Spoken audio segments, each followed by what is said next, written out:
is like, hold on, you mean like the empire? What do you Yeah, mean? like the empire, yeah. Well, America is on the decline, but it's not No, say really like collapsing.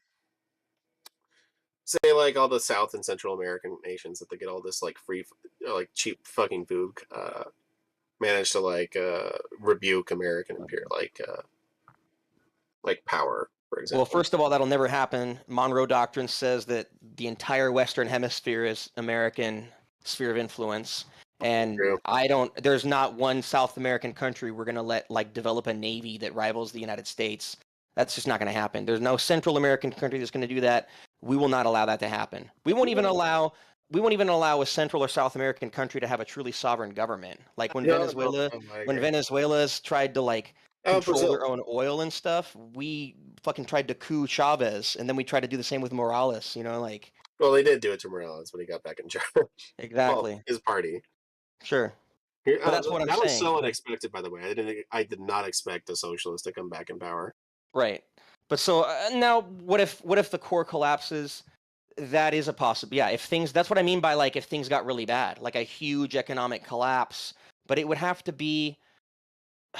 You just have to remember, like the wealthiest capitalists in the world are in America. All the money's here. I guess they could like leave and go to another country for that to happen. But in other words, like for America to be that poor, every other country would have to like be gone, or like something would have had to happen, like China invading or some crazy shit like that. The contradictions in capitalism to eventually. I know it's kind of like almost utopian of me. I think like eventually shit will get bad and there will be an opportunity. And all I'm doing. But the scary thing is that Marx didn't say that those contradictions are guaranteed to be the ones that cause upheaval. He just said they eventually would happen. So in other words, it might happen, but it might happen after we fuck the earth up too much for it to. Yeah, I'm kind of a doomer. Or it might happen after like nuclear war, right? Like or those contradictions could cause nuclear war. Yeah, Passad gang, right? Yeah, a Passadist. No, I'm not a Passadist. I'm just saying that other factors could happen before. Like Marx wouldn't necessarily be wrong in the idea that hey, capitalism is gonna like fuck itself up, but it might fuck itself up after it fucks the world up. It might not necessarily. Oh no, yeah, I'm a full doomer when it comes to the climate. I think capitalism's going to like all these like half-ass attempts to like reform the damage away or like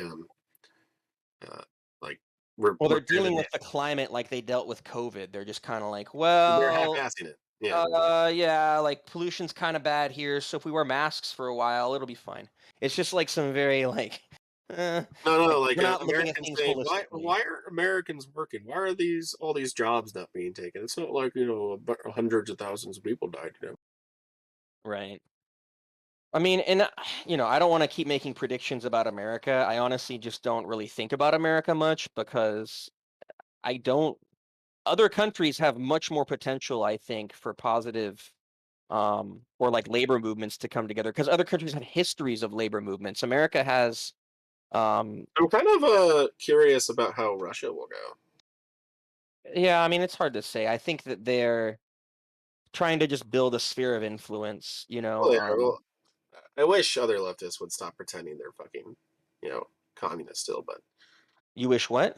Well, that they would stop pretending that they're communist still. I know that they're trying to, like... You think Russia's pretending they're communist? No, a lot of leftists act like, the Soviet Union's still a fucking thing. I don't know. I mean, I talk to people on Twitter that are like, the Cold War never ended. But like they're saying it like it's weird because I don't think it ever ended, but they're saying it almost as if like Russia has always been a threat, it never ended, and we've always got to fuck Russia up until they're gone. And it's just like that 90% of nuclear weapons are owned by the United States and Russia, right? Like war with Did everyone forget what war with Russia would mean? Like did people forget? No, dude. Have you not noticed like American politicians are... Oh no, I've noticed. I've noticed how the politicians act, but people on Twitter are like, why can't we make a no-fly zone? Why can't we just like why don't we bomb the 40-mile convoy? And it's like that's called hot war with Russia. I've been on like a bunch of politics servers.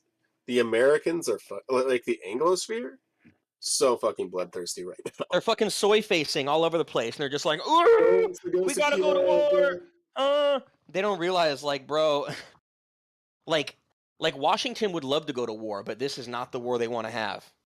Washington loves war. You know what I mean? They love selling weapons and shit like that, but they want to do that like in fucking Libya or something, not in Russia, or not with Russia rather. Ukraine. But like, Yeah. It's been yeah, great like, listening to you guys. I'm happy. Like Thanks. I know this is a good match, right? I told you Yeah. about this guy. no, I agree with pretty much everything he's saying. Yeah, that's, I gotta I know go. I'm like overly cynical, so I'm sorry, but No, man. Like, when I try to spread class consciousness amongst my fellow workers here in Seattle, I'm doing it in the anticipation something eventually bad is going to happen, sure. and hopefully, well, for example, I have a membership in Socialist Rifles. You know, I try to arm at-risk Sure. minority groups, LGBT youth, et cetera, et cetera. And like, I'm expecting something bad to happen. Like, I can maybe encourage reformist ideas here in like my local area, but I never expect America to even be like a social democrat nation. I mean, I just have low standard. It's like everyone's saying we're on the verge of this and that. And it's like, all right, well, someone make a party. Someone make a socialist, labor, communist party, something. Like, where is it? So Get I rid of the know a few Democrats, guys. people who are trying to turn the DSA away from maybe you've heard of it. It's like they're trying to actually enforce Marxism in the DSA, for example. Make the DSA more like the And so a party with whatever, actual parallel. party discipline and organization, Yeah. and not being a tool of the Democratic Party. And I'm gonna say the problem is the DSA is just a filter for the Democrats. So. well, yeah, that's the problem. funnel. That's what they're trying to do. I told them that it's probably not going to work out, but I have hopes.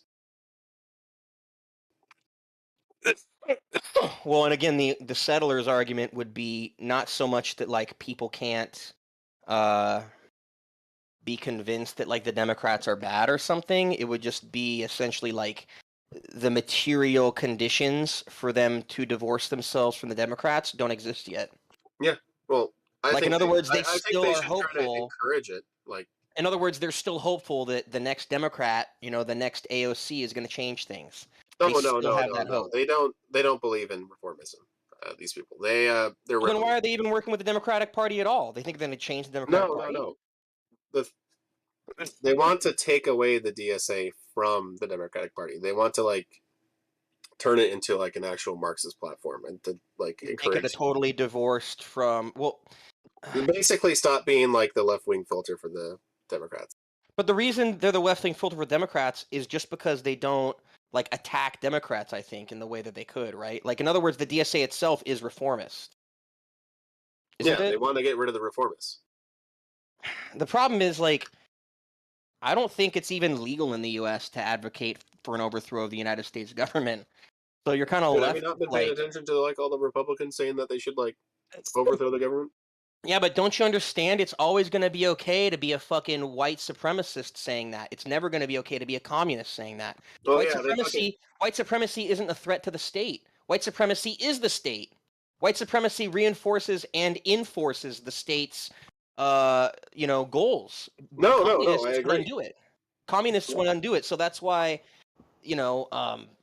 communists have actually been the real targets for all this shit. Well, yeah. Why do you think? Well, they bombed the Black Panthers and shit like that. Yeah, that's what I'm saying. The 1-6 people, yeah, they're getting it a little bit now, but that's more for show, and honestly, it's more to legitimize the FBI in people's eyes. So everyone goes, "Oh, the FBI is our heroes. They're saving us from the bad men with the scary goatees."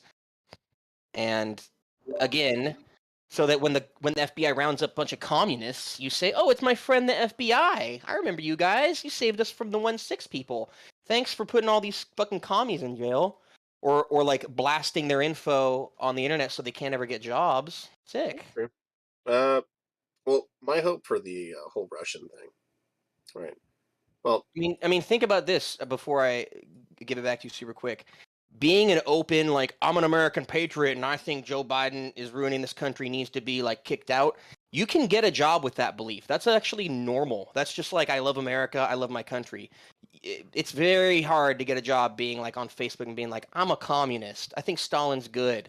Good fucking luck, dude. Good fucking luck. Oh yeah. And that kind of shit. But you can so in other words, you can get doxxed as that type of guy. That's cool. That's an acceptable type of guy in America. But being a communist is not an acceptable type of guy. walking around with a fucking sickle and hammer on, that kind of shit. Well, actually, would I you know a bunch of say- people here in I mean, Seattle. you can do that, but you have to be like, I like the sickle and hammer, but I think the Soviet Union was bad. Or you have to be like you're saying, where you're like, I think Stalin was bad. I'm more of a Lenin type guy. Or you have to say, I'm more of a Luxembourgist. I just thought. No, I'm not making fun of you. I'm saying that's what America forces people into. It forces people into being like, I'm a socialist, but not the USSR type. I'm more just, if we all shared stuff type of and then everyone goes like, oh, okay. Yeah, It's not dangerous. Okay, That's guys, not a I've got a dangerous question. ideology. Yeah. I've got a question. Do you think that you could post, to use your words, white supremacy on your Facebook and have a job easily? He already said that. Yeah. I think that like the Really? thing You is think that? there's things I consider white supremacy that I don't know if you would. So some people just say like, hey, so there's like a black student union. Why can't I have a white student union? And I would consider that like a white supremacist comment, but like you might not. Oh, okay. See what No, I'm well, saying? I think that's subjectively not supremacist. Well, we disagree So, then. Yeah, I Or think that someone you've got to someone might on their understand Facebook say like, just might have like a South African flag, for example, like the apartheid flag. You know what I mean? it. Okay, well, I mean, I'm or half South Confederate African. flags. So or I'm half South Confederate African. flags. Am I not allowed to have a South African flag?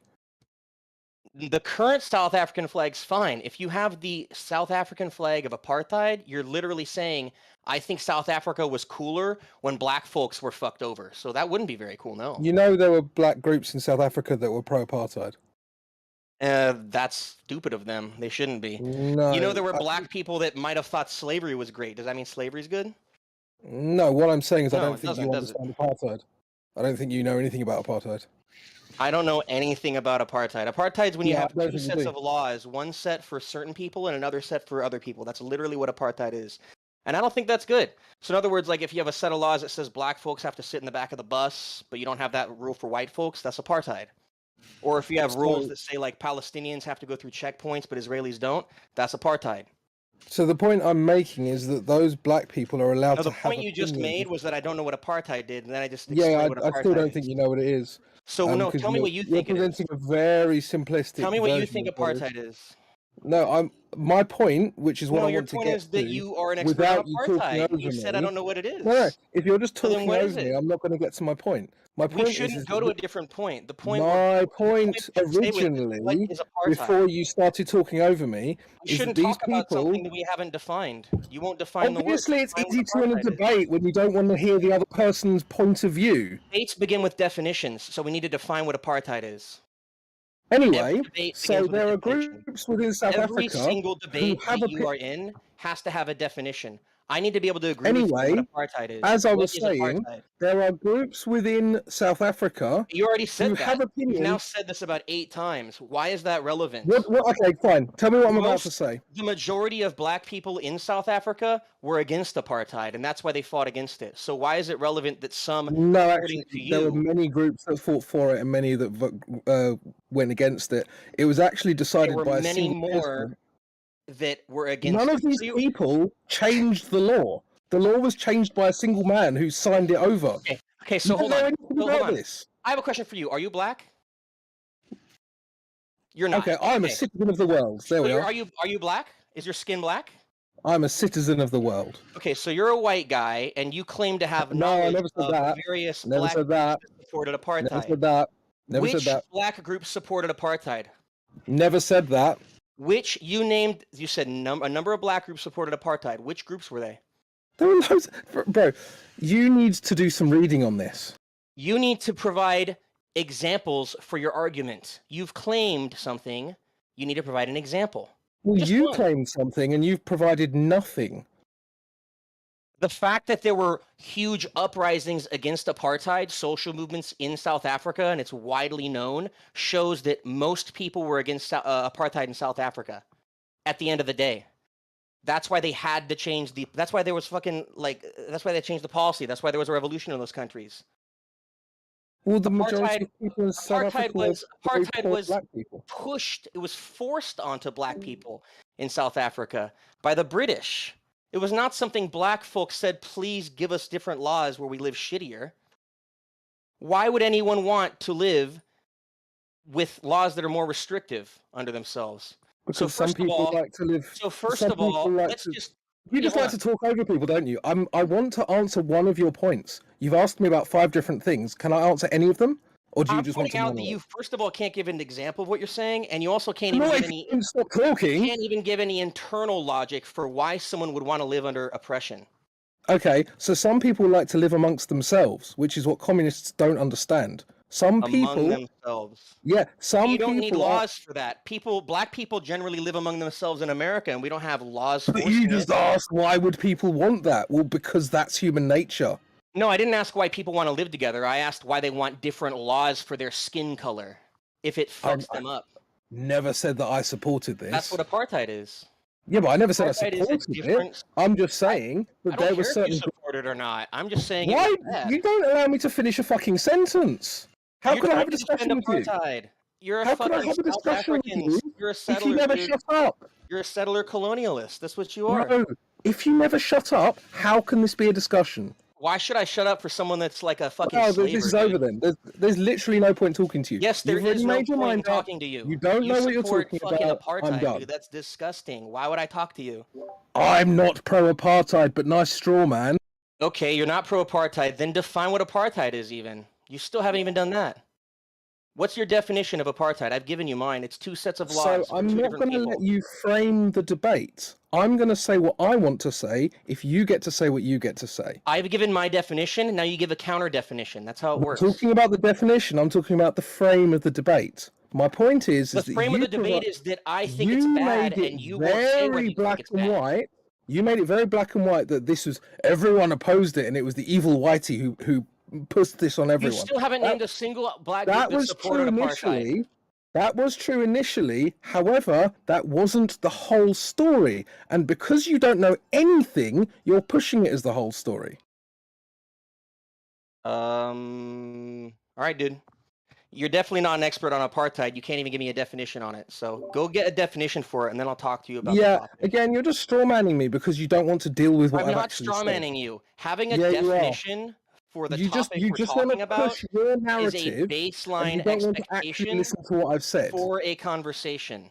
That's cool. You don't want to have a conversation because you just keep talking and I don't do answer not want to anything have I've a said. conversation with someone that won't define what they're talking about. No, I don't. Okay, so again, In I fact, wasn't it's too fine you concerned didn't with give a that. definition. In formal debate, what would happen is my definition would be the only one down, and it would be basically given that you agree with my definition, that it's 2 sets of laws for 2 different people. One set of laws that's more restrictive, and one set of laws that's not. And But I so don't it's care up to about you. that.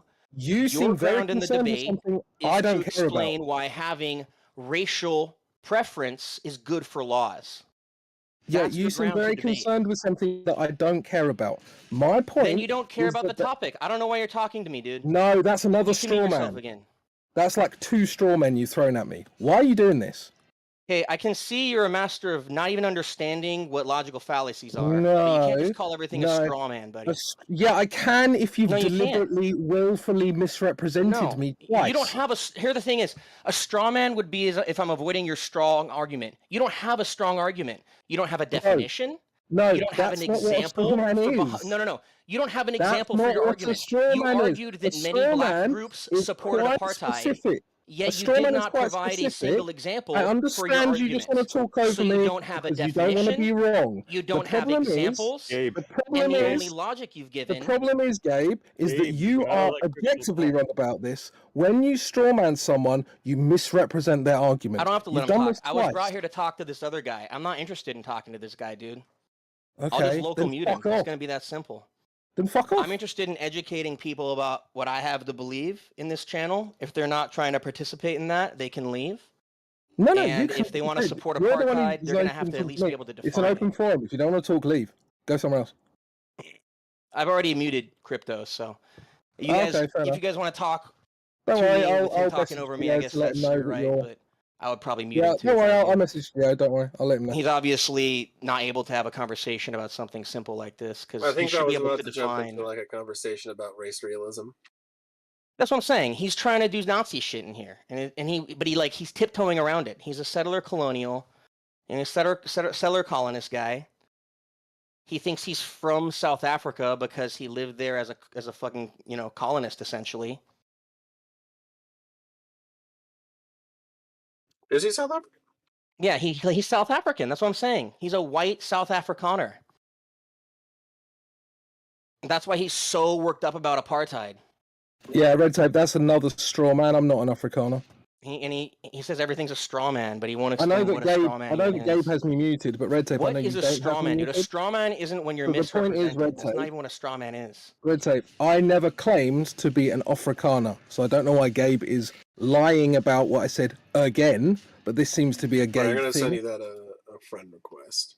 I'd love if you joined Rack, which is Lying isn't the same as a straw man, dude. You can't just call everything you don't like a straw man. That's not how logical fallacies Yeah, work, my that's friend. ironically another straw man. A straw man is when you make a good argument and someone makes it into a weak argument so they can beat it. Like a straw man, you know what I'm saying? Like the word. Oh, am I Shit, dude. unmuted now? bread's gonna get a lot more expensive soon. What, in Am America? I unmuted now, Gabe? Well, yeah, Can you hear like me? Russia and Ukraine are still like some of the top exporters of wheat. I think it's going to increase the prices, Right. or at So, least Gio, like not just just let Gio know. I think it's gonna be more oil. I think it's gonna be more Gio, oil. just to but let you know, maybe- Gabe has me muted because he didn't like what I had to say. Wonder and if that's like when this you're causes like Nazi, another just to let you know. Yeltsin-esque fucking crash for the Russian economy. It'll probably be worse. I don't know. We'll have to see. Yeah, like well, Yeltsin's fucking Russia wasn't fucking as badly sanctioned as right now. So It's going to be different. Yeah, with Yeltsin, they just sort of sold the government off to private entities and literally capitalists. gangsters and the oligarchs. Yeah, and then in this situation, they're taking like a really integrated Russian economy and trying to put the brakes on it. But I don't know. I think you have to just wait and see. Yeah, hold on, Gabe. Do you have crypto muted? Yeah. Okay, because you were talking over him. He was speaking a minute ago. Yeah, he was talking over me. We were talking over each other. I told him I was going to mute him. He wouldn't give me a definition for something he wanted to talk about, and so I'm like, I'm not going to talk to you about this. No, I didn't actually want to talk about that. I was talking about something else. All right, well, can you unmute him so you can hear him? Sure. Cool.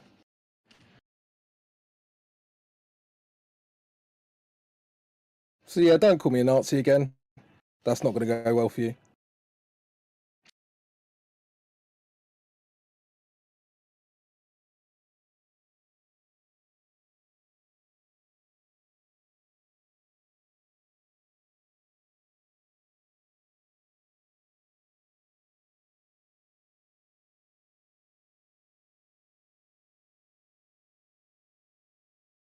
But yeah, we'll have to see how much of it's just for show and how much of it they're actually going to halt the Russian economy, because it is pretty well integrated to the West. I think what's really going to happen, though, is Russia and China's going to see what's happening, and they're going to realize they have to create an alternative system of finance and a number of... they've been doing that already. They've been doing it already, like... on every level, like, right? Like Nikes used to be, everyone knows Nikes in China. Past 20 years, though, China's been making their own, shoes, and those markets have been taking off while Nikes have been going down. So on every level, China's doing their own like domestic manufacturing, semiconductors. They're making their own processors, video cards now. It's like 5 years behind current tech or so, or maybe a little more, but it's fine to be used in like an industrial capacity, which is what is really important, right? Because then they're not dependent on the West for crucial parts. You know what I'm saying? So Do you think they're going to be able to fix their demographic problem? every country has a demographic problem. Well, right now. isn't China's particularly severe? I just don't think it's going to be that big of an issue, because so think about it. I've talked to people about this, and they're like, okay, what's going to happen, right? Obviously, is they're not going to be able to pay like retirements or something like that one day, I guess would be the issue. Is that what the impact is of that? Or what? Well, what do you generally, understand the impact? Because it's not a big deal for there just to be less people in the country, right? And that's not going to make that's not a problem in and of itself. But it's a problem if there's less people working and they can't support the many people that are retired, right? I guess that's all I'm assuming people are saying is the problem. But the thing is, like, I doubt that would lead to like a revolution. That's not going to happen because of something like that happening. Like, are they going to overthrow the entire government? Oh no, Because no. I don't think that's what I'm saying. Like, yeah, sure. So yeah, maybe retirees are having a hard time, but maybe they just make a new policy to like fund it with something else, right? I don't know. I That's think by just the an issue of time funding. this becomes a problem, I think automation's going to at least like help alleviate. I'm sorry, I can't speak right now. Ameliorate. But it's like you and I are government workers, right? Say we're working high level in the government and we're trying to fund the retirement program. Okay, so the treasury is getting smaller because the workforce is smaller. Well, we just need an alternate source of funding. We're not going to all go like commit seppuku or some shit, like, or like nuke the country. Like, we just need an alternate source of funding to supplement what's coming in from the labor force, right, to pay the retirees. So maybe there's a tax, maybe could be anything, right? Like if the Chinese economy is actually going, they could it's not a probably freaking problem. start opening up the country more for immigration, kind of thing. Or they could just tax something. They could tax the wealthy, right? Or they could do again, like I said, if the economy's going well, if it keeps growing, even at half the rate it's been growing, right? What's it been growing at, like 6% or some ridiculous shit? Yeah. If it keeps growing even at half Like a that billion level, people make for a big market. yeah, then there's going to be money to pay for, we're talking about just, again, retirees' pensions. We're not talking about making people rich, right? We're just talking about retirement. So now the actual economy, though, I think that's more based on like if people are saying the demographics is a problem because the economy will get fucked up. Only liberals care about that. Well, no, I mean, I think that the economy is more of a factor of like the Belt and Road Initiative and China integrating with countries in a way that's like symbiotic with itself and the other country. Oh yeah, actually connecting their rural areas to like actually integrating. Yeah. And so instead of like going in, in just a very rote capitalist way and like building factories and then ripping them out when stuff isn't as profitable, they're actually just building connections with countries and places close by that would make sense to trade with, right? Where you won't have to, like places that are natural trade partners anyway. And I think if that continues, then, that's all positive for an economy. Oh yeah. And they can start, operating as more of a developed country instead of a developing one. But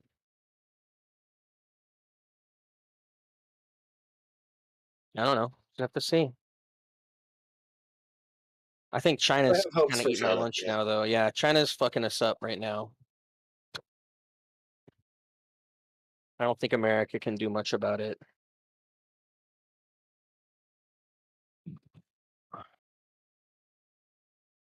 China's really mad about what they call the century of humiliation. Are you Oh familiar yeah, with I know that? what the century of humiliation is. It's the whole. It's the whole.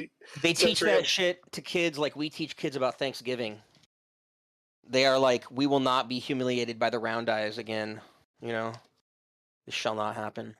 Like you mean when like Britain fought literal wars to sell them drugs? Yeah, to force their economy open, right?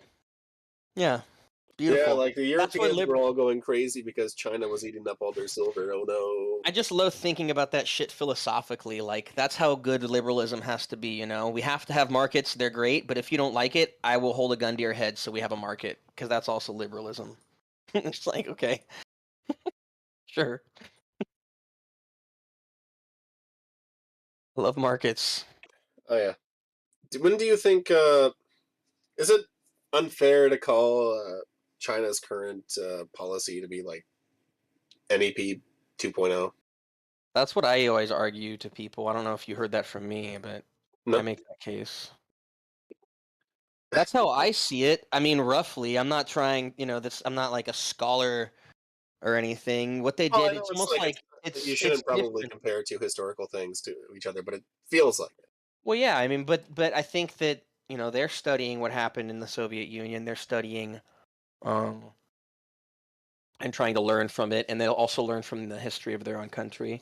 But yeah, letting capital in, but doing it, it's like they did the things that a country would do in order to modernize, but they did it with an eye toward what the problems of that are going to be. Does that make sense? I mean, Like actually planning ahead and using sociology. Well, like, what are the problems of accepting a bunch of foreign capital, right? Foreign capital's good; it can grow your country, but like, what are the problems? What would like Marxism teach you are the problems, right? Well, it would say like you lose sovereign control, possibly. You lose control of your country to the degree that like these capitalists come in and start making you dependent on their investment in money. You know what I mean? If they start threatening to leave because you elect someone or whatever, or the companies want to like fucking do a coup on your country, that's not good. You know what I mean? And so China allowed money in, but they were like, even in the 80s, they were controlled about, like land ownership and just a lot of things like that. So they're not essentially selling the country to get that money in, but they were selling their labor. They were selling the opportunity to kind of exploit Chinese labor, right? But not.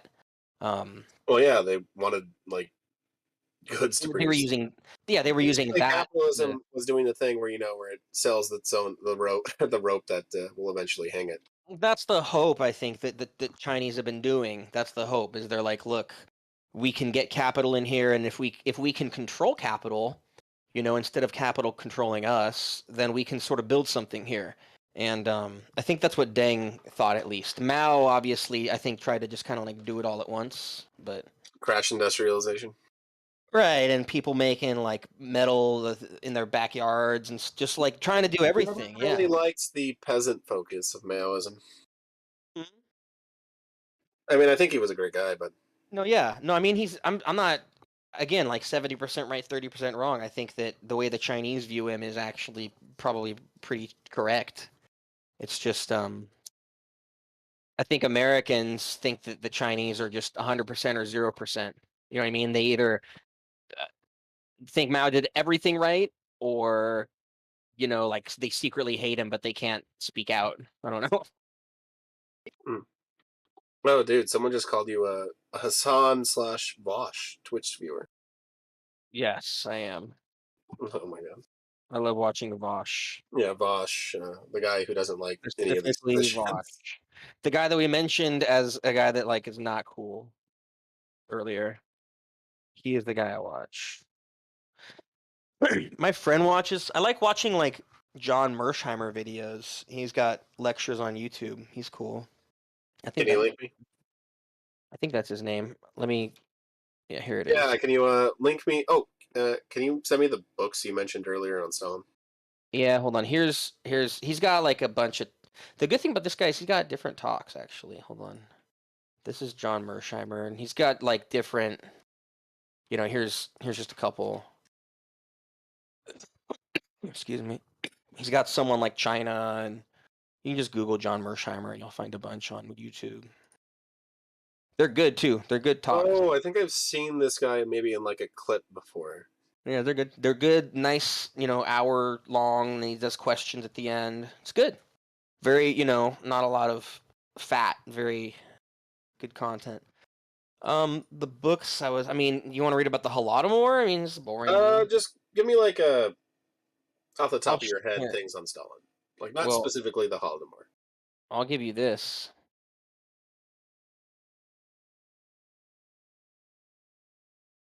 There you go. Oh wait, hold on. It says the master. Hold on a second. Hold on. Maybe this is the better. Oh, might be the better link. Sorry. They like updated it. That second link has topics you can click into, and then under them there's different resources that talk about. Okay. I will give it a thing. So it says like anti-communist myth number 1: the Soviet Union manufactured a famine in the Ukraine, and then there's 5 different books about that. like. Go ahead. It's so tired. Like, yeah, Stalin personally ate all the grain, etc., etc. Well, yeah, that one would be in the Ukraine one. Anti-communist myth number 2: the Soviet Union repressed and killed millions of people. There's 11 resources on that. The Soviet Union and Eastern Bloc had no democracy. There's 6 resources on that. Socialism. I don't know, like Western conspiracy-minded people seem to like believe it again, like everything about. Well, because hold on, think about this. If you are a person that has all 6 of these beliefs, Soviet Union manufactured a famine. They repressed and killed millions of people. They had no democracy. It was an economic failure. Everyone hated socialism, and life under socialism was terrible. If you're someone that believes all those, it's like a big knot. It's a lot of knots to untie, And then if on top of that you think Mao killed millions of people, China was a totalitarian dictatorship, Che Guevara was a butcher, Cuba has no democracy and is a horrible place to live. If you believe North Koreans believe in unicorns and they think Kim Jong-un's immortal, the DPRK is a fascist monarchy, you know what I mean? If you believe all that shit, then it becomes even more sort of Because I what the think the person one will that you do, can start what the them off. person will do is they'll just keep changing topics on you. That's what they'll do. You'll talk about the Ukraine for a second, and they'll be like, "Well, what about Oh, Mao?" yeah, like And then you'll be like, and then they'll be like, "Well, what about the Great Leap Forward? Or what about socialism's economic failure?" They'll just keep switching on you. like again. That's why I was trying to nail that guy down on a definition of apartheid, because he just wanted to start talking about No. his He was about to imaginary. talk about race He war. wanted to talk about his imaginary black friend that thought apartheid was good. Is what he's trying to, and not just that, but like his legions of his imaginary black friends that loved apartheid. And I'm like, name a group, No. When dude. he mentioned, fuck, what did he say? That I had him muted. no, he mentioned something about, God, what was it? That it was natural for people to like not want to live. I want to next- live with each other and stuff like that. And I was like, I don't even want to get into this, dude. Yeah, I was expecting shit about what's it? Fuck. Sorry, it's natural for black people want to sit in the back of the bus, dude. They just want to do it. Oh yeah. They want to be more. It's That's more what of a that chill literally vibe. Dude. I feel like it was about to. It's just more of a chill vibe. I mean, they like the hip hop and they like to listen to it in the back of the bus. It's where they have fun. Okay, He was dude. about to jump into that, yeah. All right, bro. Sounds good. Black people love to not send their kids to school. It's just like, oh, okay, sure, yeah. Tell me what else. Tell me the other differences.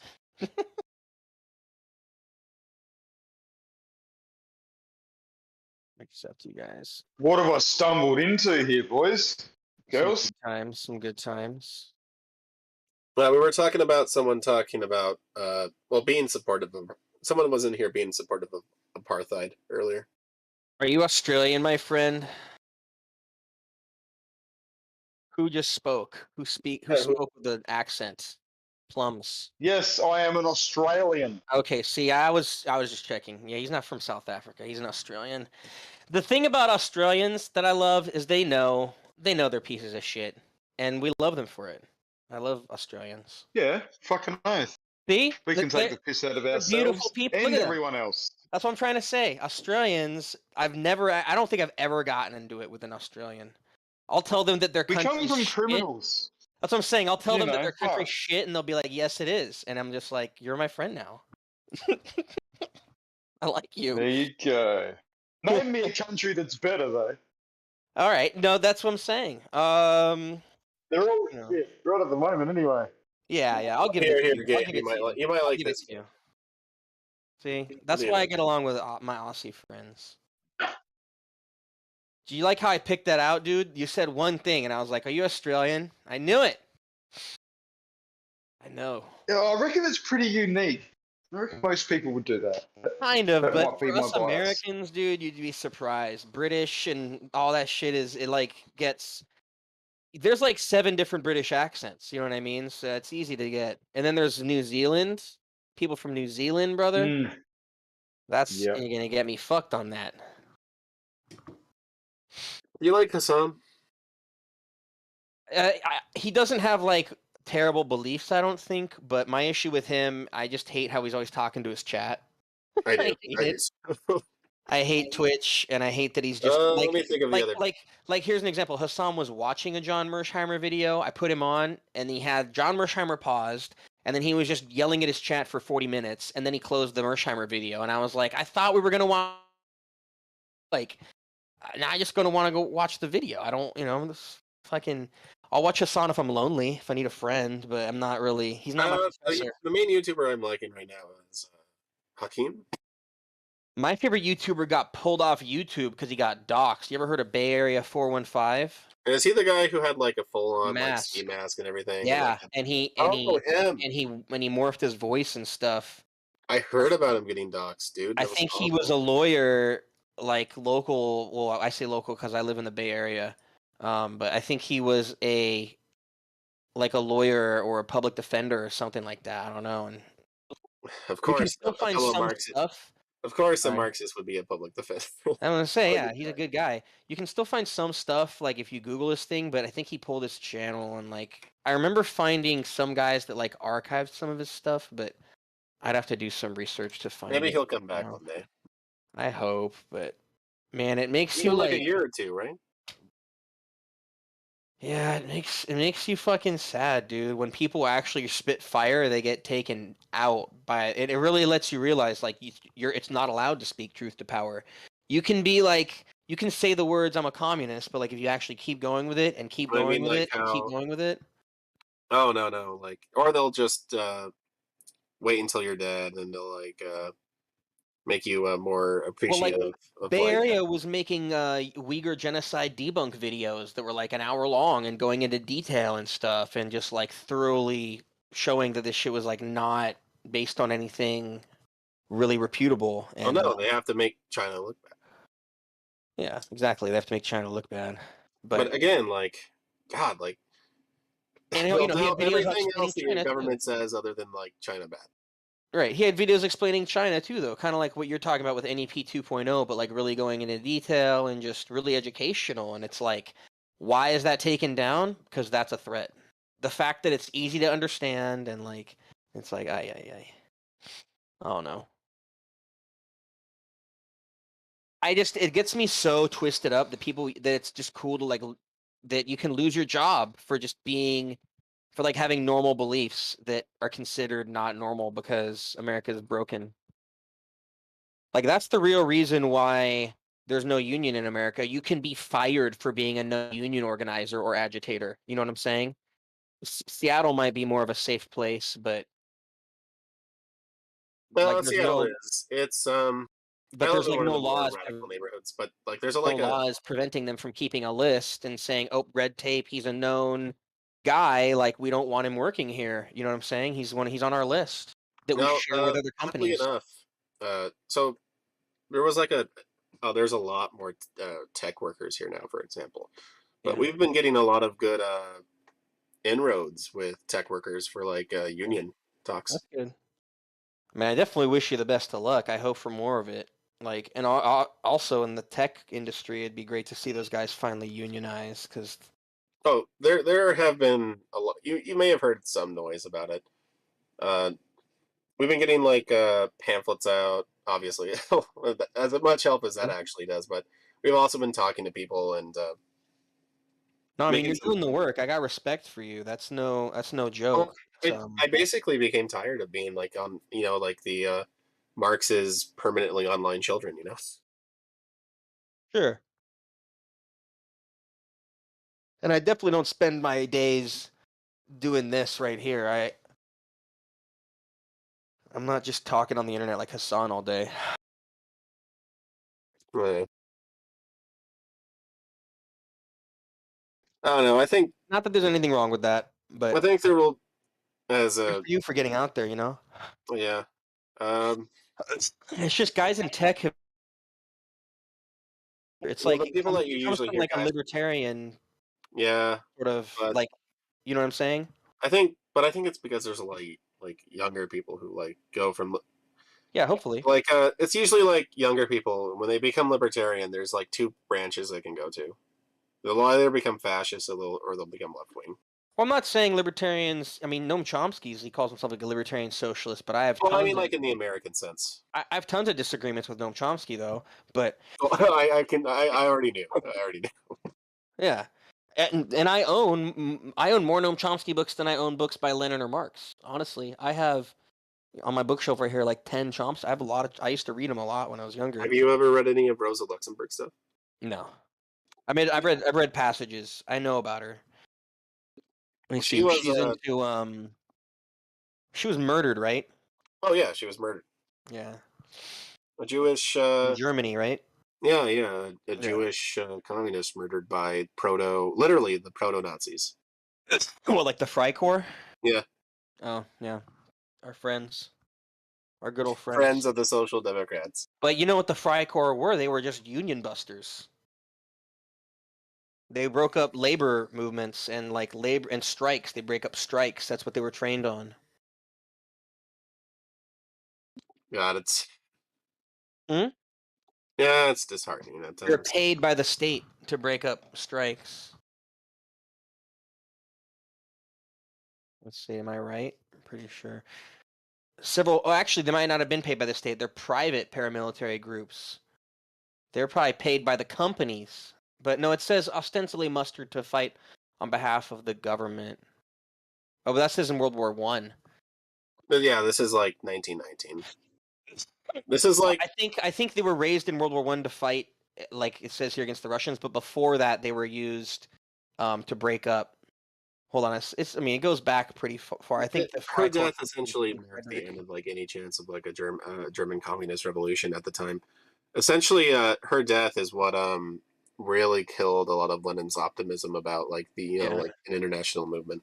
Yeah. Because if like Germany went red, yeah, like I would argue that like if they went red the same time as Russia, then like we would have like been in a world revolution by now. Yeah, people talk about that a lot, but I just again I think that I haven't studied it super closely, but even just my intuition, every time like I learn more about it, my intuition's right. Essentially, you know that if the state uses enough force in a prescribed way against those movements, you're fucked. You know what I mean? And that's what Well, happened. generally, the idea is if Germany went red, I'd argue. No, that I the know. Soviet, Yeah, exactly. the Soviet Union do would you- have been able to industrialize. Why do Russia. you think it? Well, I mean, people say that it was the what was it? Not the SDS, but the whatever the German Democrat, the German communists. They supported war bonds in World War One. Wasn't that like the big thing or something like that? Yeah, it was the whole Argue? thing about like whether or not to support your country in like World War One, which was like Right. a big thing that broke up the second, third international. Right. And the Social Democrats stopped being Marxists. They betrayed the communist movement. They well, because there was a point where like the Social Democrats in like Germany were Marxists. That's how you feel. At the time, though, they were trying to argue that this is like what they have to do, right? Yeah, basically. Yeah. The broad strokes of it. There was more to it, but Yeah. Yep. Yeah, and I mean, I just look at like what happened in Russia and the way that like, man, it's really crazy. Like they had to write books that would get around the Russian censors. There's this guy, I can't remember his name, but he wrote this book called like The History of Monism. Have you heard of this? no, tell me. And essentially it was because all these books were being written about Marxism in Russia before the revolution.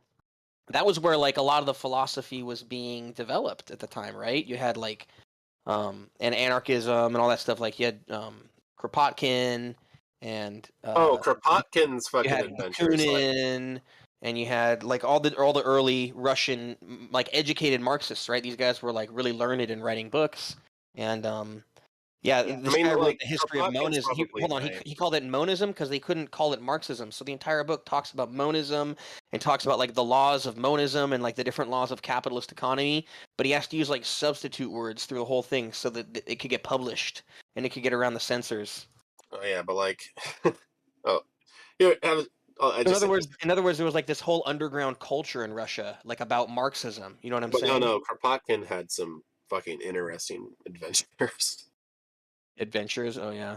Well, I don't know that basically, much about him other than his philosophy. I haven't like read too much about look people's into like just biographies. some of the shit he would do to like, like go into places and try to like talk about like his ideology. He had to like, he was a man of There a it is. thousand disguises, essentially. Here it is. Look at this. It's called Also, he had a meeting with Lenin near the end of his life. Oh yeah, Kropotkin. No, I know he wrote The Conquest of Bread, and he was really like instrumental in what ended up being anthropology, right? And the argument that like people are more tend to cooperate more throughout human history. He researched, and went back and like supposedly did a lot of research on human history and makes the claim that it was cooperation that helped humans to advance and things like that, and we naturally want to cooperate as opposed to compete, right? Because he was arguing against like the competitive nature of capitalism and how everyone says competing is the way to go.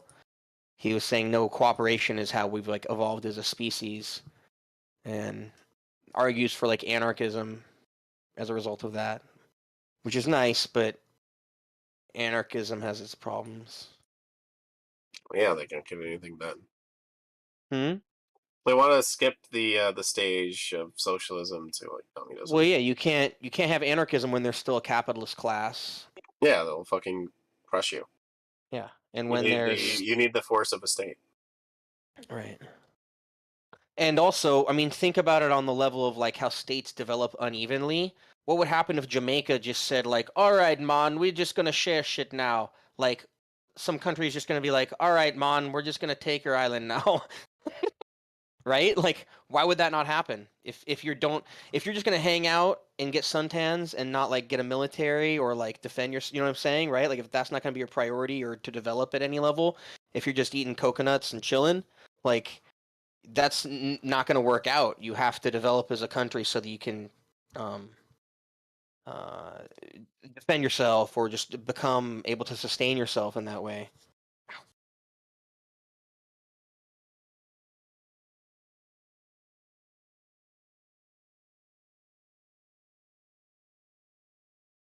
Like Russia couldn't just declare communism and be like, please don't invade us, right? Like when they had the revolution, like what, like 16 countries invaded them or something? What was it?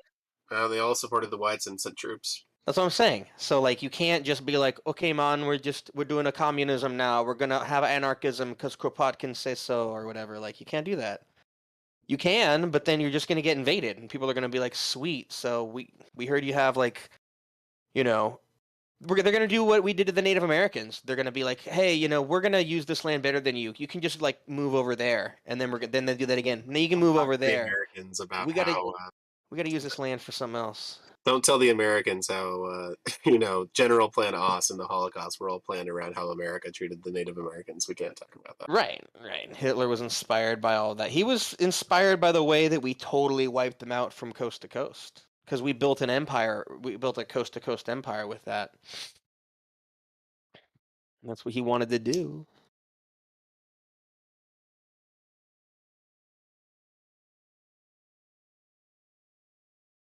Yeah, it's tough.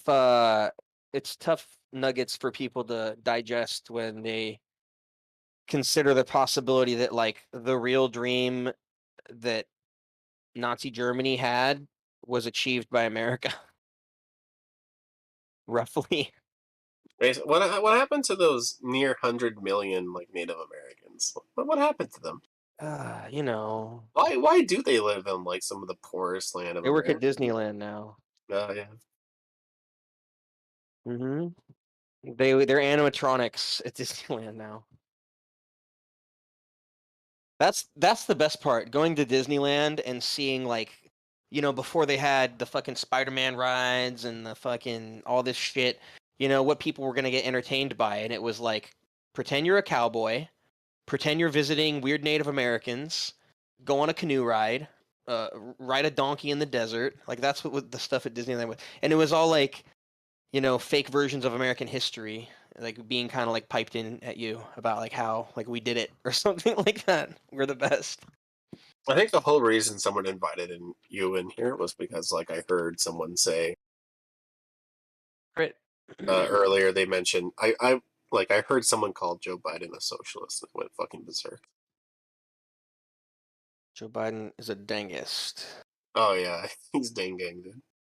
Yeah, that's what Joe Biden's a juche. Joe Biden is more unconscious than conscious, so I don't really know what he is. He's just in like kind of a corporeal form. No, You know what I dude, mean? he's achieved. He's like half ectoplasm. No. He's a Buena Vista. He's like talking to us from like another realm. Yeah, exactly. He's transcended. Somehow his body vessel's still here, but yeah, he's doing juche. High level juche. Just hanging on. What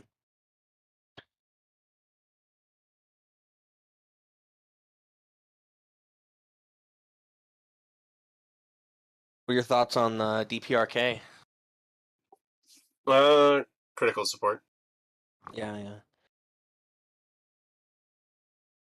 The Generally DPRK is what Russia wishes it fucking had in the Ukraine. Wishes, yeah. Like an ally that's on the edge that is just fucking even more gung ho about that shit than you are. You know what I'm saying?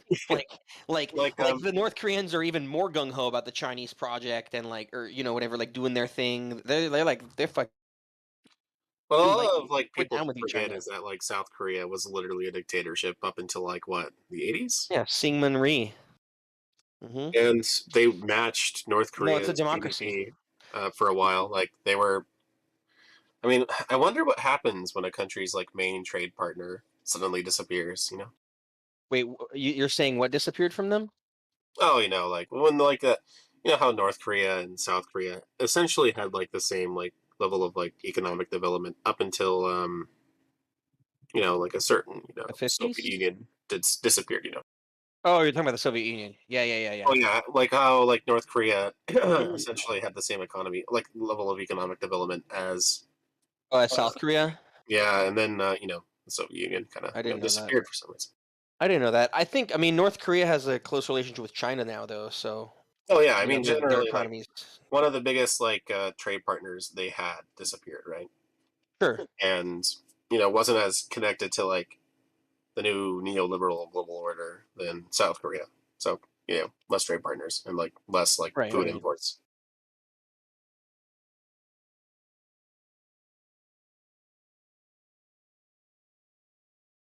Yeah, I think they obviously had to reconfigure their economy after the fall of the Soviet Union and, reintegrate with China, obviously. And that happened. And then also, reestablish, autarky, that term? Yeah, I know that. Yeah. Where they're making their own food and things like that. What do you think of the new kid in charge? I don't know. Isn't that funny though? I just thought about that. Isn't that interesting? Like, what if the Ukraine? That's what they wish. I don't know. It's just so funny. Ukraine is so opposite to North Korea for the country, like the larger country that it could be integrated with. You know what I mean? Like China really was successful in warding off what essentially the West is now or has tried to do with Ukraine, which is like turn it to an ally, right? Like in other words, the West went into Korea and tried to take the whole peninsula, but they got stopped. And then as a result, now at least China has like a proxy state, a buffer state that is supportive of. No, they need Huh? to get nukes. They need it to prevent any American intervention. They need nukes. You said North Korea needs to get nukes? Yeah. How do you know they don't have them? It doesn't really matter. China has nukes that could probably reach that distance anyway. How do you know they don't have them? I'm not even sure they don't have them. I think they might. Well, I think they just need to do a public North Korea have nukes? reveal. Yeah, no, Seat says North Korea has a military nuclear weapons program, and as of early 2020, is estimated to have an arsenal of approximately 30 to 40 nuclear weapons, and sufficient production of fissile material for 6 to 7 nuclear weapons per year. I think they have nukes, so. And then what they're doing is they're just demonstrating when they shoot missiles, they're demonstrating that, and they're also practicing like arcing missiles, right? They're demonstrating the technology and that they have the ability to do, targeted strikes at X amount of range. What I'm really interested in, because they're surrounded by U.S. military bases, right? Yeah, they are. The entire Pacific. Japan. Well, no, and the entire Pacific Ocean as well is all those islands like the Marianas, all that shit. There's U.S. military bases in all of them. Indonesia, the South Pacific. I think the South China Sea, like maybe not the actual South China Sea, but. Do you have any hopes that China might be able to reclaim Taiwan? I think they're just going to economically integrate Taiwan to the point where it doesn't even matter, if that makes sense. So if they turn, it's like how the U.S. deals with client states. Like if they turn it into sort of state that is so much of a vassal to the other, or like basically making, right now Taiwan does what? Like they do semiconductors. They have Foxconn there, that kind of shit. I think China already is requisitioning like production of that kind of stuff so that it's not like, in other words, they're like calling first dibs on that shit. You know what I mean? So, and that's the kind of thing that that's all they need to be able to do, right? That's essentially control. So yeah, I agree. If they can keep doing that or just kind of continue that process, there's no need to invade, right? What's the point? I don't see a point. Well, I kind of feel like this whole Russian situation, China, I hope, takes advantage of like the chaos that happens. Sorry, I just don't think China. So China doesn't feel as threatened, I don't think, in the same way that like Russia just has like that long border, and they, historically have been invaded from the west, and they want allied states between them and Well, whoever they might definitely invade. have. Well, Russia definitely has a reason, like a legitimate reason. That's what I'm to saying. invade, but it Whereas is like China's not afraid of an invasion, I don't really think, from the east, and they're definitely not afraid of like Taiwan doing shit. And I don't think like does Taiwan have U.S. military bases on it? I don't think I China would don't let that think be it the does. I case. just think it has like its Its own independence guaranteed. or something. Yeah, exactly. Yeah. So and that's what I mean. So like China's probably satisfied with that sort of scenario. Whereas Russia's in a much less advantageous situation with Ukraine, right? Ukraine's trying to fucking join EU. They've been And accepted. just No, they've been accepted. oh, well, there you go. Just a number of obviously different things. NATO had been motioning to them. People thought that they wouldn't ever join NATO, but maybe Putin thought otherwise. I don't know, or maybe Putin's crazy. I mean, It's hard to say. my position on this is, as always, no war but class war.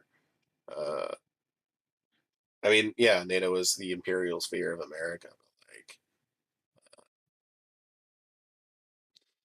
Like, I think what Russia is essentially doing is also, it's just two right-wing governments fighting it out. This is just imperialism. But I- Russia just wants So, I to be mean- left alone. Well, they've been poaching. Russia just wants to be left alone. I think for the most part, he can barely keep control of his own country. Yeah, I agree with Oh you. yeah. I agree. He's been warning them for years. Don't put your fucking weapons on my border. And what do? They keep Exactly. poking the bear. Poking Are you the bear, talking from poking the bear. inside of a kangaroo's pouch, my friend? Yeah, almost, buddy. It's a wombat, actually. Yeah, sorry about that. It's a Chinese Bluetooth, so I do apologize. Oh my gosh! It sounds like yeah, it sounds like you've got a phone in your breast pocket and you're talking to us through speaker. It's amazing. yeah, don't talk about my breasts. So that's a bit. I was thinking about them. I just wanted to bring it up. So if they just left him alone, the bottom line is the eastern half of Ukraine is basically Russian anyway. Ukraine I agree with you. Ukraine doesn't have internationally recognised borders. So basically, Putin is invading Russia. Right? It's basically his country anyway. He's prepared to let them have the western side of it because the Western Ukrainians hate him anyway. So he's not interested in that. But everybody east of, I can't remember the name of the river, he's just liberating, but pretty much his own people. And if they just leave him the hell alone, I think he'll pick to himself. Well, you know what? The main reason they don't want it to happen, like the eastern part of Ukraine, of the current of modern Ukraine, is formerly one of like the industrial hubs of the old Soviet Union. Right. Tons of factories and industrial resources. There's a lot of history in this, and people don't understand that. They think he's Oh, it's the ghost of Kiev. No. What they've done, they've turned Ukraine into like the Western Ukraine especially, into a centre for bio weapon labs, for child trafficking, for organ harvesting, for laundering money. That it's a filthy hellhole of a place. It's not a beautiful civilized country like we all hopefully live in. It's a pit. It's a pit of corruption and criminal activity. Their militia is the Azov Brigade, who are basically modern day Nazis. Right. But this place is a cesspool that I'm not saying Putin's not the Archangel Michael, but I'm behind him in what he's doing. I don't have a problem with it. It's a whole awful shame that innocents are going to be hurt in this. But his motivation, as I there's a video of speaking of the Azov Brigade. There's a video of the fucking. I hate it, but I agree with almost everything you're saying. Go ahead. Sorry. The Azov Brigade. There's like a video of some of them getting beheaded by Chechens. Recently? That's sick. Yeah, dude. The Chechens don't I'd have give to a find the fuck, video dude. again, but yeah, they fucking decapitate some fucking Azov Brigade guys. I saw one of those videos when I was a little kid, and I guess, is that what everyone's always saying in the podcasts about the Chechens? I guess, is that just a habit those guys have? Yeah, they're very fundamental. They're like very. They're Muslim, right? Yeah, well, they're very. You know who one of the biggest contributors to the Clinton Foundation is? The Ukraine government. Oh, not fishy Jesus. at all, is it? Jesus That's Christ. not fishy. Where are Nothing you? to see I want to here, learn mate. more about this. I want to learn more. I love your information. Jesus. Mate, you've got to get on Telegram. I can give you all the groups to be part of. And this Give shit it is to me, brother. this is not just coming from one area. This Oh video. no, I of this believe I'm already with you like 99%. I just didn't, and I Yeah. think I already knew about the Clinton thing. It's not like it's not like some conspiracy, but yeah, Yeah. it's Yeah, like that. mostly yeah. Sorry. No, you're cool. And I mean the problem with old Vlad is he doesn't want to play the game of these the Rothschilds, the World Bankers. He just wants to be left alone and have sovereignty and let Russia be Russia. So Right. just like Kim Jong Un, just like Iran, just like Assad, just like there's a whole list, all the so-called bad All guys the in bad the world. guys. Yep. All the bad guys, they're the ones that don't want to play the financial game with these other clowns. And Right. let's not forget what an evil thing it is to attack a sovereign nation. I mean, it's not like America would ever do that. Right. No, Like we've never done Iraq, that. Iraq, Libya. Afghanistan, Syria, Libya. Yep. America would never do anything so heinous Never. as to No. attack. We always have the best of reasons, my friend. We always have the best of reasons. They're a threat to you, aren't they? I mean, Syria was a big threat to you, and so was Of course. Afghanistan and Saddam Hussein. He was about to attack America, I think. So Mhm. I don't blame you for a preemptive strike there. Right. The world is stark raving mad, man. Anyway, I'll stop waffling. Thanks for listening. No, I'm with you. I love it. It's super true. Yeah, the guys that won't go along with basically like the petrodollar, that want to establish their own currencies. That's the big thing you can't do. Yeah, they won't be bitches to the World Bank or the Right. European Bank. They just say, no, we're fine, thanks. Exactly. And if you do that, well, then you're not part of the club. And if you're not part of the club, well, we have to destroy you. Exactly. Particularly if you own, if you control 20% of the world's landmass, then there's probably a lot of resources in that landmass that they want to get hold of. Oh, in Russia, yeah. Yeah. There's a lot of stuff there. That's for sure. People say, oh, Putin wants to take over the world. He can't even not control. He can't even manage the infrastructure of his own country. He hasn't got enough money. Right. But he's not trying to take over anyone else's country. He's got enough on his plate. It's about the border, and it's about not having the Ukraine just become a fucking, I don't know if they'd ever actually let Ukraine in NATO, but just not letting it become an absolute, launch pad. Yeah, launch pad. Exactly. That's the best word. Because that would be the next step. America, the West would start putting more bases there. Yeah. Or funding more bases there. And, Yeah, it's a slow creep. It's a slow creep. They play the long game, these people. They just Yep. take inch by inch. And right. For years, he just said, leave me alone, go away. You're not I'll leave, I'll give you, and he said, even now, he said he'll give Ukraine self-determination. He said, I'm not looking to govern them. They can have self-determination. Right. I'm just going in to liberate and demilitarize the place. Makes sense, actually. Yeah. Because they're trying. He's no choir boy, right? Vlad's a gangster, no doubt about that. Oh, but for sure. I just kind of like his his national patriotism, his love for his country, and he just doesn't take shit. And I like that. I respect that about him. Yeah, I see what you're saying. Well, he sort of sees himself like one of the great czars, and this is an old school great powers type move. So, I'm not sure. Not sure what will happen. I go ahead. Let's go quickly. From what I've seen, he's also said that he will rebuild whatever damage they do in this incursion. He'll rebuild it. He'll rebuild the bridges and the power stuff, whatever they're smashing. Russia, he's committed that he'll make good on whatever it's taking to get the job done. So you can't ask for much more than that, can you?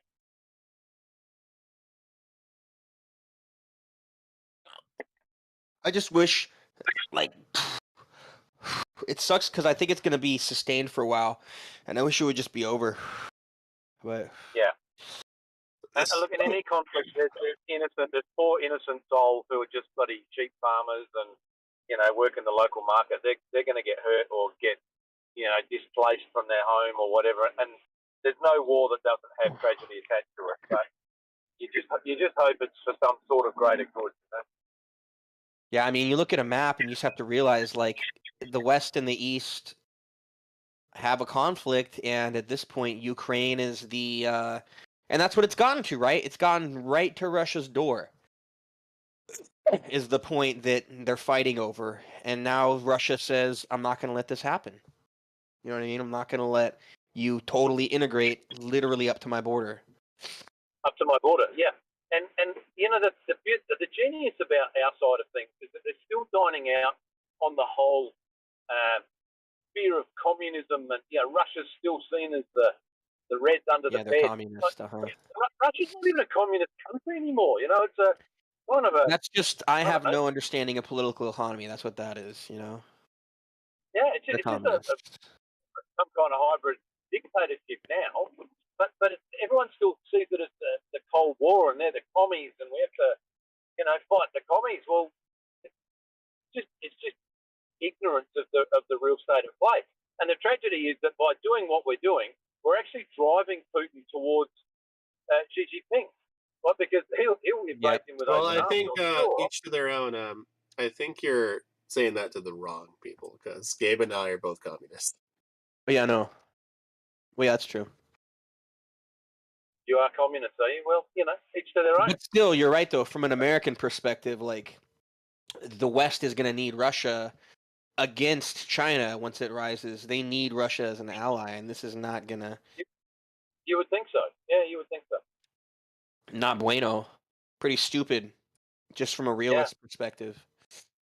Even, China's not a communist country anyway. China's a criminal cartel. I mean, you want us to explain that to you? I disagree. What? You want to do that? It's a criminal cartel is pretty much what China is. I like China, but it's fine. You can disagree. I like you. Yeah, that's it. That's what I'm saying. Each to their own. We all got a lens on everything, and to me, it's fine. Long as we just have a chat about it, and who knows, we might both learn something. Well, no, I agree with you on everything but that's fine. But yeah, no, but I still agree with you that from a realist perspective, obviously, the West needs Russia as an ally, right? As part of whatever bloc they're gonna build to rival China. Yeah, just not as an enemy. That's really, whether they're allies or not, it's the old, enemy of my enemy is my friend, isn't it? So, Sure. Well, I mean, an ally in the context of China is what I mean. Don't fight me. Yeah, don't fight me because we're both on the same page here. But it's definitely So what pushing is it him about to China? Xi Jinping. Yeah, what is it about China that you love? I think they've. You ever been there? What was that? Have you been there? Have you ever been there? I haven't been there, no. Okay, I've been there about 30 times, so I've got a little bit of insight. But yeah, what is it that you love about it? I think, just the basic achievements are on a global scale, and they're unmatched. Their decrease of poverty, the war on poverty they've done, just as a start. The fact that they've, just even basic stuff like literacy rates, huge. Healthcare, the ability. I'm just talking with like Mao in the 50s and 60s, like student workers going out to the countryside and providing basic healthcare, dental healthcare, things like that to people in the villages. Obviously, Mao made mistakes and things like that, but I think those were really big improvements that other countries have still never done. I mean, Cuba's done a great job, but the amount, the scale that China did that was a project that's been unmatched, and I think it's like a global achievement that, like, you look at a country like India, it's not doing that, right? And so that's I look at that and say, that's a tick for socialism or communism, whatever you want to call it.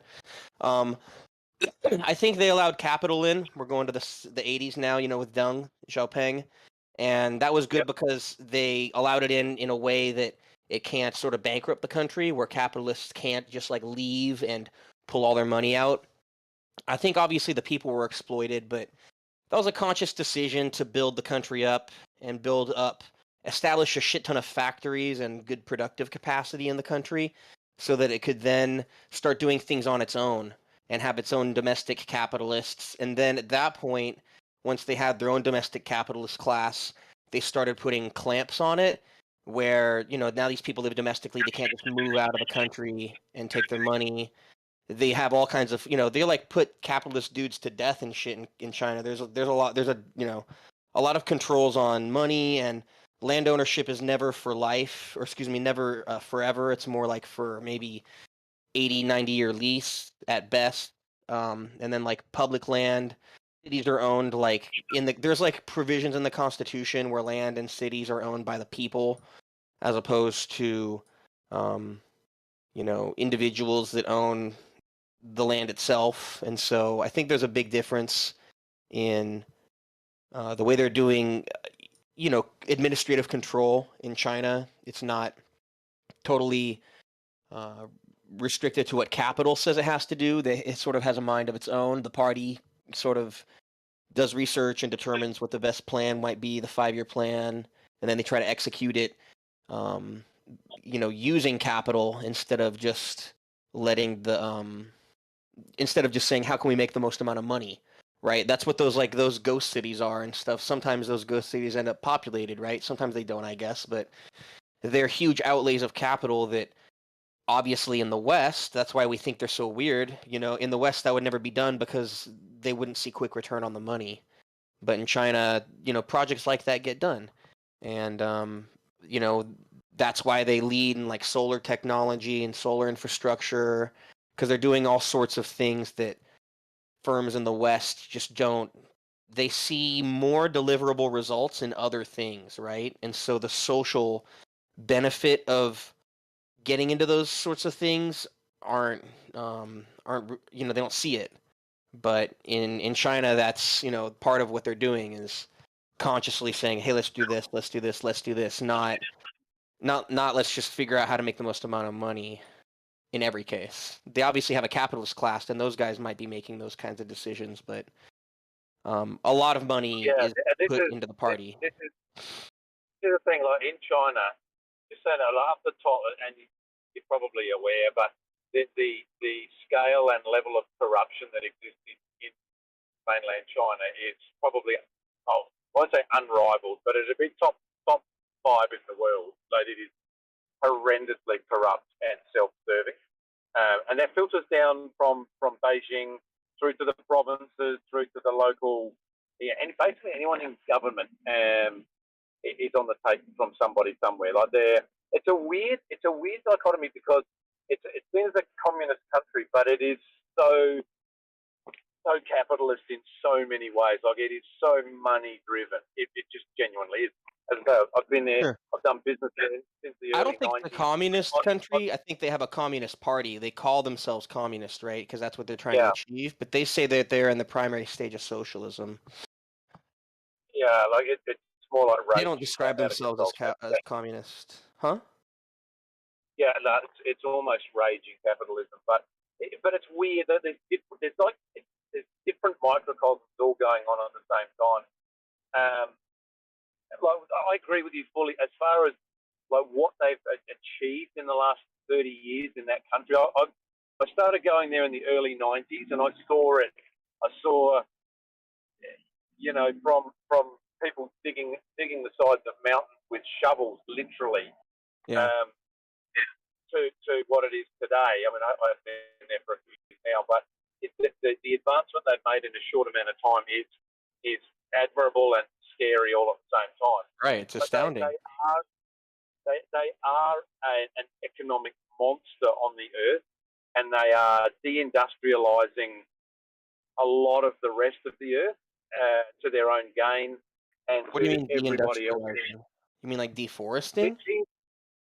No, deindustrializing, like the manufacturing industry that previously existed in Western countries, the US. Oh, they're producing more efficiently. I see what you mean. That's just them taking advantage of capitalism. It's true. No, that's them exploiting their people for low wages. That's pretty much what that equates. That's capitalism, though. Like, Correct. No, no, I just want to say- each to their own. Are you aware of the NEP in Russia, in the former Soviet Union? No, I'm not. No. So, you know what? So Marxists actually really like capitalism. They like it compared to the former mode of production, which was Feudalism. feudalism. Now, Yep. the argument in the Soviet Union when Lenin took control with the new economic policy, which is the NEP. The They new use- economic policy. So it introduced capitalism to what was primarily a sort of kind of feudal Russia or the Soviet Union. They used capitalism to help kickstart industrialization. Eventually, they did away with this under Stalin, or I think a bit earlier before Stalin took control. Right, Gabe? Yeah, I think they only did the NEP for a couple years. They called it also like the Civil War, the post-Civil War economy. They did it after the Civil War, I think, to kind of recover. So it's not actually that strange for a It's like, Marxist. oh, go ahead. No. So essentially, the idea in China is kind of the same. They're using capitalism to build like the modes of production, like to help turn the country from like a rural nation to like an industrialized nation. It's not that foreign of an idea for communists. They basically started allowing private individuals to own small and medium-sized enterprises. So that kind of shit would have been banned before, right? Because you're communism now, right? So you're not going to own. There's no business owners, right? You know what I'm saying? But with the NEP, they started allowing that. Just like China obviously allows business owners, for example. I think that's the analogy he's drawing. Go ahead. Yeah, like the information, like what you're talking to me about, I don't have knowledge of some of this stuff, and I don't know. I'm assuming you've learned this somewhere. I'm just telling you.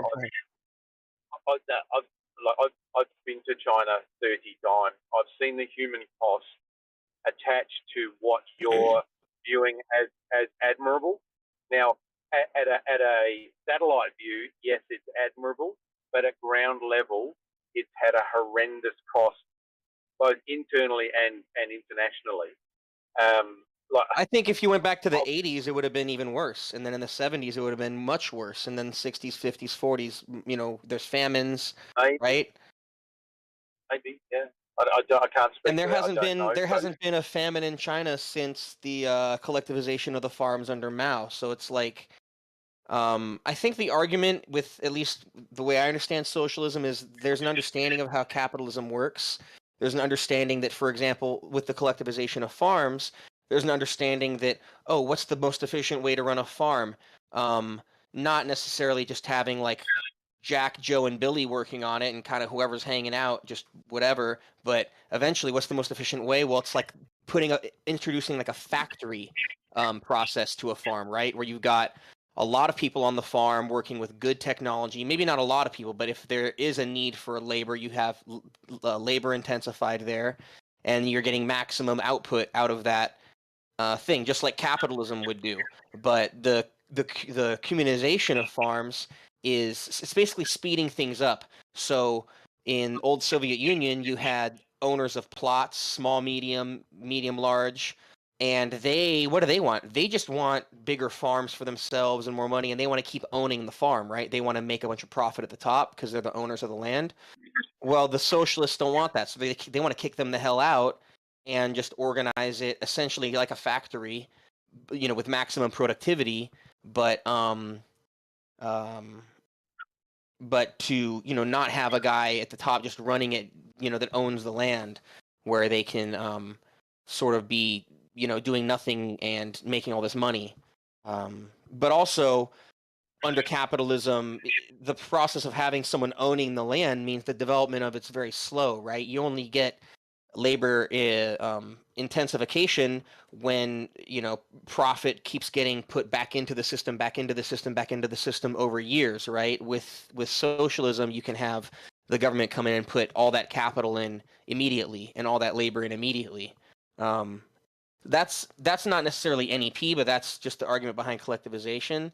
With NEP and essentially allowing liberalization of the economy, letting people own firms and things like that, the argument is that you want to, increase productivity on every level, not just agricultural.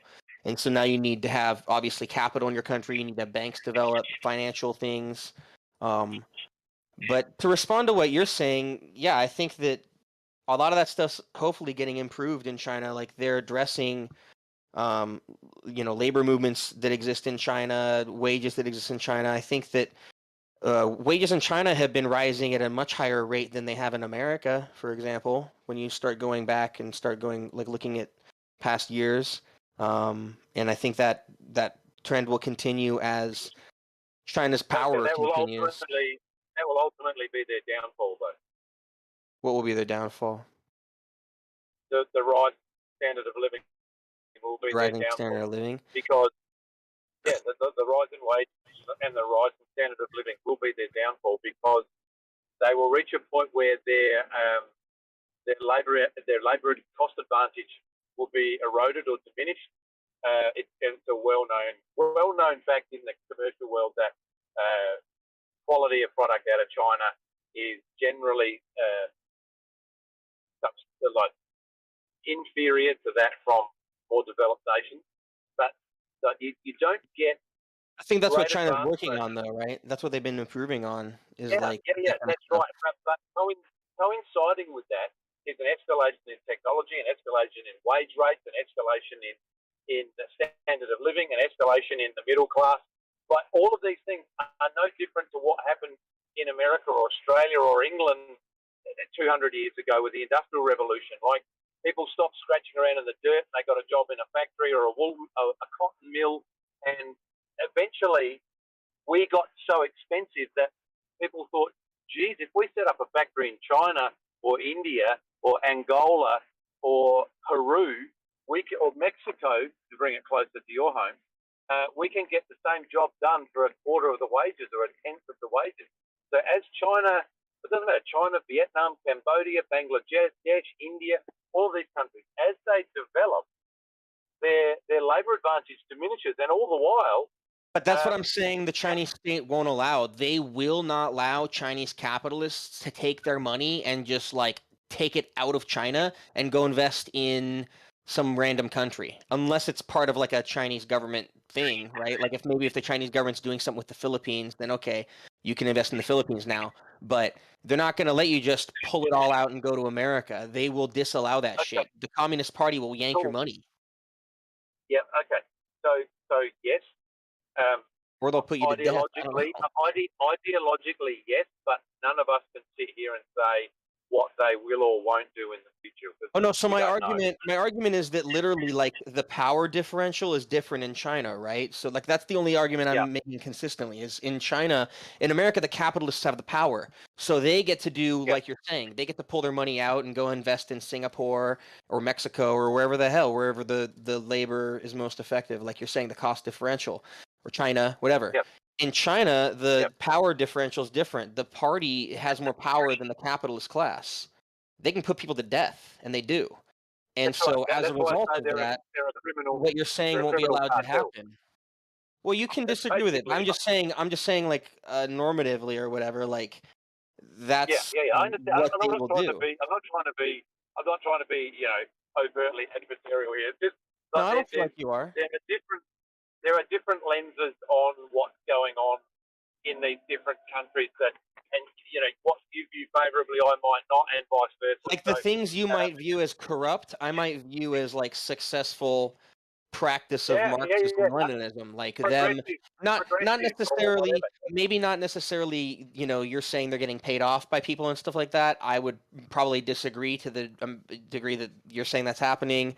I think that they, do party purges, and I think it's pretty hard to get into the party. You have to do, I think when Mao tried to get into the party, he had to try to get in 8 to 10 times to actually finally get in. Not Mao, excuse me, when Deng Xiaoping did. I was reading his biography, not Mao. I don't know about Mao. And Deng Xiaoping was highly privileged, sort of had a lot, his parents were really respected. You would have thought he would have just got in instantly, and it was he had to do 10 repeated attempts. I think it's, I would obviously say it's tough to get into the Communist Party. Go ahead. That's how, I don't know how old you are, bro, but I'm 35. That's how mafia. Okay, cool. I'm 55. That's how mafia works. They don't just let you in.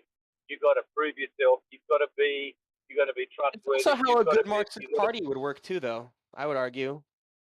I Like you agree. want Yeah, everyone screen. I'm just saying that's also how other elements work. That's all I'm pointing out. Maybe. I mean, I don't know if the mob makes people kill 11 people before they get into the mob. I would think you get, but you get to be a made man after 1 or 2, don't you? I don't think you have to take out 11 guys. That's a lot. But maybe Yeah, I don't know. that's a I don't tough know. that's a tough mafia. Those Yeah. are tough guys. But I mean, So if go you ahead. could click your fingers today, if you could click your fingers like right now and turn America into what form of government? What would be your preference? Well, I don't think there's just like a communist form of government. Communism is a global form of economics, right? Every country has to sort of, if communism is basically like anarchism, it's like an end state. There's no classes, there's no government. So it has to be a global thing. You can't have one country just declare like, all right, no more government, no more classes. They'll just get invaded and taken over, right? It's not feasible. So what incentive in your? So obviously you're in favour of But the I whole would prefer if I New would World like a Order classless idea. society. That sounds good to me. Yeah, I'd like a classless. Okay, so what? Go ahead. Gotcha. I'm just sorry if I'm interrupting, man. I'm not No, you're far good. from home. You're So good. You're good. I've got to try We're and fine. get some points in before There's I no get home. hostility. What? Yeah, 100%. What? So what in that environment? What incentivizes people to do anything over and above? That's an old argument. would I- Marx, go ahead. No, genuinely, it's not. I'm not trying to be a smartass. Why Yeah. would I be a surgeon instead of a farmer? What would make me want to do that? Some people are just passionate about certain things, like genuine interest. Are you saying that every doctor is like just in it for the money? Many of them, yes, many. Not all, but many are. Like when you're 17 or 18 years old at finishing high school, and you have to make a career choice. So you're I don't know what SATs or whatever you have in the States, but you're in the top 2%. You're weighing up. Okay, I can do anything here.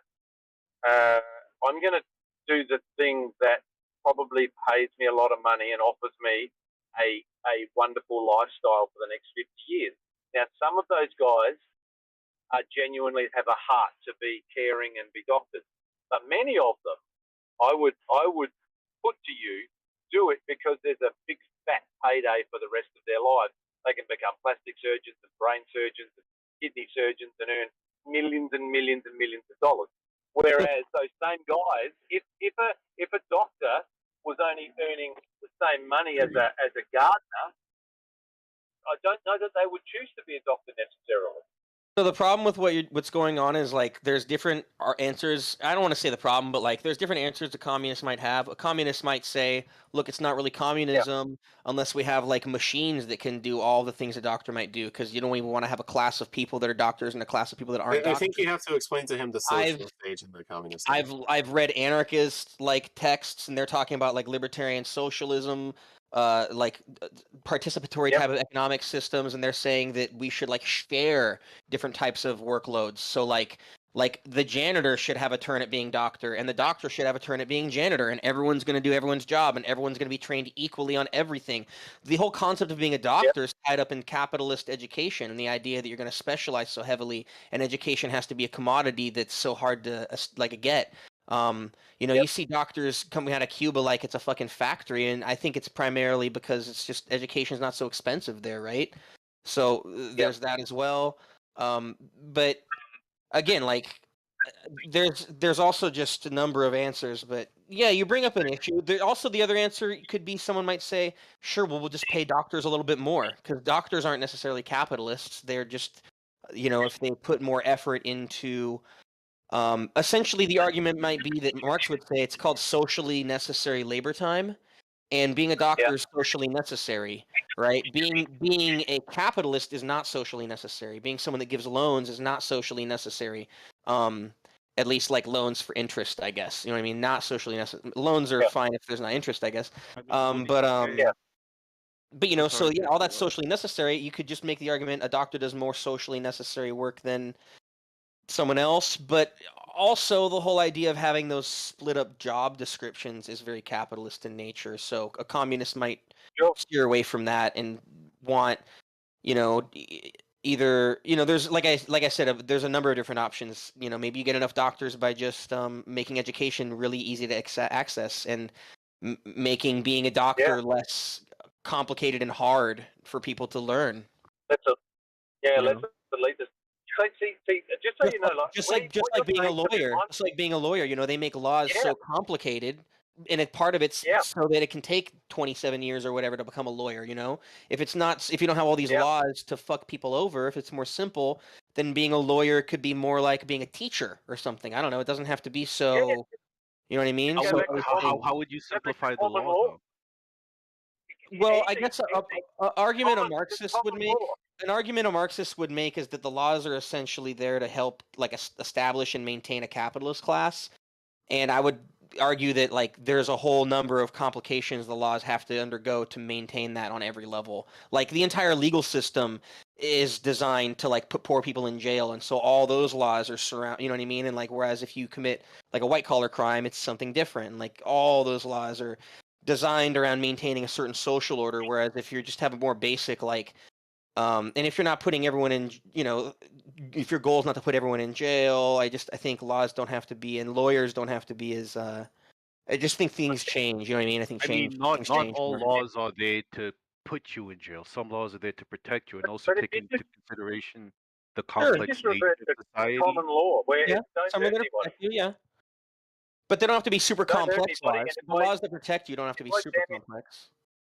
Each to their own. Your mic is a bit weird, man. Sorry, man. It's Sorry. hard to hear. you. Sorry, I was talking when he was talking. That was my bad. Go ahead. Oh, okay. Yeah, go ahead, man. Just to simplify it, if you just revert essentially to common law, don't harm anybody, and if somebody does harm somebody, well, they have to make good on the damage that they do. But that gets rid of the vast majority of law that exists in the capitalist Does it system really? anyway. Yeah. What What I'm about saying. what about laws around property, divorce, child custody, running a business? You know, even in a communist or socialist society, you would need laws for these sort of things. You I know, think they'd be much more education. simplified. Well, 100% a lot of yeah. Marxists seem to think that like nuclear family is kind of an artificial construction, but That's like Nuclear Engels. I don't know how families are much what? of that's been carried into, like, modern day Marxists, though. That's like an Engels thing, isn't it? no. You know who Contoy is? Mm-mm. I'll link you in a bit. I mean, the nuclear family as it exists, like, as a patriarch, like, I don't know. There's the specific way it exists in America, sure, but I don't know if it is necessarily. Because what would you replace it with? Just communal living? I don't know if that's necessarily better. Communal creches, for example, for raising The children. nuclear family, it's a global thing, right? It's more No, it's enshrined generally like an in. American phenomena, and it was kind of spread by America. What do you mean, man, woman, and children? Well, families living separately from one another, essentially. Like, Isn't the nuclear family the opposite of that? No. like red tape. Say Okay. this. Say there was, like, more strict laws on what parents were allowed to do to the kids, and kids had a lot more avenues to report stuff and knew about it. Like, that, I feel, would change all of a sudden the power that a nuclear family might have. You know, I don't know, maybe. I'd agree. Or it Isn't also, the like, idea that also a if the nuclear foster family system wasn't is a fucked up. standard family with with generally two adults, male, female, married with their kids? No. Essentially, for most of human history, like you lived with like your parents. Like it Yeah, wasn't just that's like Yeah, that's that's that's a We're nuclear talking about- family. no, it's yeah. not. No. What? All right, what is a nuclear family? No, What do you no. mean The by it? nuclear family is like essentially just like two people, like not even like Yeah, involving that's like your defined, parents. that's defined by who? Who's What? defining it? I thought the nuclear family was like the standard family. I agree with Move by Pressure. That's what I thought too. Let me look it up. Yeah. No. The nuclear family. I'll just go with the literally just Yeah, the no, definition. it's a couple and their dependent children. So how many? Yeah. Yeah, 2 kids or 1 kid, whatever. Yeah, Doesn't the matter. standard family. Yeah. There's no point. I mean, I guess if it's just 2 people, you're now just talking about a man and a woman. You might as well just talk about feminism. Why bring in a kid if there's no kid? You know what I'm saying? It's a family, I guess, but if it's just two people, it's just a couple, right? It's just like a man and a woman. It's just the politics of men and women, or two men, Yeah, or whatever, but I mean, or two women, I I, guess. s- I don't know. I still feel in order to simplify laws, you would need to simplify life in general. Because the more complicated life gets, Yeah, but in a every classless society, wouldn't it be a lot? That's all I'm saying is there would be less complications by virtue of the fact that you don't have to maintain like this crazy social order, and also you don't have to like. The argument is that laws are literally used like they have a function, right? The function is to siphon wealth to like the wealthy already, I and like don't know from the about that. poor. Well, it's not about you agreeing or disagreeing. That's what a Marxist would say, right? So if you think there's a function, then you would follow that laws would get simpler if that function wasn't there. I have to go pee. Why Can would I, a can I Marxist just, I've say got that? about 2 minutes. Can I just add one quick thing? With the whole Marxism, He just went to the communism, bathroom. He just went to the No, I bathroom. didn't. I'm waiting. I'm gonna go in a second. I'll mute just myself. real quick. I don't have, whilst I seem to be arguing against it, I don't have a fundamental problem with it, with one exception. Okay, so on paper, in theory and ideologically, it sounds fabulous. But the problem you have is when you introduce humans into it, and humans come in all shapes and sizes. Some have psychopathy, some sociopathy, some narcissism, some benevolent, some nothing, some unstable. That's where all of these things run into trouble. So what you're relying on is having the people who are running or governing this system. You're relying on them having good character and a benevolent nature in order for them not to end up power wielding bastards who once again end up elite with the peasants under their feet. Do you I mean, see what I'm saying? there's an entire field of psychology that's based on Marxism called Lacanian psychology, and I'm pretty sure it says that like psychopathy is due to capitalism. So again, Marxists would say it's because of capitalism. I know you're not surprised, but they'd say like a lot of mental illness is due to like alienation, the fact that in capitalism everything's turned upside down, so people are turned into products, products are turned into people. So companies are more human. Companies are more human than humans are. We have corporate personhood in this country. They have like Bill of Rights protections, first, second, third. Well, I guess Second Amendment's not that important, but they have First Amendment right. They can like donate to political candidates and stuff like that.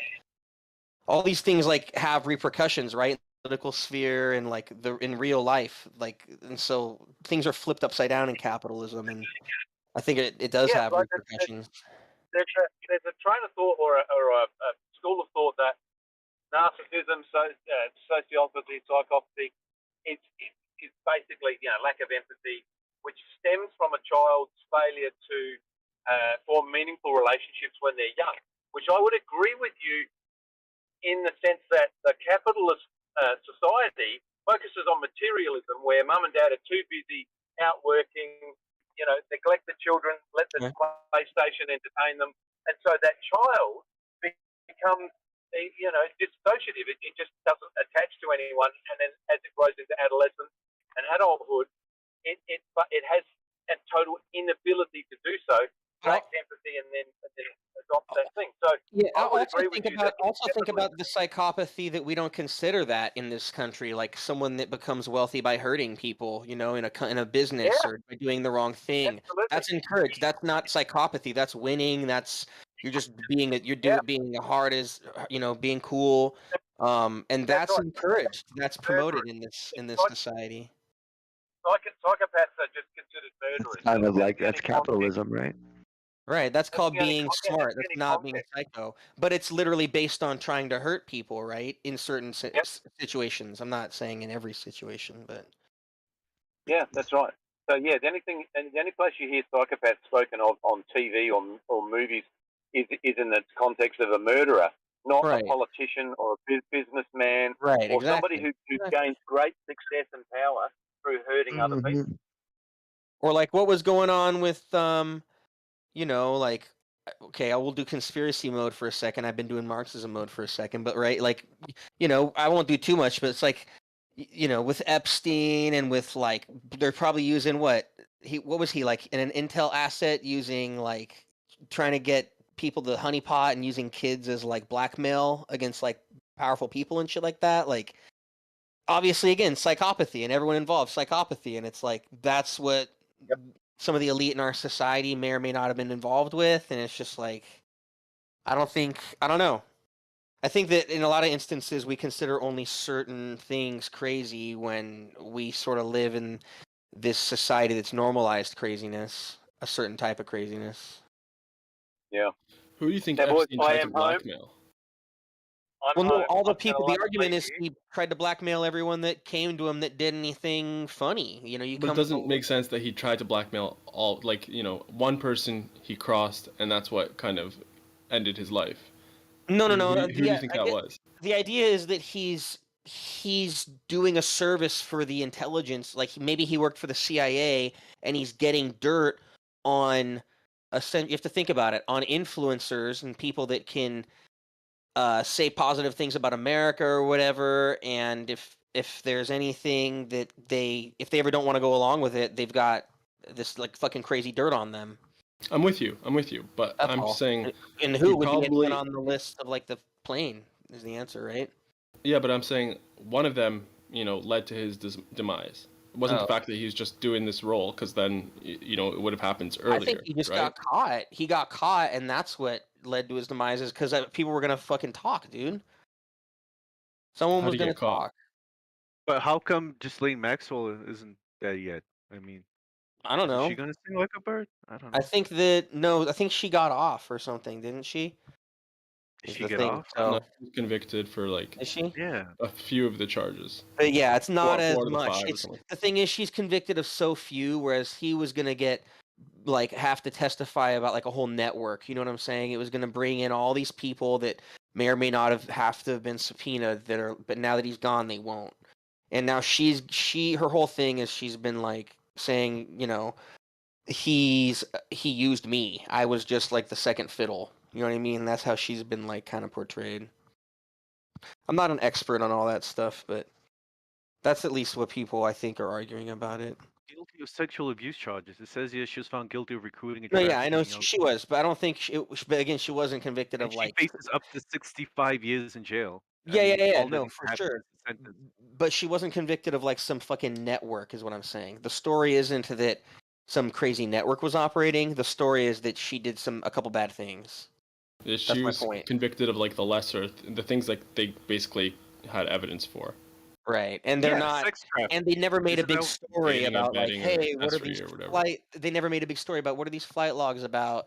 Why are all these different, people on it? Do we need to subpoena these yeah, people? yeah. They never look deeper into it. That's the thing. Yeah, but I mean that isn't illegal having famous people on a fucking jet going to like a secret island. No one can charge you for that. What you're going to be charged for is When like you have sexual knowledge of It's because I mean it's circumstantial like evidence. it's not circumstantial because you'd bring in people, you'd force them to testify is what would happen. They don't want like all they'd have to do is open an investigation, and what's happening is too much evidence came out. They went to this island or whatever, and they found all this creepy fucking shit, and so much testimony came out that they were going to be forced to sort of like ask more questions. And so obviously with him being gone, I think it was a way to have them stop asking questions.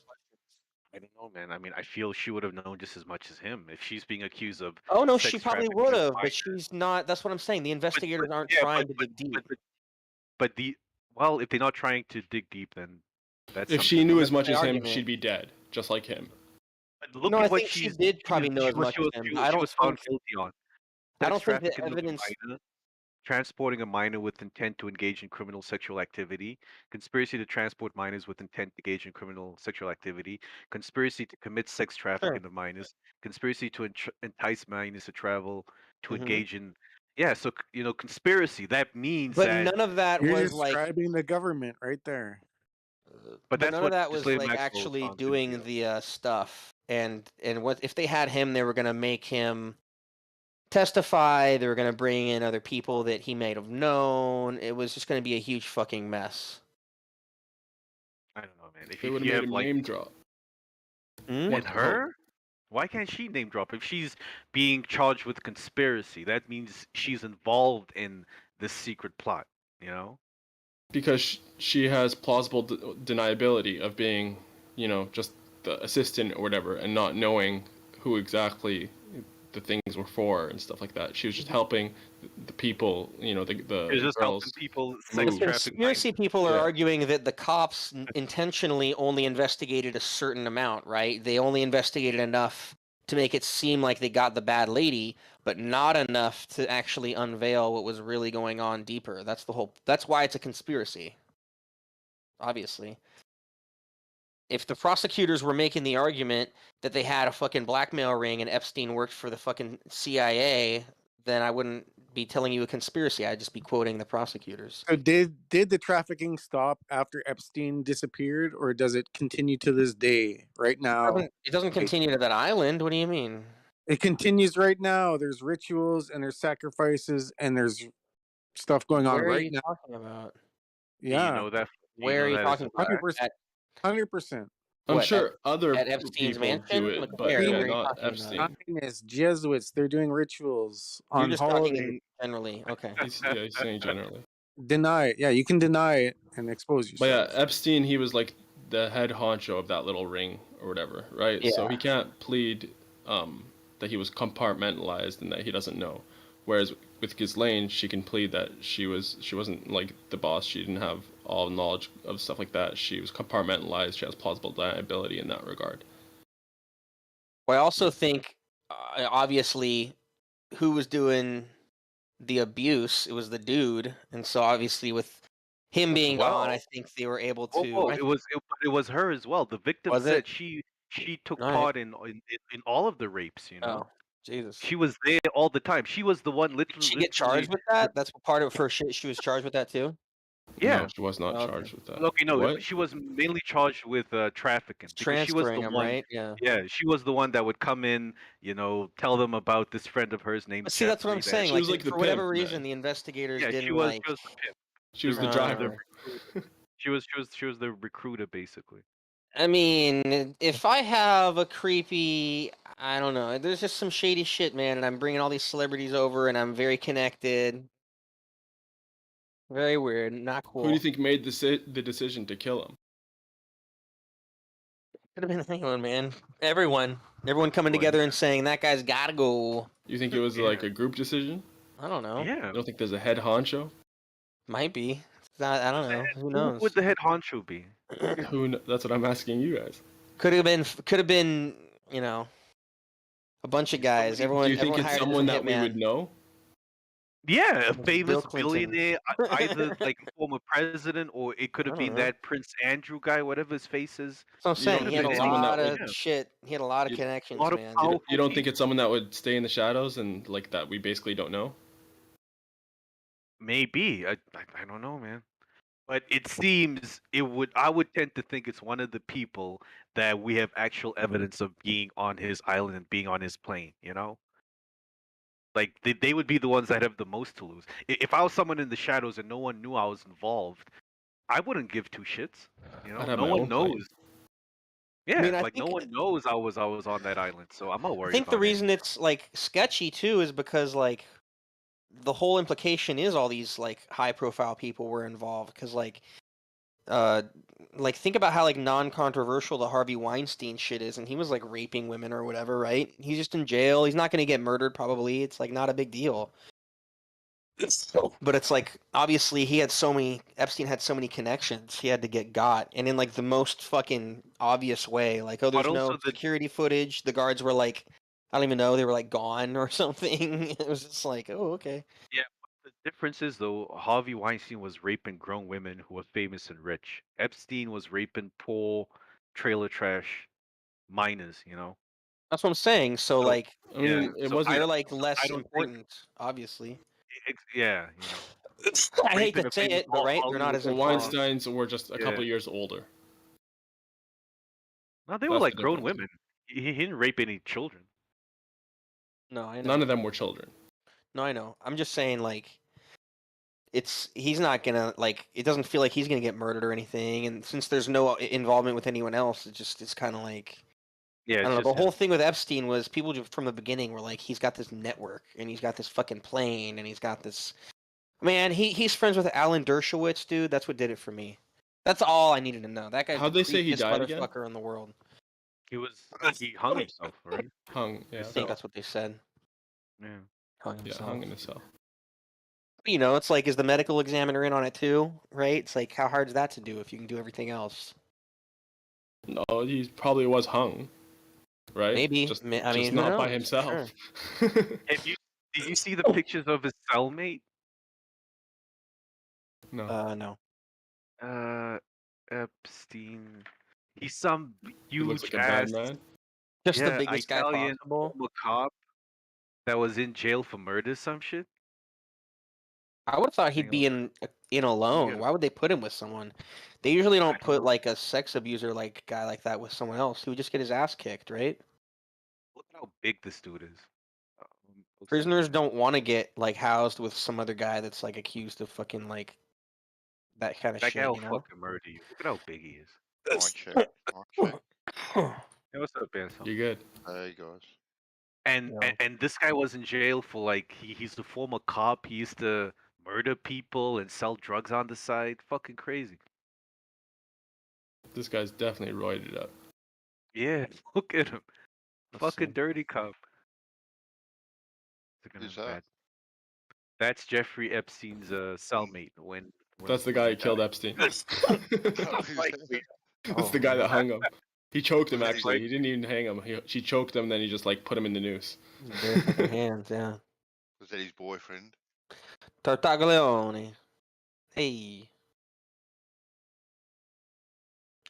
Hey, officers! This guy is like he's like choked out. Hey.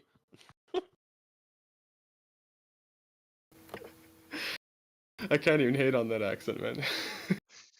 So this guy Tartaglione in December 2016 arrested for the murder of 4 Hispanic men, also charged with conspiracy to purchase 5 kilograms of cocaine in the drug deal that went bad.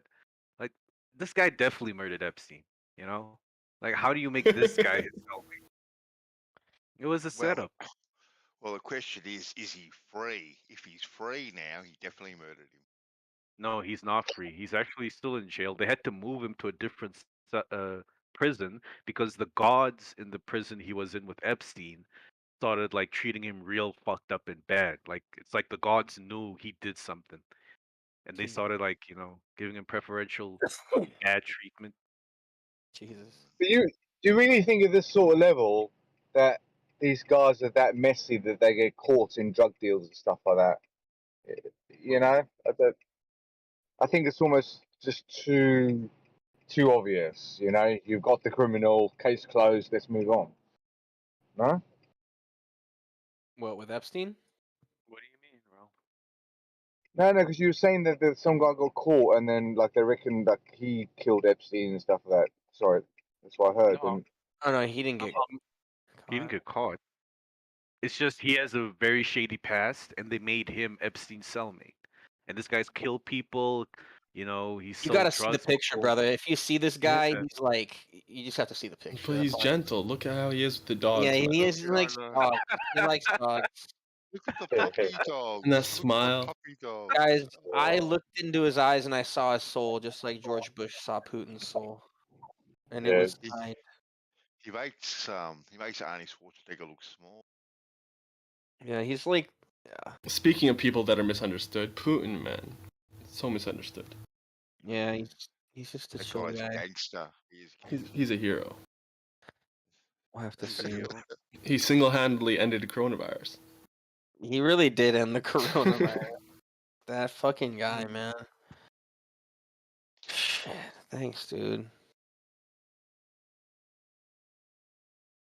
I saw this meme, like he should be awarded the Nobel Prize of Medicine for his extraordinary efforts ending the pandemic. Dude, it's nowhere on. I'm on CNN.com right now. Nowhere. It's the longest time. It's not on the entire front page. Nothing about coronavirus. You would have swore it was like 9/11 happened again. What's the chances of him getting the Peace Prize? He'll Peace never Prize. get that. Oh, there's He one will link never about get Ron. Well, if we think about Obama, not too bad. There we go. That was going to be my point percent. What do you mean? You guys He think has a Obama doesn't chance. deserve his Peace Prize? Yeah, Obama's Peace Prize with all those drones that he fired and all the people he killed. What? What drones did he fight? He was the Obama? world's biggest. He was the world's biggest terrorist. Obama, come on. Was he? Yeah. Yeah, the most drone killings like ever were in his time. While he was president, sure, but I mean, are you Yeah. gonna blame those drone killings on him? Hell yeah. Yeah. He gives the Yeah. order. Buck stops with him, man. Did he give the order? Did he really? 100%. Ooh, this is a hot thread here. Wow.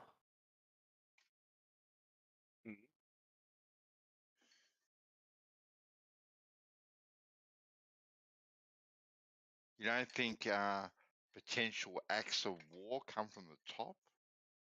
I don't think so. I think a lot of generals act, Independently, do you? autonomous. Yeah. Of the what to wash the responsibility off the president's hand. You think it's done that Not way, do to you? wash I the don't know. responsibility, but I mean, Sure. we've seen it happen in the past plenty of times. Maybe not in a country like Russia, because Russia is basically a dictatorship. Putin gives a call on everything, but over here, the president isn't privy to everything that happens. A lot of things happen without his knowledge. Sure, So he but can claim plausible deniability. Sorry, I don't know if I don't know if that's the reason. Yeah, but that no, but hold up. It was public knowledge how many drone killings there were and stuff like that, right? This wasn't hidden information. So if it's not addressed, if it's ignored and there's a lack of action, that's acquiescence on his part, because he has the onus. The buck stops with him. It's his onus to, to reprimand this general that made the bad call or whatever, to do something, right? But not doing anything is silent agreement. What country are we talking about now? Oh, The U.S. Obama, yeah. But I we're mean, talking about drone strikes. Yeah. I mean, when he won the Peace Prize, we were in 2 wars, right? But he's not the one that took us into those wars, was he? Didn't he become president No. while we were in those wars? Yeah. Yes. And he was trying to take us out, right? No, but he wanted Afghanistan to. He wanted to go more into Afghanistan. The Democrats had this weird fucking thing because they always have to like leverage their position off the Republicans. So they have this weird thing. The Republicans were like, "We're gonna fight the war harder. We're men. We're gonna send troops in." They did the surge in Iraq and they declared like Afghanistan over and stuff like that.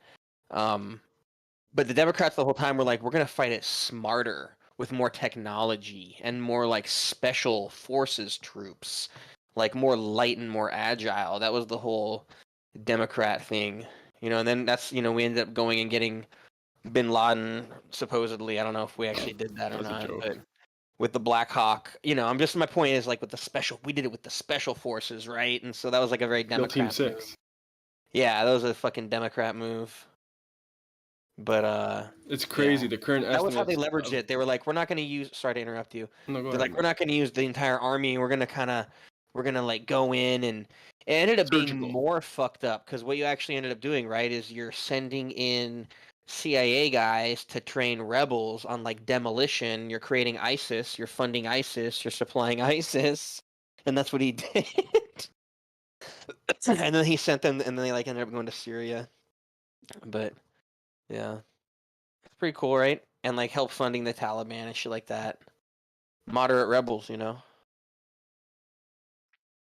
Yeah, I was gonna say, We basically would try to find guys that would like say that. Sorry, go ahead. No, I was just gonna say that current estimates, since the 90s, for how many Muslims died as a result of these wars, directly is 4 million. Yeah, it's not fun. 4 million. 4 million. Yes, I and doubt- then indirectly. I doubt that's accurate. I mean, you can look I don't into doubt it. indirectly is No, another no, 2 to I 4 mean- million. I mean, it should be way more than that. I doubt it's only. But you mean 4 Yeah, that's million right. killed Indirectly, by? they say another 2 to 4 million. So, But killed by who? Killed by Americans or killed by Islamists and terrorists or killed by? well, who mostly America, right? They're the ones that like kind of invaded both times, and I'm sure like Russia played a little part. There's the Mujahideen and stuff like that, but the huge majority of them, whereas I think it was 2 million was from the war on terror, and then The rest were from like before that, And I just- what was the time period? from the 1990s onwards. Compare that to Western Ally troops lost percent. What are those numbers? Oh, in the thousands. Mm. Uh, But did I would see, think that. Maybe 10,000. Sorry, I don't know. Go ahead.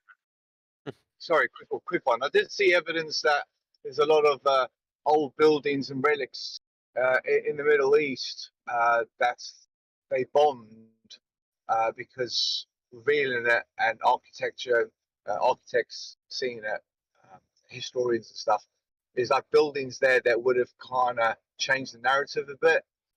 So they've done a lot of bombing of buildings that were being revealed. Does that ring a bell with anyone? What do you mean by Like a changing wall- the narrative? It's the ultimate conspiracy, isn't it, to wipe out history so no one will actually know the Yeah, truth about history. Yeah, Because Japan was like part of that sort of thing there. Yeah, if water levels are lower, then Japan would have been easily 30 times wider, at least, because there's a continental plate just the rise of Japan. So yeah, just wiping out history. That's what they're doing, I reckon. But they're using the war as a decoy.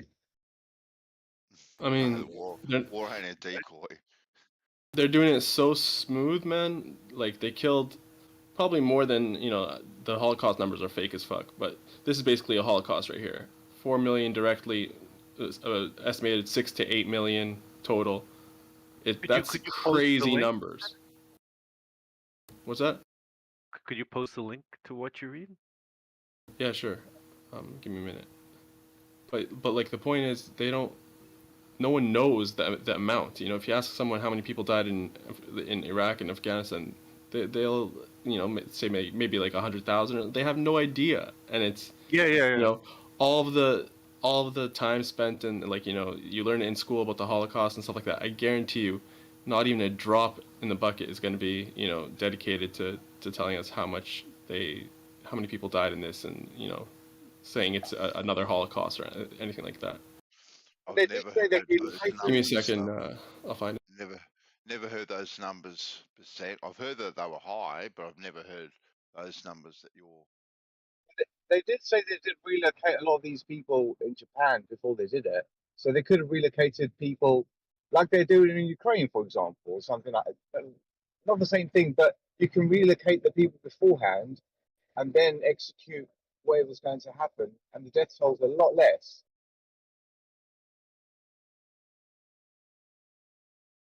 Yep.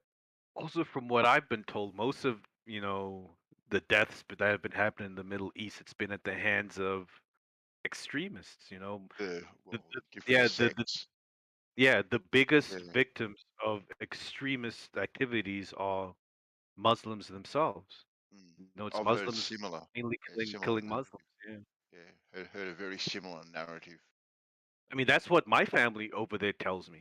Most of the killings, it's by.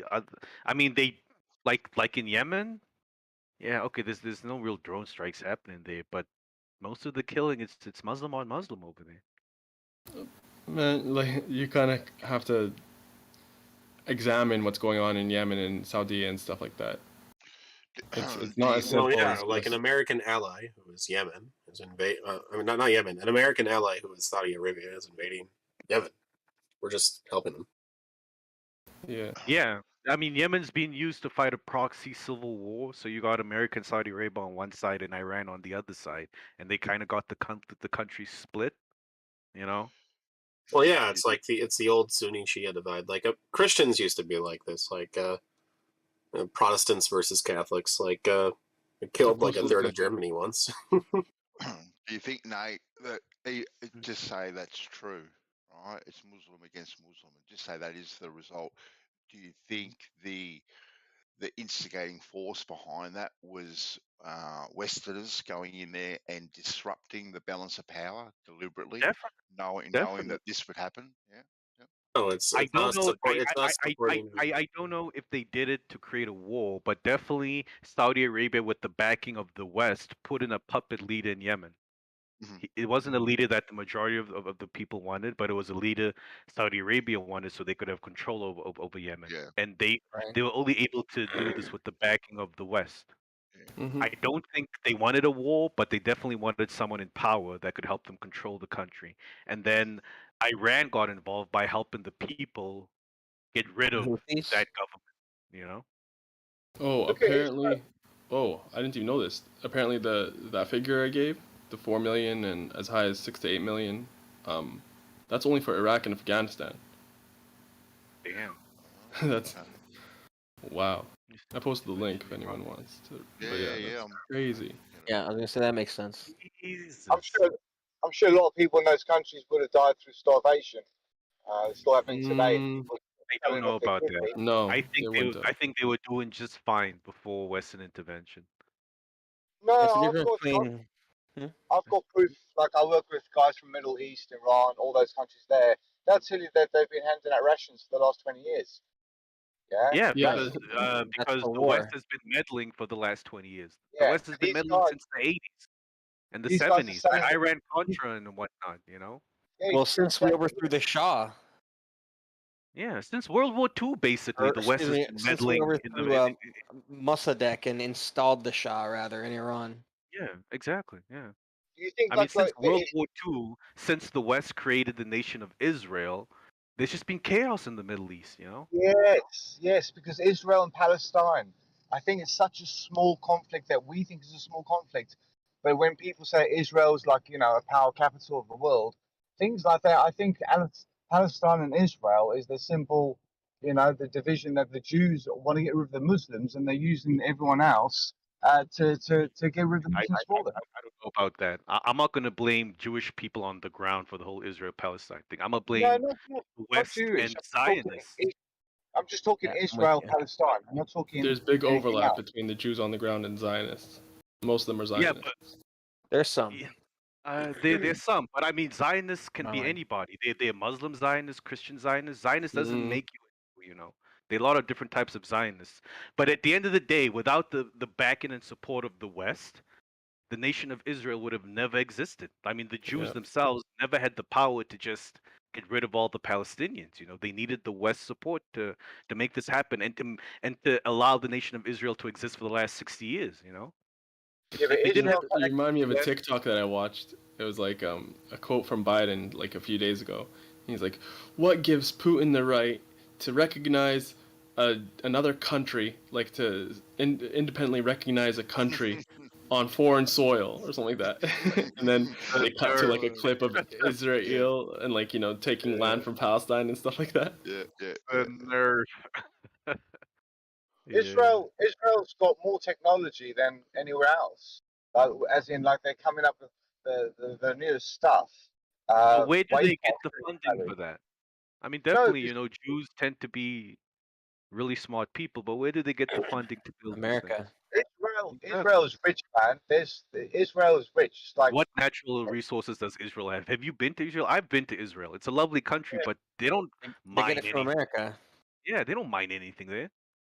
Yeah, but they don't spend things on materialistic things. But what I'm saying is the technology of a lot of things that we take for granted today originated from Israel. So there's a lot of importance in keeping Israel, and almost like Israel has a large stake in. I don't know what stake is. What they have a big say in what things go on through the technology they're supplying, and there's a lot more going on that's coming from Israel. Orders, whatever. There's it's not just. I don't think it's the simple religion part of it. It's just the country itself. I lived in a Jewish community in South Africa, and it was always about, they were sending money to it. Yeah, I don't know. It's very rich. It's very rich. It's a lot richer than people think. America's put a shit ton of money into Israel. That's why they've ensured that it's viable as a project, because it's an outpost for military hardware and things like that in the Middle East for America. And I mean, it gives them. I mean, it's a great geostrategic position to have. Land like that in the Middle East, so close to all of these other countries. From Israel, you can fire rockets at everybody. Lebanon, Jordan, you name it, they can all get it.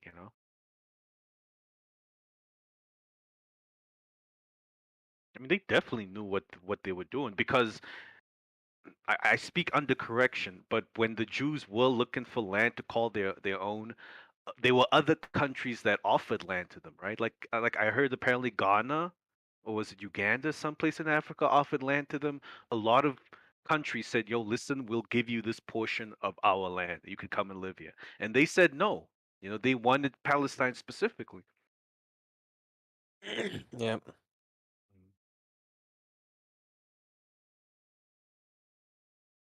Yeah, it's fucked up. Well, it's the purpose also of like the countries that have issues with Israel's sort of settlerism over time.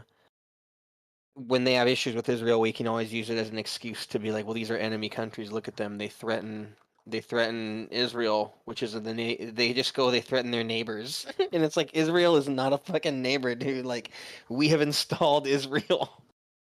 Exactly. And now we use it as like an excuse to fucking invade a country and be like, they're mean to the country we force them to tolerate.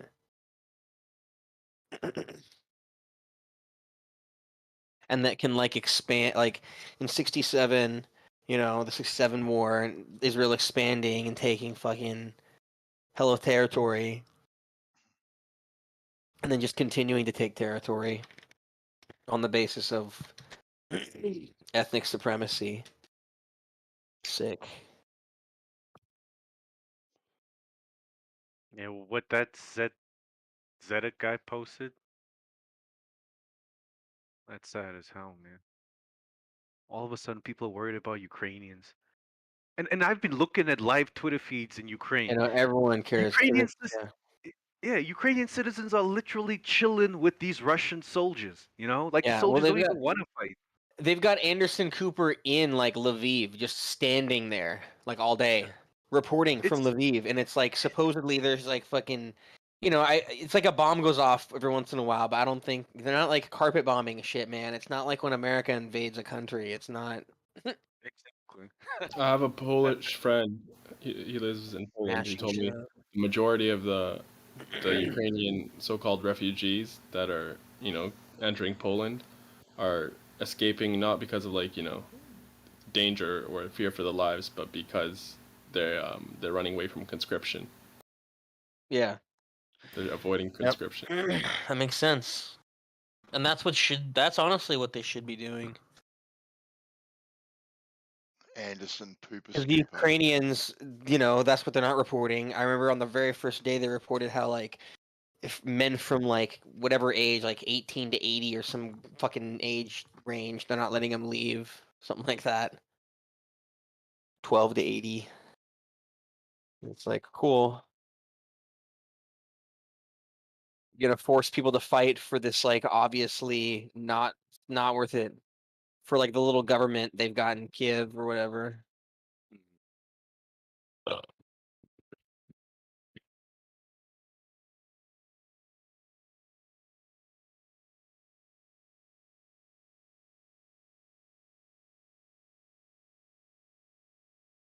If you read Putin's speech when he declared war, basically,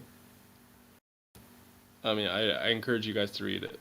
I read it and I couldn't find anything I disagreed with. What did he say? Basically he gave kind of a brief backstory into the whole kind of context of it, of how NATO is eastwardly expanding, just encroaching on Russia, and that he was left with no choice, and you had the rebels in the eastern Ukraine that that he's been trying to help and stuff like that, and so he recognized their independence a few days before that, and he said they were asking him for assistance, and that was his kind of his pretense to go into the war, which I thought was a pretty smart move. But the majority of it was just the hypocrisy of the West, of how they're constantly threatening the national security of Russia by encroaching eastward, and by telling Ukraine that they're going to be joining NATO and stuff like that. Yep. I'm not doing it justice. I encourage you to read it. Well, yeah, Article 5. You guys want to know what Article 5 is in NATO? Yeah. There you go, Nate. I just posted it for you. Attack on one of the NATO nations is an attack on all.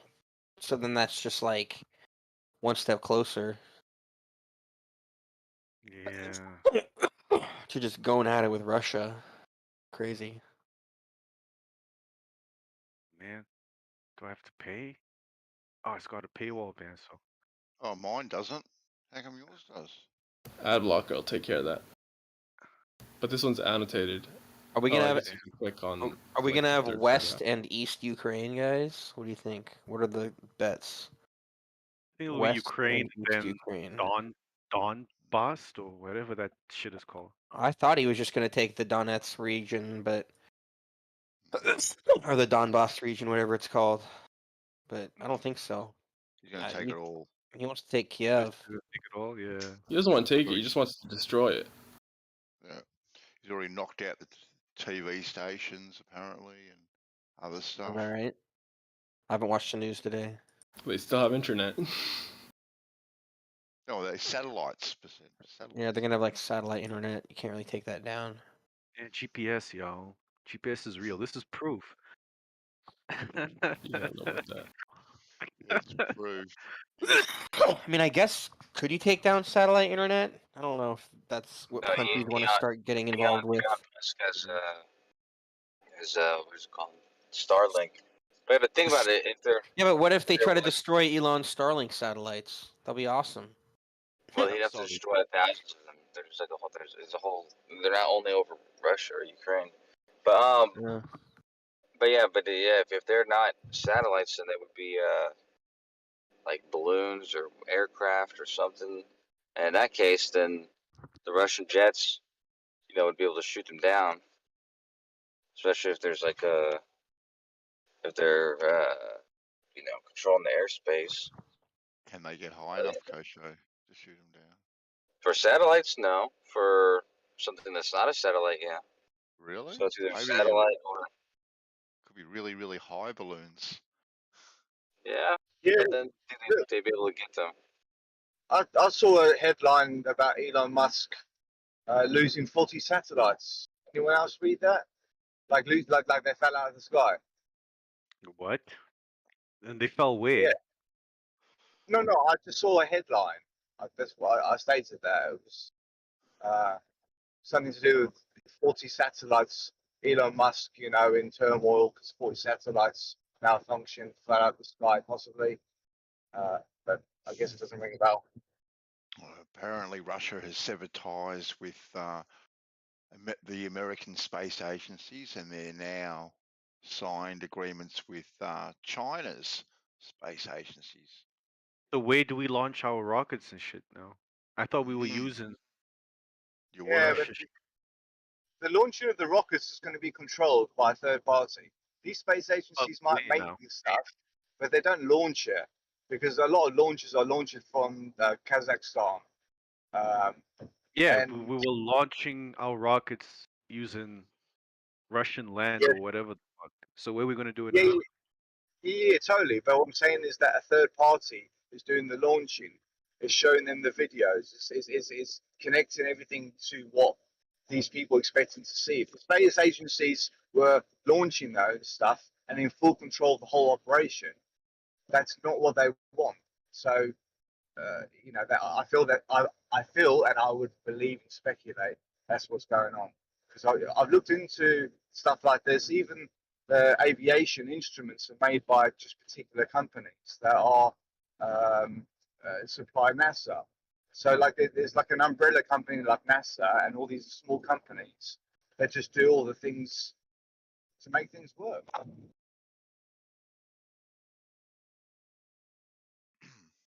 I posted like his speech. It's like no paywall and probably more digestible. Oh, perfect. More digestible. Yeah, because there's like no kind of breaks with like annotations and comments and stuff like that. It's just his speech.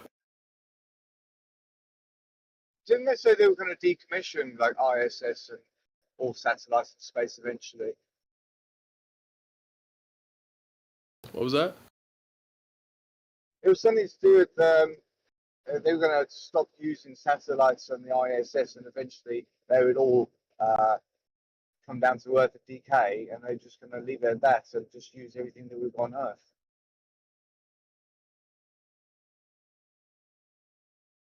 Yeah, I don't know.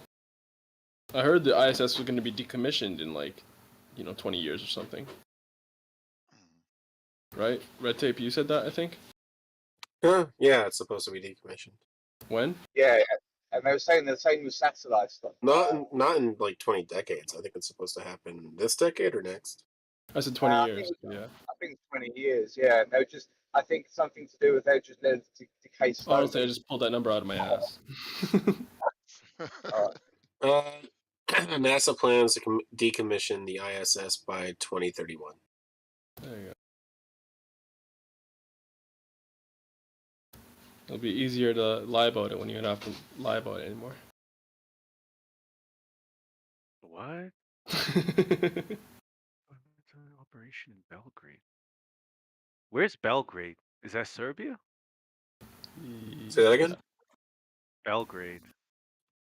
Belgrade? Pretty sure it's Belarus, I Bulgaria. think. I think that's Bulgaria.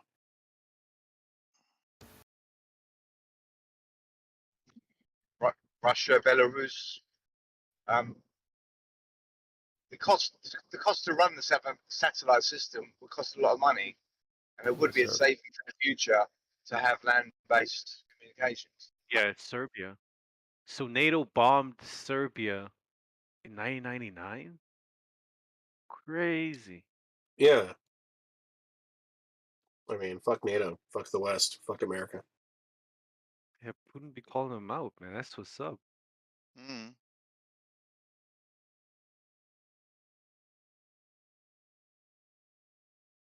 And the turn of Iraq, Libya. Wait, what kind of Syria. Muslim are you moved by pressure?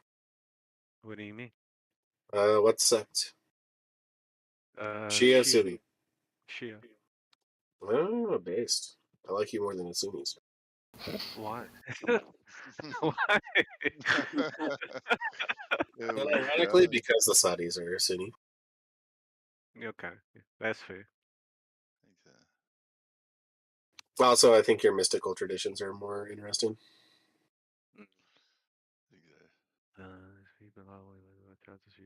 No, Putin was talking some real shit here, yo. God damn. Yeah, he was. Like, here's the thing. As a communist, I think Putin's just doing classic imperialism, but I think he's, like, fucking over the West, so I guess that's good. You know... Sorry, go ahead. I think the UN have called for Russia's instant removal from the UN. I think they voted on it yesterday or the day before. No, that wasn't what the vote was.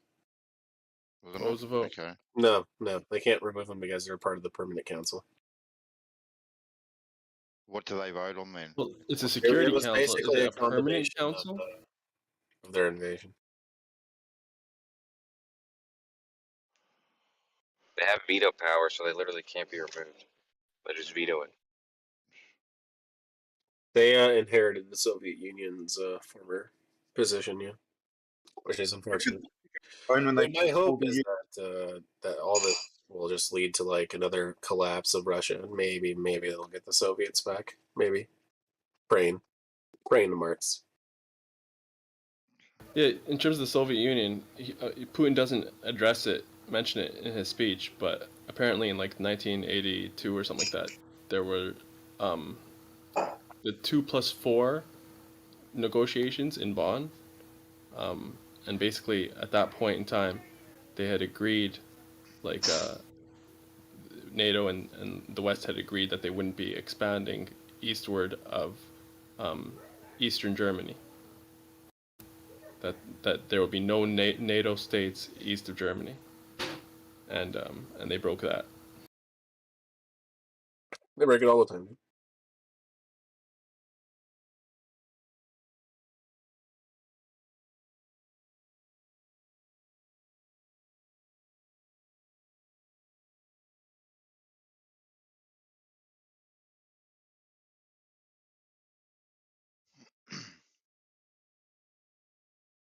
Sorry, it's 1991.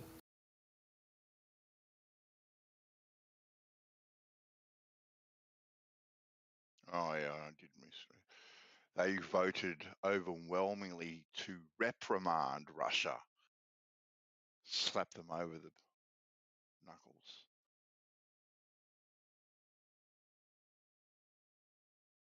Yeah, you're right.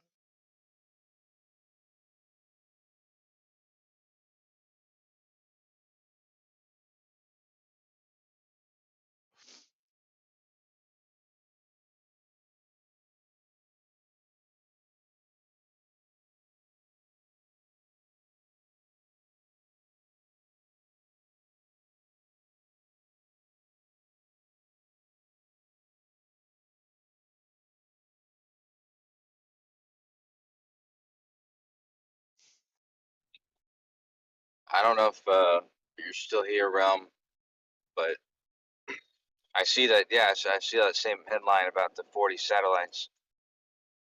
But I think it's from a geomagnetic storm. Sucks though, man.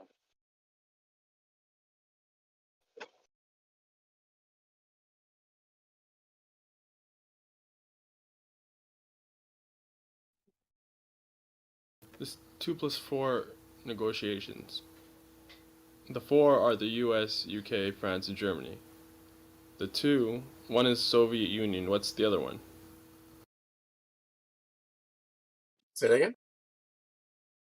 And like the thing I just posted in the live text, live stream text, it's basically talking about these negotiations that took place in Bonn, about like the Soviet Union kind of withdrawing from Eastern Europe, and that NATO won't expand to the east of Eastern Germany.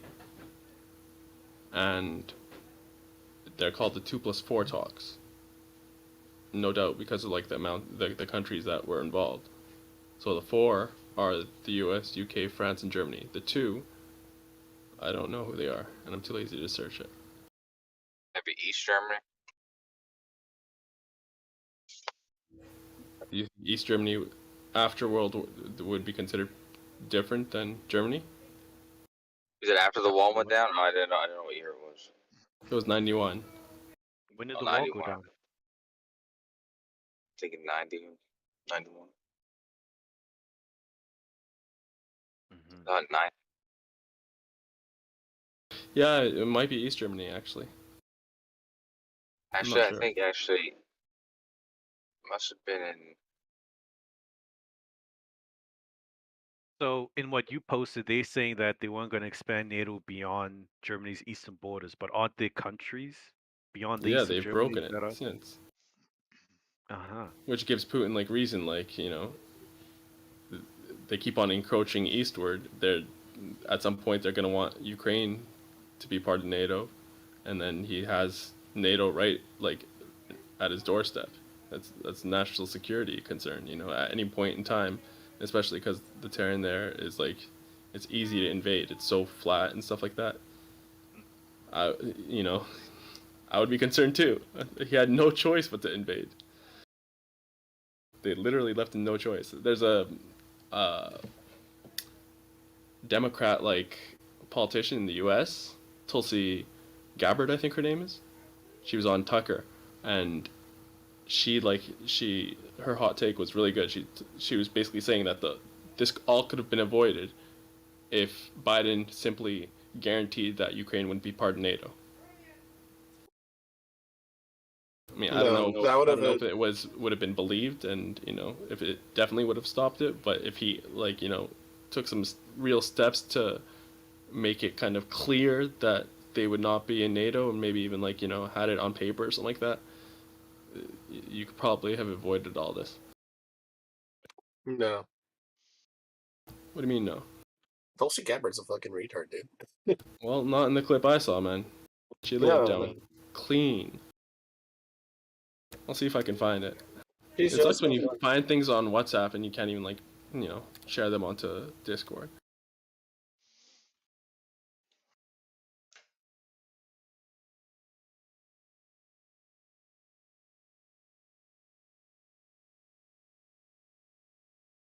Yeah.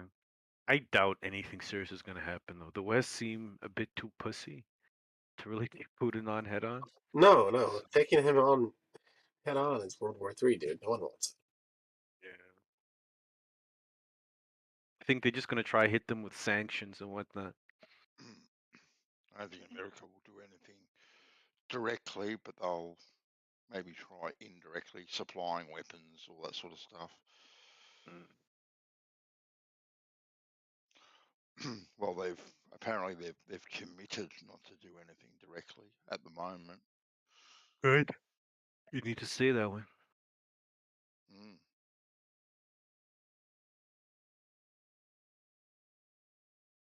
It needs to stay that way, man. I read something before where America's got some troops heading in.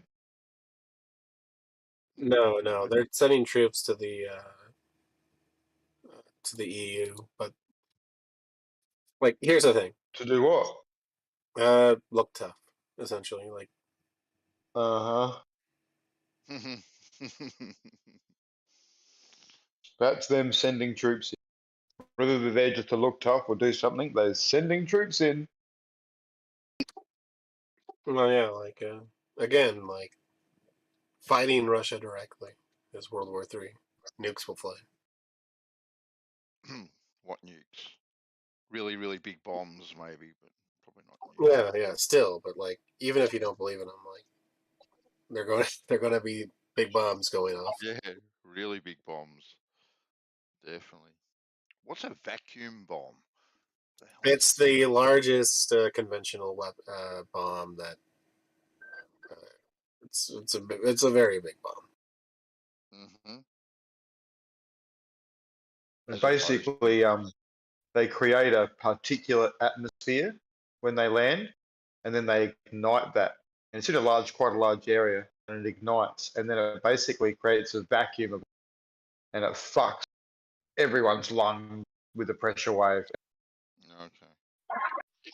If you had a bomb that could cover the world, when that bomb goes off, it'll suck every bit of oxygen from our atmosphere in one go. Imagine that. I found the clip I was talking about, Tulsi Gabbard.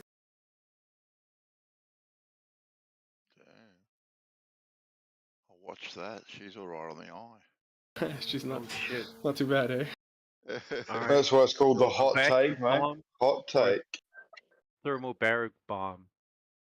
Apparently, it causes 2 explosions. The first explosion opens a container and widely scatters a fuel mixture as a cloud. And the second charge then detonates the cloud, resulting in a huge fireball, a massive blast wave in a vacuum, which sucks up all surrounding oxygen. Jesus. Pretty sure I just said that. Am I on mute? Oops. Yep. Can't hear you.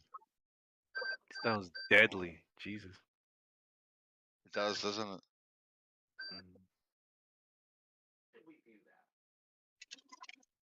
Oh, first of all, President Biden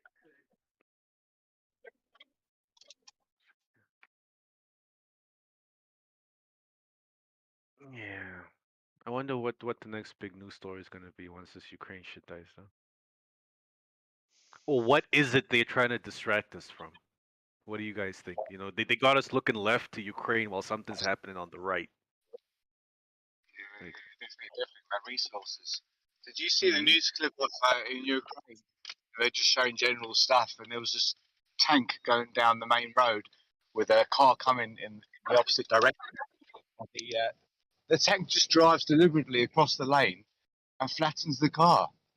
And I was like, "Fucking hell, man! They'd like put this on the fucking BBC, TV." Oh, fuck. is it me or Tulsi Gabbard turned white? What? She turned. What color was she? Like, isn't she like Samoan or some shit? She's like from Hawaii, right? Just lighting and makeup. Maybe. Yeah. Tucker's black as well.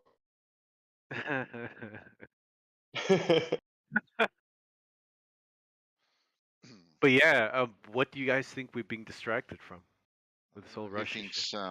Who thinks Symptomology. China will make a move on Taiwan, perhaps? This is about territory. Global outrage. Territory, like the game Risk. The more territory you got, the more power you've got, the more say you've got in.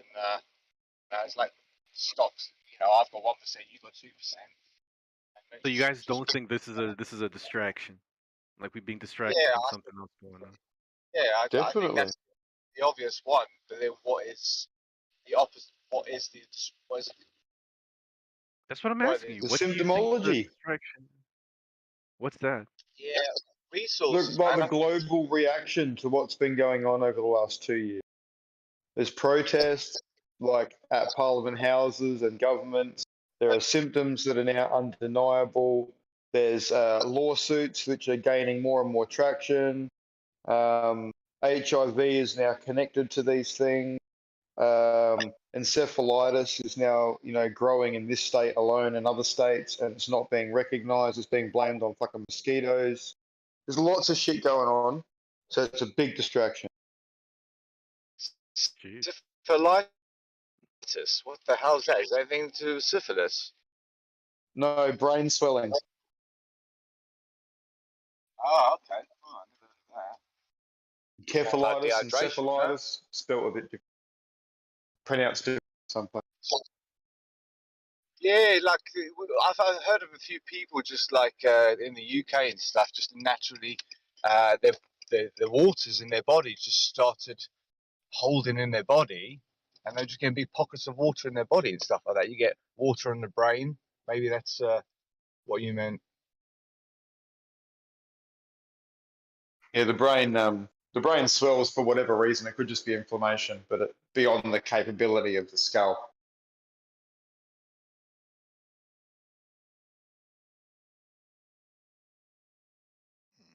Wasn't there a plane? Wasn't there a plane shot down years ago to do with Ukraine and stuff? If there's any connection there. There is a connection to HIV with that plane. There were some people on that with some very interesting information heading to a conference with regard to that. All disappeared in that plane. Oh yes, I think that sort of rings a bell. There were some very important people. Yeah. It's a bell. Who fucking knows, mate? Who fucking knows?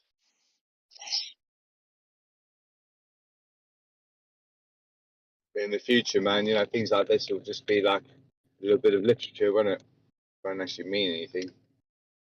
Like when they talk about If it's on the people. blockchain, mate, if it's on the blockchain and there's still the internet, I think people will be able to always know.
I've just posted some pictures of just fucking around some areas that I believe are made up. So I've got a north and south projection, and I've cut out the areas roughly. Wait. Where What I do you mean think areas that are made up? What do you mean? like made up, as in like it's saying that the diameter of Earth is smaller, if that's a easier way to say it. But the bits that I've taken out I of thought these maps your here. claim was there's hidden land and Earth is bigger. No, it's the opposite. And then when they've made up land, to hide a very small amount of land. So if you can imagine the white strip that I've made there, if there were a location in the middle there that they wanted to hide, then naturally you create more, you deposit, and then you cover up. Where did you So post this is. Oh, I thought I just pressed in the text. Oh, it's just uploading now. I'm in a bad reception area, that's why. But it's about 13.5 degrees wide on average, but there is a 0 point, and there will be a maximum point of about 26.66 degrees, possibly equator in the Pacific, right in the center of the Pacific, on the equator. But wait for them to load up. All right, I'll speak to you later.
Y'all got quiet?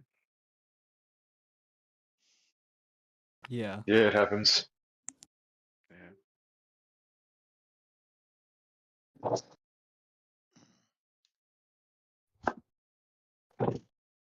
do you think of the maps that were posted? No. I don't fully understand what the realm's claim is, because it sounds like he's saying there's 10 degrees from the North Pole that's hidden, but now he's saying there's land they've made up. So I don't know if he's trying to say Earth is smaller than what we're told or bigger. No, I think you just said smaller just now. So it's Yeah, so I'm just going into work now. Yeah, it's smaller, and that cover up there will hide an area. So you can't say 100% of the area is missing. You can made up. You're trying to keep something for yourself with very small amounts of area in the north. But hang on what's though. happening here? In the second image you posted, you saying those two strips are the land they made up, the land that isn't real, right? Yeah, so the strips Mm-hmm. in the second picture, I've cut them out because I've shown you the outline. I've cut them out and then I've glued them together. And you can see how the red line moves, the international date line.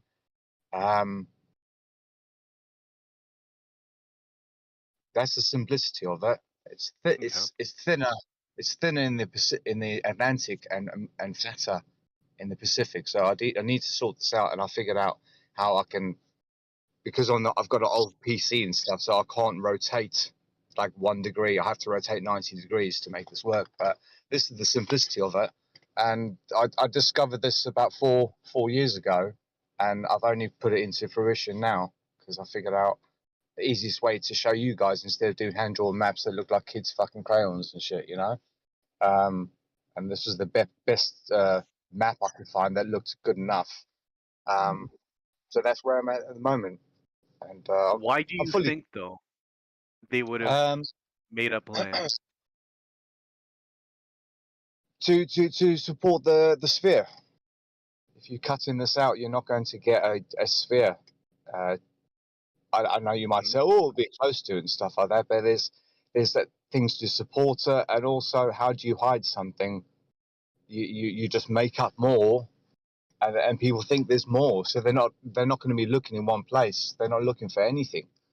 So these anomalies here are just a stretching of time zones, doppelgangers, international dateline, doppelgangers. You can see the squiggly line of the international dateline or the red one. Yes, it's political, this, that, and the other, but there's a lot of other reasons you would have to do this, and you can sort of maybe imagine that you could almost draw a second straight line to make that international dateline sorted.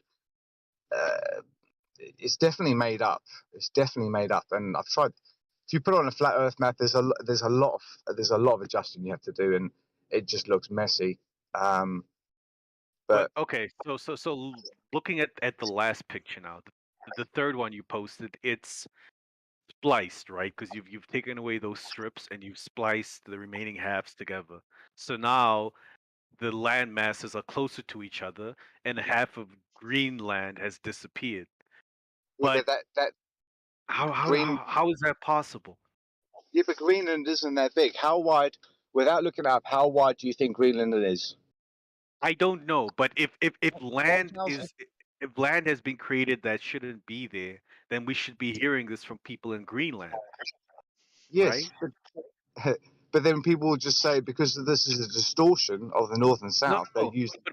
but the map is trying to represent what's happening in real life. So if you're saying extra land has been added to the map, and I could use this map to calculate distances between places, then there should be those same distances I get on the map should equate to what we have in real life. So in real life, Greenland isn't as big as what we measure it to be in real life, not just on the map, right? No, this is using the measure of Greenland. The map itself shows Greenland to be bigger because the map is distorted, isn't it? This is not an orthographic projection, but even in an orthographic projection, Greenland is still bigger than what it actually is. It's not that big. It's On like a globe? 1,200. Go measure it. Go into Google Maps. Go and do anything. Go measure the from point to point of Greenland. It's not that big, man. And then when you measure from Greenland to Iceland, you get those measurements. You get the measurement from Iceland to UK, and you do increments, and then you start to remember these distances. And then, yeah, man, yeah, it's for me, 100% is the result of all the research that I've done, and this is the easiest way to explain it. But when you say things are made up, you would say like Australia there, for example, how did they do that? Magnetic declination can change a perception of something. But definitely this is where I'm at. So I've got to go work now, but this is where I'm at. And if you guys are like, you want some projects and stuff like that, start looking into Ivan Sanderson, the 12 vile vortices, one being the Bermuda Triangle, Devil's Triangle, South Atlantic Anomaly, both poles. There's 5 anomalies on each tropic, and there's one at each pole. This guy was talking about this in the 1970s. So if he's talking about that there are equidistant magnetic anomalies and they have relationships with each other, he'll show you a map of where all the anomalies are, and they all look equidistant from each other. So there is a pattern to why, and the Titanic for me and Bermuda Triangle going hand in hand in one way or another at two different times or at the same time or whatever like that. That there was like, why would the Titanic most probably thought that it was 200 kilometers east of its actual location. Thus, following the maps and this, that, and the other, declination not fully understood, they hit an iceberg 200 kilometers west of where they thought they were. So, you know, that's one way of explaining what's going on there, and declination straightens it out. But now that we're in line, declination's going to keep on moving, and then we're going to go offline again, and we're going to start seeing situations and people reports, and then we act upon that, we resolute, and we just keep on resolving. You know, we don't solve it, we just resolve. Hmm.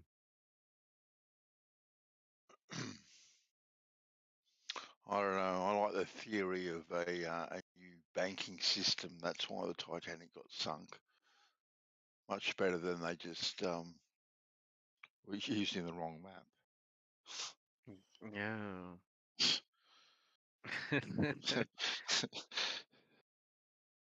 Just say.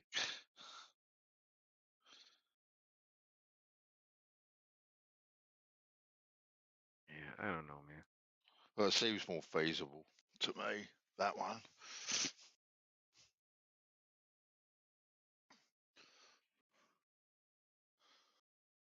Or maybe they just had bodgy builders.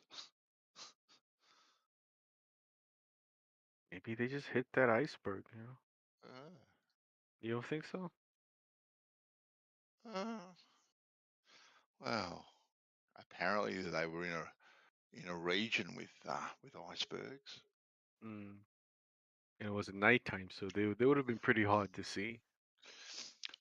But yeah, no, I like the how they how some, not me, have linked very important people being on this boat. One very, very important person in particular, checking off the boat. Oh, you know what? there's a fellow in here at the moment. New perspective, Dave. He'd probably know. But it was all about the banking sector and the fact that was the Titanic actually the Titanic? Was it its sister ship? What? Yeah. Like, was it? You saying it could have been a different ship? Yes, there is a theory out there that it could have possibly been a different ship. Yes. Yeah, I've seen that. That's an interesting one. Yeah. There's a How would people not know? I mean, people well, saw it leave. There's a whole thing. Yeah. There was a sister ship. Actually, I've heard about there's 3 at one point, but yeah, the idea of this documentary, I'll find, I guess, for you, but it's there was some damage done, I think, to one of them, and it was an insurance, partly, or at least this theory was that it was an insurance type thing where they needed to trash one boat, and I guess it also went along with there were some important people on that boat that people wanted to get rid of, for the banking system to be the way that it is. Some big heads that needed to be got rid of. Is that what you're talking about, Pants Up? Yeah. Yeah. But the have idea to, with the like, sister write ship the is that name? they renamed it. They went and like made it. They just changed the names on them, and then they were able to keep the one that was actually operable and better. But yeah, the development of the Federal Reserve, I think. Yeah. And all that sort of stuff. Mm-hmm. Yep. Oh yeah, that is part of Ewar's video then, right? So you're saying? Yeah. He does mention that. Right? Have you seen the documentary about the sister ship? I've seen part of it. I don't think I watched all of it, but I saw enough. But you got the idea, yeah. Exactly right. Yeah. It seems to be the case, and it wouldn't have been an iceberg either. Then it was obviously it was exploded, and an iceberg never really made sense anyway, right? When you think about it, right? Those things are made to deal with icebergs, and they're not gonna like just accidentally hit one, most likely. Yeah. Well, Yeah, not something none of to it made seek sense. it, that's for sure. Yeah, yeah, exactly. Right. Just happened to pop out of nowhere. It's interesting the way that the narratives that we're given. That we get the narrative that the mainstream puts out, and then we get like the alternative narrative that they allow us to think is the conspiracy that we're allowed to accept. In various forms, of course.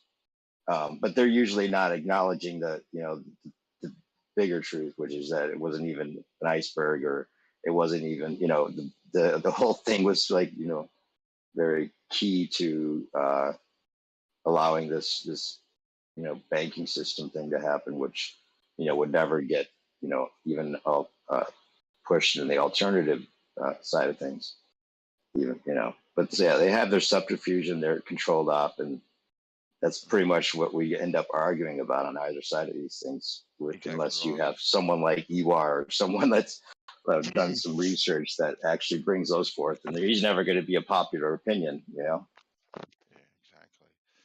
And I think they actually like us talking about all these different conspiracies too, because it when you're talking about them, you are not looking where you should be looking. Right. Not that they're worried about us seeing anything and doing anything about it anyway. That's the weird part. Like, what would we really do? Exactly. Like, if anything, if we were ever to like all find some information that was really important, then the only thing we could do is try to if we're going to do something about it, is try to rally the masses or rally the people to tell them about it. But they have ways of co-opting those kind of things so easily. Anything that everyone got on the same page with, they would just go in and infiltrate it, or do something even harsher if it seemed like a real threat. That would be like just shut the channel down, or confuse people towards it, or even create a fake shooting that associates that with your group. And once they have that kind of power, where you can hire crisis actors and make a whole event that influences people to banish you mentally or physically, you don't have much. It's the perfect fucking weapon. Exactly. And I've seen evidence of crisis actors in this latest scuffle that's happening at the moment. Oh yeah, I haven't looked at it, but I assume it's there. I've heard people say it. It doesn't seem like there's actually something going on in the way that we think. And a lot of that was happening with the Middle East too. I don't know if those numbers that people were talking about earlier are off, but there was a lot of people dressing up in the opposite uniform and acting like they were the people that or for the news or whatever. There's lots of that kind of stuff going on, and since in all wars, right? I mean, they've probably been using those techniques forever. Well, isn't there an old saying to control the opposition, you got to be the opposition? Right? Lead it yourself. Yeah, and you're right. So we end up arguing about like the fake story versus the fake story most of the time. No, my fake story is true. No, my fake story is true. Exactly.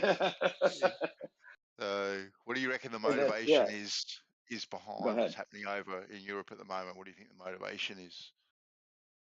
Because I know what we're told from both sides.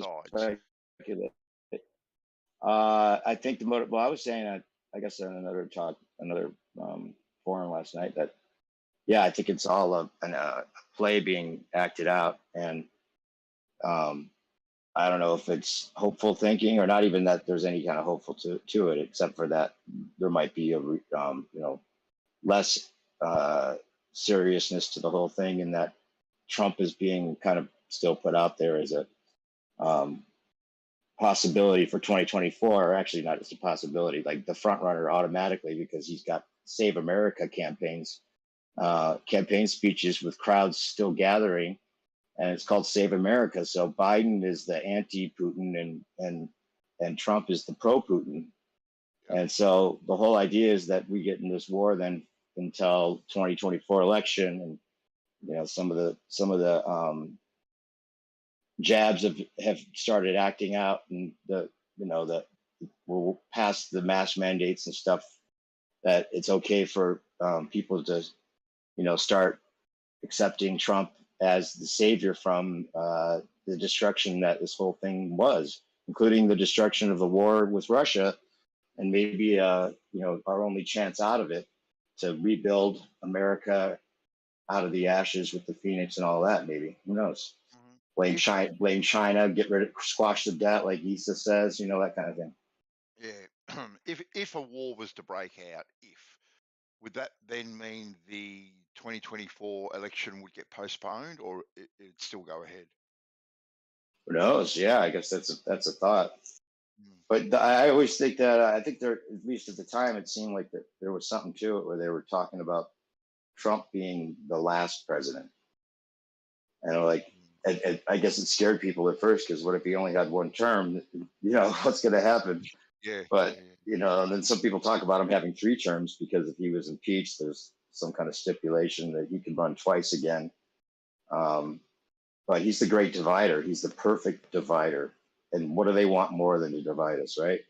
Yeah, they want division. That's the end game. That's the end game, and he is the divider of all dividers. You either love to hate him or you love to love him.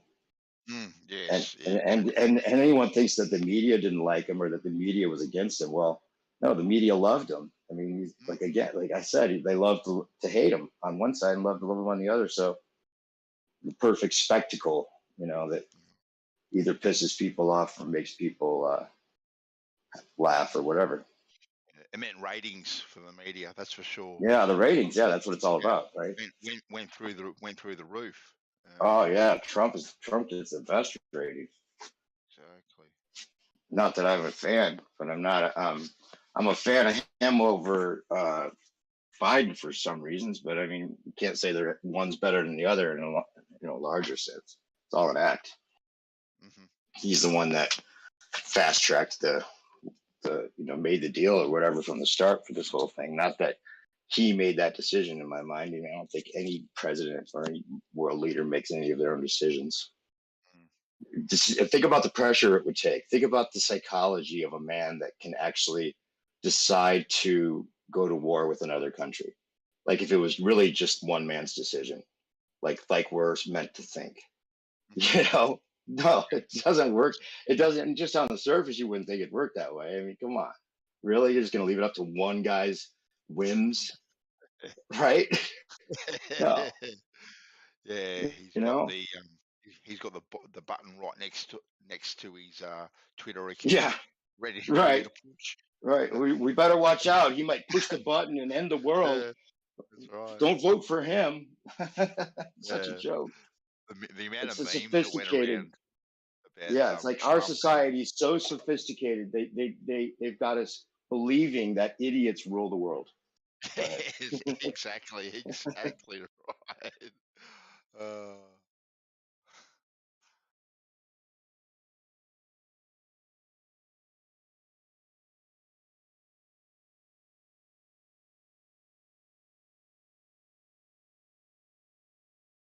Yeah, and we sound like idiots if we ever really were to put things in context. Like I said, we're arguing about if Putin's a good guy or not, as if that's what we're really talking about. Right? They put us down to that level. They're going to argue about whether Putin is good or bad, or and that's how they. I think you even mentioned something about this, where you can wash our hands with it once we get rid of a president. Like everything Bush did, we could be the most evil whatever country in the world, but as soon as Bush is out of office, it's like it didn't happen because that was Bush.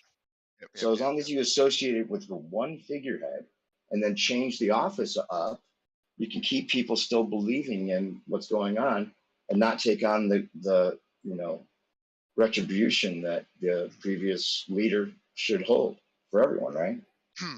It's just another cog in the wheel for a one world government. So You guys hear what people, Jacob Rothschild said about Putin?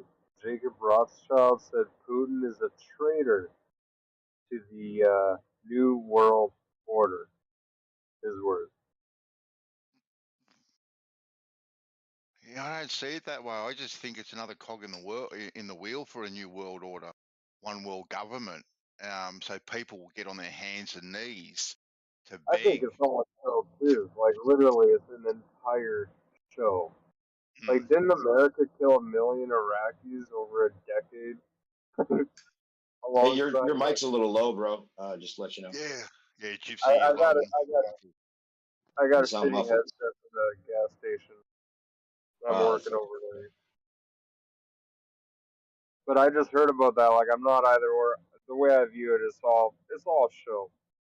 But yeah, recently, apparently, Jacob Rothschild said Putin is a traitor, not against or whatever, but a traitor. Putin is a traitor to the New World or the One World, whatever, or the new whatever the fuck they said. for or against. He's a traitor to it, so he's against, but he's a traitor. I wonder why you use the word traitor. Like if he was with it, now he's going against it, or you know what I mean? Well, yeah, that could just also be part of the narrative of the show. Yeah, they need to have their opposites, and if the whole script is for Putin to have to succumb to the New World Order, they have to make him against it to begin with. You know, good guy versus bad guy. Pick the good guy Yeah. over the bad guy. That's what the narrative is always all about. The fear. Yeah. The black and the white, the checkerboard. Exactly right. And then people will eventually get on their hands and knees, beg for a one world government, and then the one world government will come out from behind the shadows and reveal themselves and say, "Here we are. You want us? You got us." Or you at least will be begging for relief from whatever they're putting us through, yeah, which would require that, yeah. Yeah. It was interesting hearing those guys talk earlier that were self-declared communists. A couple of them on here. Did you hear that talk? Part of it, yeah. Not all Yeah. of it, just part of it. I wanted to hear from them because I think somebody brought up the main argument against communism, of course, that there didn't seem to be a very good answer from his part, which he says comes up a lot, is why would you expect a doctor, somebody that has to do a job that's shitty or even really difficult, to want to do that if it's the same pay as something else? That's a good point. That's the main point that any capitalist might bring up. And then he even tried to say that, well, maybe we'd pay them a little more, like that kind of thing. So then we're talking about that opens the can of worms. If you're saying you're gonna pay them a little more, then you're opening it up to a free market. Then in a way, Exactly. Yeah. that's a capitalist opportunity. So I think I was thinking that it seems like maybe they've given us another set of false choices here. We always have to have the extreme option. We could either be all communist or all capitalist, even though our country is supposed to be a socialist-based economy with capitalist opportunity, and it sort of is. But that some type of more utopian, fair to the masses society is probably an option that they're hiding away because the capitalist extreme as well as the communist extreme still both give an advantage to the top elite. And so those are the two choices we get. You know what I'm saying? No, exactly right. No, well said.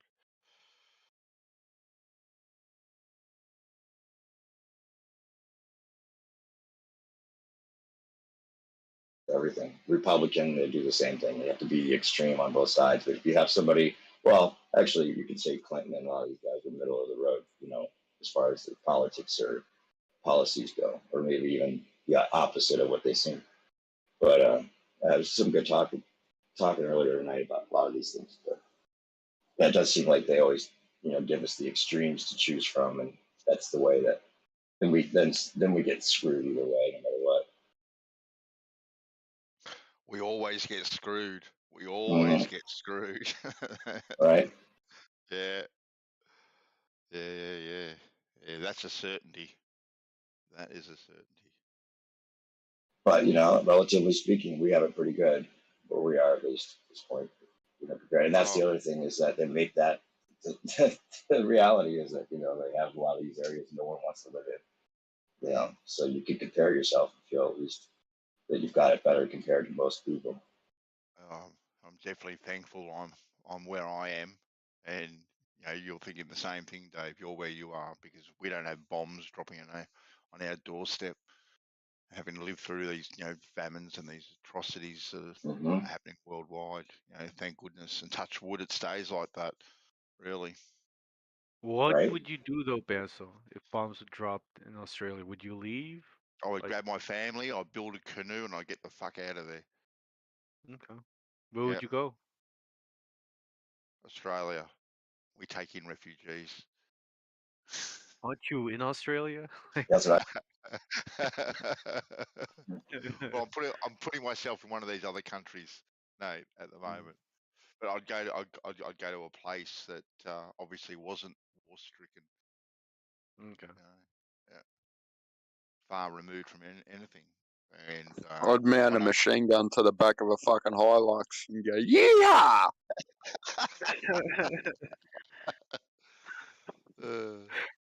Yeah. No, I'll definitely stay and fight, man. Because if you leave, you're just gonna be like a refugee anywhere else in the world, you know? Yeah, maybe so. I'd run. Yeah. I'd run for the hills. Get the fuck out of there. Yeah. I don't know. I've seen how refugees live. It's not life for me. Being a second-class citizen. I don't really want to fight someone else's war, mate. True. These soldiers are being told to do a job, and at the end of the day, they don't even know what the motivation behind those orders are. And I think a lot of us question the motivation of those orders, and their intent. So yeah, I can't imagine. Obviously, if someone was pointing a gun at me and my family or whatnot, I would defend myself. But just to go onto a battlefield and start spraying bullets at people that I don't even know, haven't even met, I can't imagine doing that. To be honest with you, can't imagine doing it. I hear you.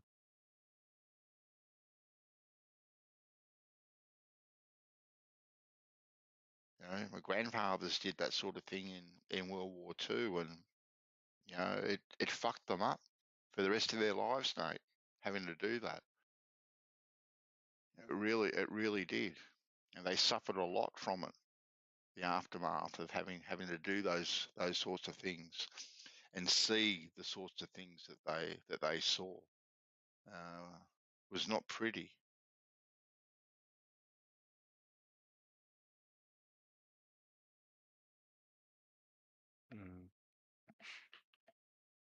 I hear you.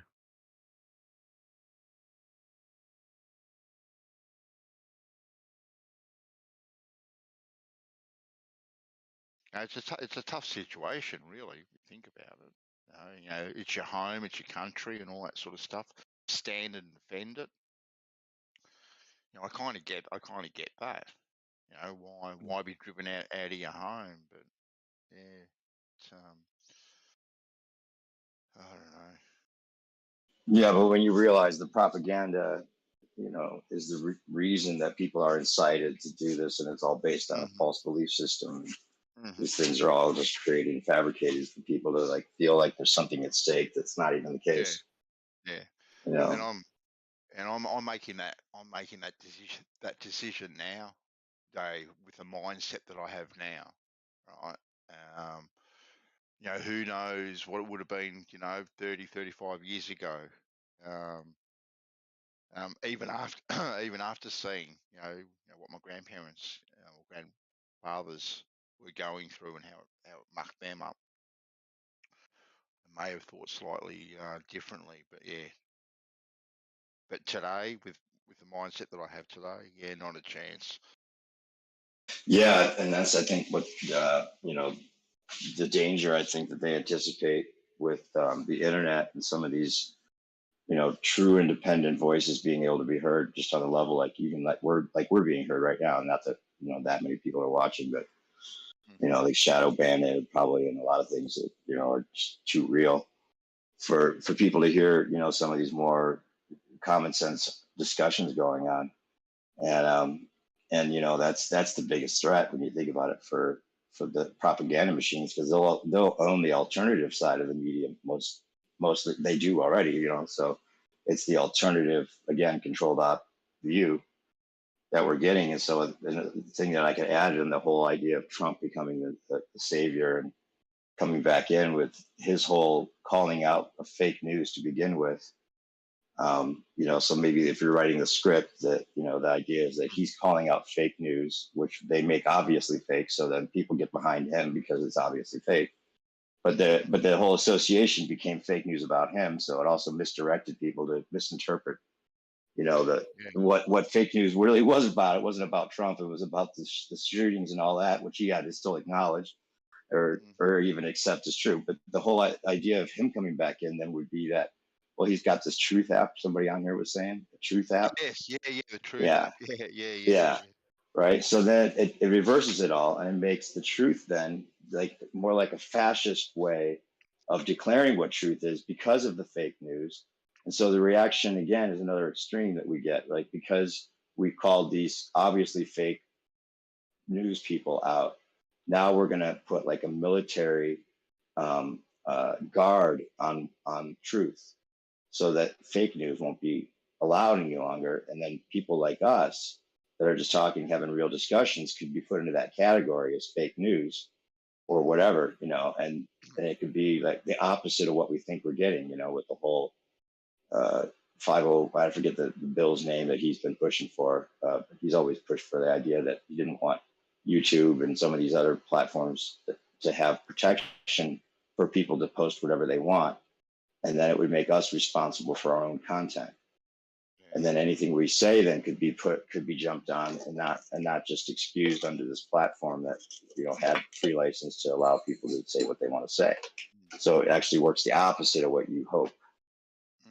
Well, not that they could do that. They are doing that. You see these advertising campaigns, by by the Facebooks, the Googles, the Twitters, and all that sort of stuff. We're on your side. We are going to protect you from fake news, misinformation, disinformation. We've got your back. Don't worry. You can trust us because we will give you the truth. You already see that now, quite overtly happening. Yeah, I just think people are going to interpret Trump as solving it, but he's actually going to make it worse, maybe. Yeah. This Truth app and stuff like right. Okay, we'll go there, but now all of a sudden, right, you've been fed a different sort of truth, right? That you're going to align yourself with and you're going to follow, and they've still got you walking the same path. You haven't deviated from the path that they've always had you walking down. Yeah, and I was thinking that question I wanted to ask those guys earlier tonight was if flat Earth is a topic that comes up in their more communist type discussion groups, and whether that's something that they think is accepted or is it becoming a more accepted or even adopted by that type of group? Because when you think about it, there could be in the script as well for flat Earth to be declared the truth, because there's a whole army of us now, regardless if it's organic or not, saying this is obviously the truth. And so, the whole thing could be set up for a one world government with this communist utopia idea attached to it under the guise of a flat Earth with the dome. And that whole idea that, if they add the outer ponder threat, then we have to unite as one world to fight or defend or obey them. And then we'd have the one world government with this communist utopia, but all the rules would be totally like you wouldn't have a choice, freedom of choice would be gone. This would be your news. And it's true, the earth is flat and all that. So that's what I worry about, them absorbing it, whether they intended it to from the start or not, who knows. But You know what I'm saying? It's an Yeah. interesting thing. Yeah, no, we're actually having this conversation yesterday, and someone mentioned that once everyone realizes that the Earth is flat and all that sort of stuff, utopia will be reached, and we'll have a perfect place. And I said, and to me, nothing could be probably further from the truth, because there are always going to be people in play that want power and that will control that power, and they want more power. Yeah, I heard that, and Jen was on there, and it was so funny how some of his ideas just sounded like straight up communism. I mean, he was talking about putting people in gulags if they didn't behave, reconditioning camps, and I was like, Jen, wait a minute, you're militant. You're like the most anti-militant I've ever heard. Yeah. Yeah. So wait, so what does utopia really mean? Utopia just means, more control over your choices, which sucks. Yeah. I was telling him today, the only place utopia can be reached, in my opinion, is in your own mind. That's the only place. Absolutely. That's why I always say, when it comes to flat Earth, this is good. This is good. As good as it gets. We already won. The fact Or that if we had know it a one world doesn't government. matter if everybody knows it. Go ahead, sorry. I mean, if we had a one mentality, Nate. Bugger your hive mentality. Yeah. If we had a hive Are there mentality, midgets one in your world utopia, government. Bendy? I mean, imagine we had a world where everybody thought, acted, and did everything the same. What would they have to argue about? Like in a one world government, with a hive Exactly. mentality. What would we And would fight they about? really want that? Would that really work to their advantage? Because playing us against each other is. That's why I thought, because we have contact with the rest of the world now, and it's a world economy on the internet, we don't have any boogeyman to scare our own. Eventually, if we have like our finger on, the opinions of people all across the plane, we need like this kind of made up boogeyman type society we can still make up things about and not be able to cross check. So the outer pounders would work for that, even if it's not real. It doesn't matter. They'll tell us it's real, and tell us that's where the UFOs came from this whole time, and it's ancient civilizations more advanced than our own that are just our ancient ancestors. That's their best move. No, I mean, I think their plan, if they do have a plan, it's working out just fine right now. Yeah, They exactly. got us. Yeah, they got us right where they want us. Yeah, and we know it, and they're telling us it. They can. That's how sophisticated it really is. And they put their plans out in plain sight. So if they did have a one world government, wouldn't that be their excuse to, they could just say, well, if we had a one world government, there would be no more war, right? Exactly. Because you'd have the control, but you'd have to have vetting agencies to, you'd have to have all sorts of checks and balances to make sure that this one world government, like on Star Wars, would be, doing the right thing. So you'd still have, like in the United States, you've got different governors in different states who can still, have some say at the end of the day. Definitely. But they all openly report to one council. Obviously, because the world is so big, you would have people in charge of different regions, but they aren't autonomous, right? They're not their own rulers. They would have to report to, let's say the world is run by the UN. They would have to report to the UN eventually, and it would just be a council running the whole world. But all of the different areas that report to the council all have the same goals. They all working together for this one world government that has whatever the ultimate goal is. I don't know. Take us to another planet or whatever the goal of the handlers are at the end of the day. We would all be working towards those goals, and we would all want to work towards those goals, right? I think that's the ultimate goal of globalization, to get all of us. If there was some magic sort of way that they could manage a transparent one world government, then I'd imagine that would be okay. I don't think they need magic. I think it'll get to the point where that's what we want, that's what we ask for, and they give it to us. And they won't need to hide anything anymore. They'll be out in the open telling us it's a one world government. We all salute one flag. We pray to the same God. If there is a God, we use the same money. We all have the same goals in mind. We're like a hive mind, like a colony of bees, you know? We wouldn't fight about anything. We would all want the same thing. Well, what would we all want? Peace, right? Whatever their ultimate goal is. Like I don't think anyone really knows. Like let's just say the Illuminati are the people behind the one world government. I don't think anyone knows what their ultimate goal is. What it is they really, really want. What do they want to do with all of us, you know? Why the one world government? Maybe it's to get us to another planet. Maybe it's to sacrifice all of us. Who knows? You know, like but Well, whatever if is you the really, ultimate if you goal. really look into, I know you said, I think I heard you on here saying that you don't care, like you don't care if it's flat or not.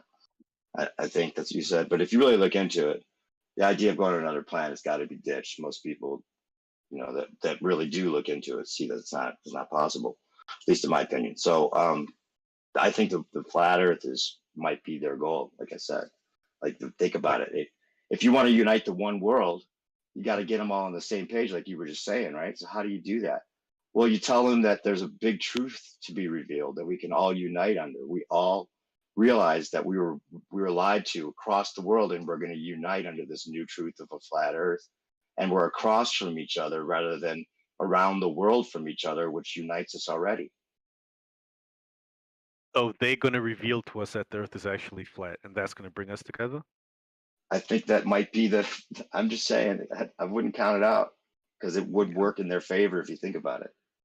It could, yeah, definitely. I mean, yeah, it definitely can't be counted out. You know, I mean, at the end of the day, none of us really know what it is they want with us, but that could be a possibility. That could be what they use to bring us together. Yeah, that's what I'm I saying. Because then you just said don't one know. God, right? How can we really change everyone's paradigm all at once? You know what I'm saying? It would take that to be a one world, right?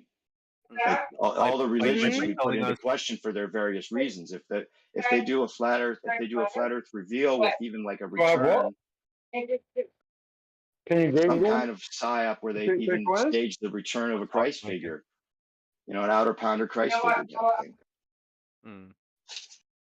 You So know, they if you tell us want to the go, Earth if is you want to, flat. you know, change what people think about their religion and their whole reality all at once, then you could use flat Earth to cause that to happen. I don't know what other truth reveal or what other uniting, you know, obvious fact they could put out there. So they tell us the world is flat. We at the middle of it, and God created us. But then who's God? Well, they don't even have to say God created us. They could say we're surrounded by outer ponders of ancient civilizations, and we're one pond, you know, created under whatever God you want to believe in. But this is the one truth that we're uniting under. I don't know, man. I don't know how they would be able to sell us that when they are independent doctors and scientists that believe it's a globe.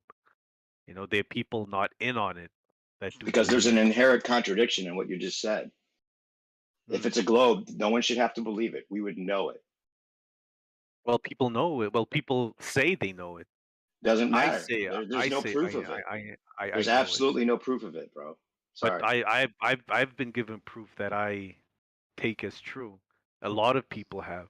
How do you get them on board with the flat Earth? Because there's an emotional response that happens once you realize you're not spinning, and you're connected to everybody else that has that realization automatically because it's the biggest lie ever. It's such a sophisticated, well intricated, you know, well played out lie but it gets you to totally deny that your senses mean or tell you anything about where you live.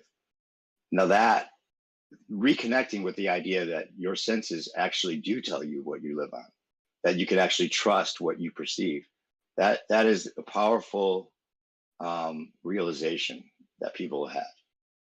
Whether you think it's true or not, you know, I don't know, but it has that response, you know, that's the response that has united flat earthers already, in the same way that they could use it to unite the world.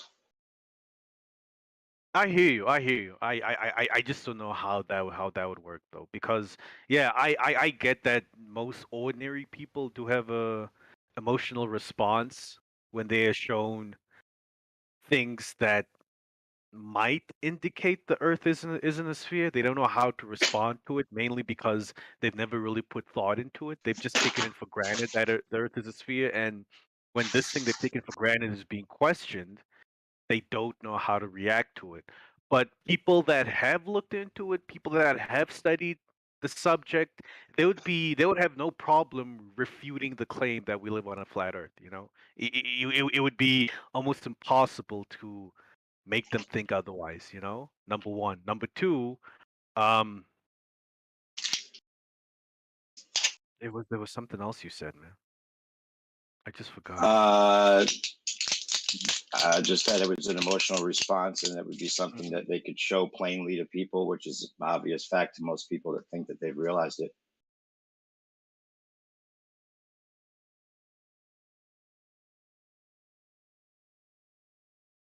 I mean, I think the controllers are controlled by other people, and it's been it's a one world order already, right? Like the idea that they're all faking space unites the world in the background already. So if that is the case, then they're already on the same page, right? Whether they say they're warring with each other or not doesn't matter after that. It's like the borders are illusions, right? They're all faking space and nukes. So if that's the case, then then maybe your perspective on this whole thing would change to think that if it's possible or not, because it seems so obvious once you see it. No, I mean definitely. I give it to you. It is possible. I'm not here saying it's impossible. You know, to use flat Earth to get everyone together and this, that, and the third. I just feel it's very unlikely because you have ordinary people, or let me not say ordinary people, but you have independent surveyors and scientists and architects and physicists who also oppose government, but they believe the Earth is a sphere, and they have. You wouldn't accept it as proof or evidence, but they have proof or evidence that most other people would accept. You know, so I just think it would be very difficult to use the flat Earth. Well, I think independent architects. I mean, I'm just saying, when you get down to the bare bones, and if there was ever a court case for the whole thing, there's no evidence for a globe, and you can hear the stories and the theories and the whatever you call evidence, but as far as the physical, in-your-face proof, I mean, we've been looking for it. No one wants to be a flat earther. I mean, if flat Earth is not, if it's not flat, then I'm more amazed that there would be that many people that never wanted to become flat earthers that are now calling themselves such.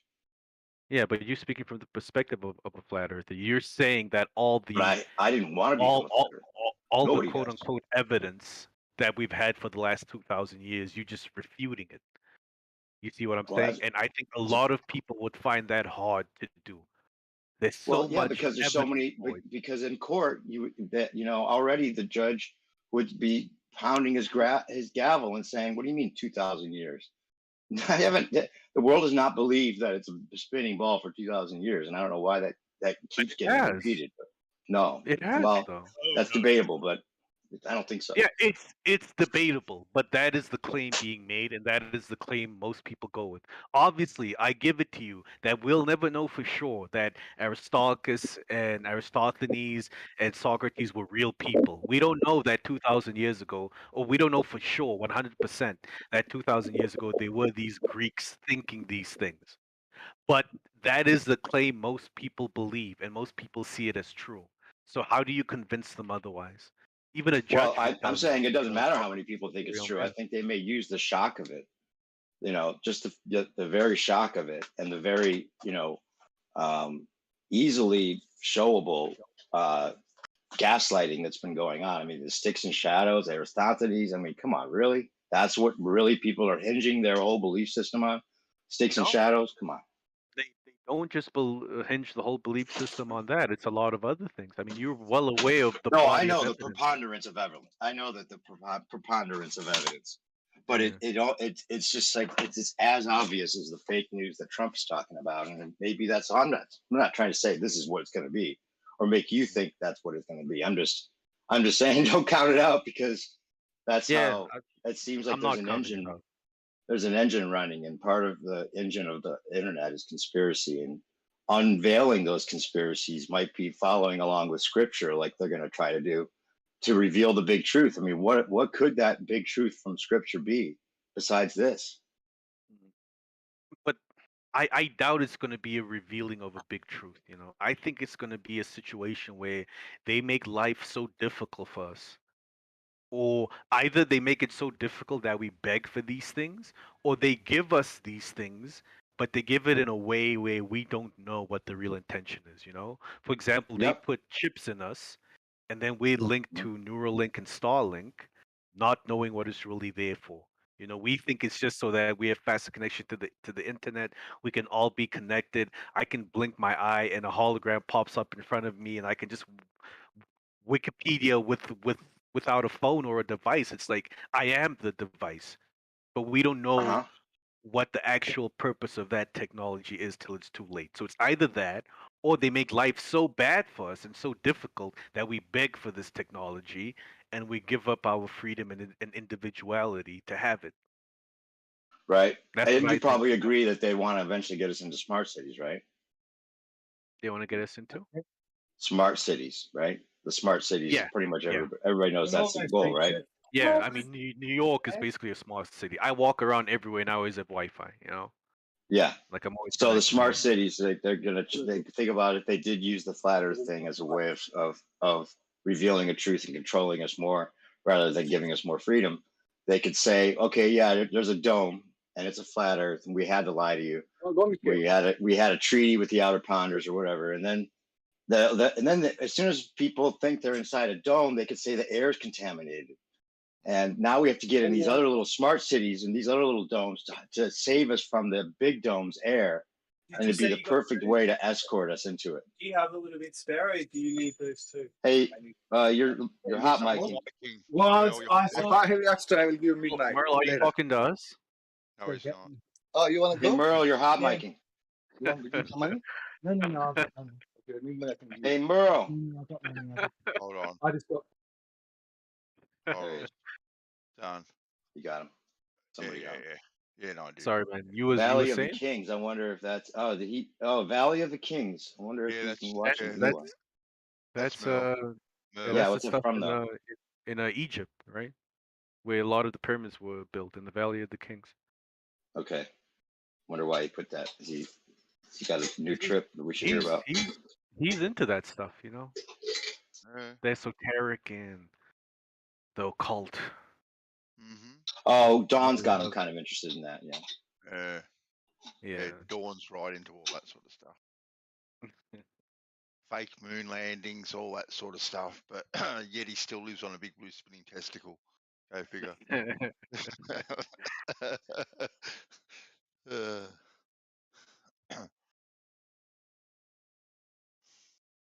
Yeah.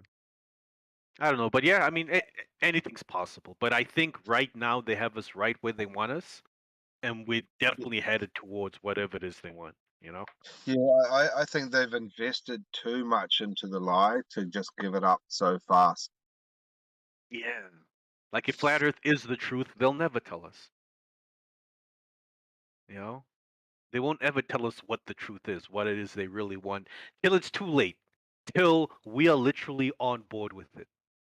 Till we literally say, whatever the truth is, we don't mind.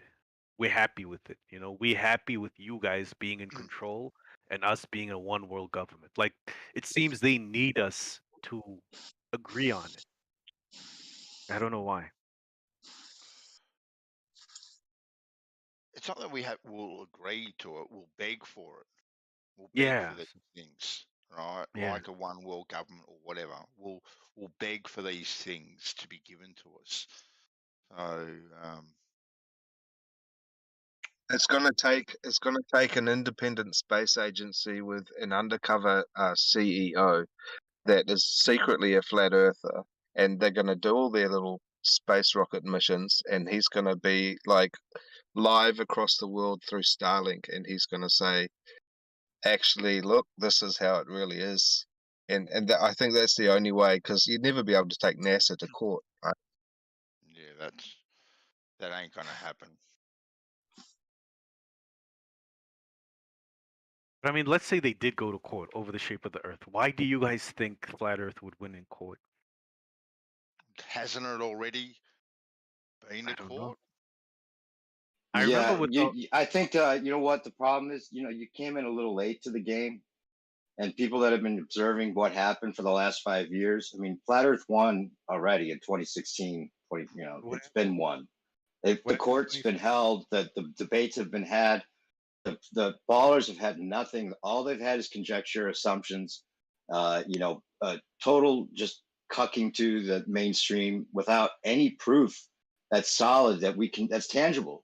Like I was saying, it's already been done. I mean, for anyone paying attention. So what happened in 2016? Was there a court case? I'm a The bit confused. debates, the online debates, the 24/7 attention to this topic, people going Yeah, at but it, I mean, and laying it but- all out. Yeah, but the debates are kind of circular and they just get personal. Like, I don't think these debates that you guys have been having over the last 10 years are going to get anybody anywhere. It gets personal, or you debate the same 7 topics, you know? Well, no. And if you were paying attention back though, and if you were in the game or looking at it when we were looking at it, you wouldn't have just seen that. You would have seen the actual matter be dealt with. Okay. Particulars. I've started looking at this whole flat Earth thing since 2019. But just tell me, between 2016 or 2015 and now, what new topics of debate have come up? What is a new the most important topics have already been dealt with. It's not about new. It's not. It's about what's the actuality of our reality. But I just feel like these debates haven't got anyone closer to answering that question. It's just the same. Well, you haven't been paying attention for the last 4 years. Is my point. You would have seen what we saw if you were in the game earlier. That's all I'm saying. So what did you see? What we've seen since late 2014, when I found out about the fucking shape of the world, is that they keep moving the goalpost. When the ball is, they say horizontal, and then they say no, I mean level, and they just keep moving the goalpost. Yeah, it's insane. It's insanity. It's silliness. Like the belief in the spinning globe is when you really break it down and you're honest with yourself and you put your ego aside and you don't want to have any attachments. You got the ballers saying we believe it, and you got the flat earthers saying what you believe is ridiculous with many contradictions, like a whole list of them that you can't answer. Case closed. I mean, it really is case closed already. But it goes both ways, because there are things we observe that flat earthers have no answers for, number one. Number two, it just sounds like you guys are saying what all the other flat earthers say. Ballers aren't objective. They're not open-minded. They're not free thinkers.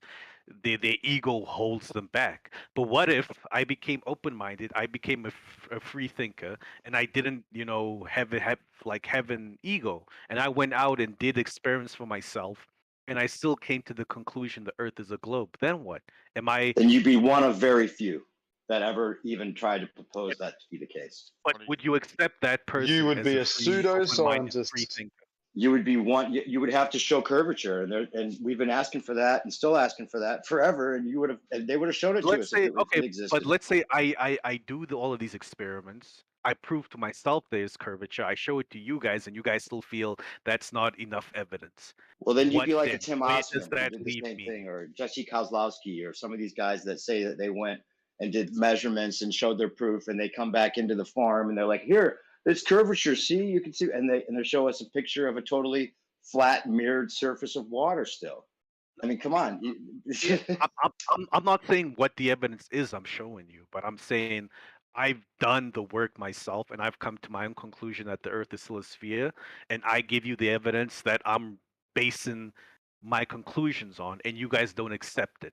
Where does Well, that it would leave depend me? on the evidence, right? Am I? It would depend on the Yeah, evidence. yeah, If yeah, it yeah. showed us, if it showed us real evidence, then we would accept it. That's the whole idea of this whole discussion. That's not the point I'm getting towards here. What I want to know is, if I've done all of these things for myself, and I've gone out and done the groundwork, I have evidence that I feel comfortable enough to conclude upon that the Earth is a sphere, and you guys don't accept it. Where does that leave me? Am I still a free thinker? Am I still open-minded, or what now? Well, you would Yes, be you're just you'd be an mistaken. enigma because all the people. That's all we ask people to do is go do your own work. All you have to do is go Yeah, out but and if people take a few do their measurements, own and you work and they realize don't come that the to your radius is conclusion, debunked. You would be one of very few that would ever come back and say something like that. And the guys that did come back didn't really have what they claimed to have. So it's so not I like we can would only automatically be decide to refuse your evidence. It would have to be real evidence. Is the point? yeah, but does it only become real evidence if it says the Earth is flat?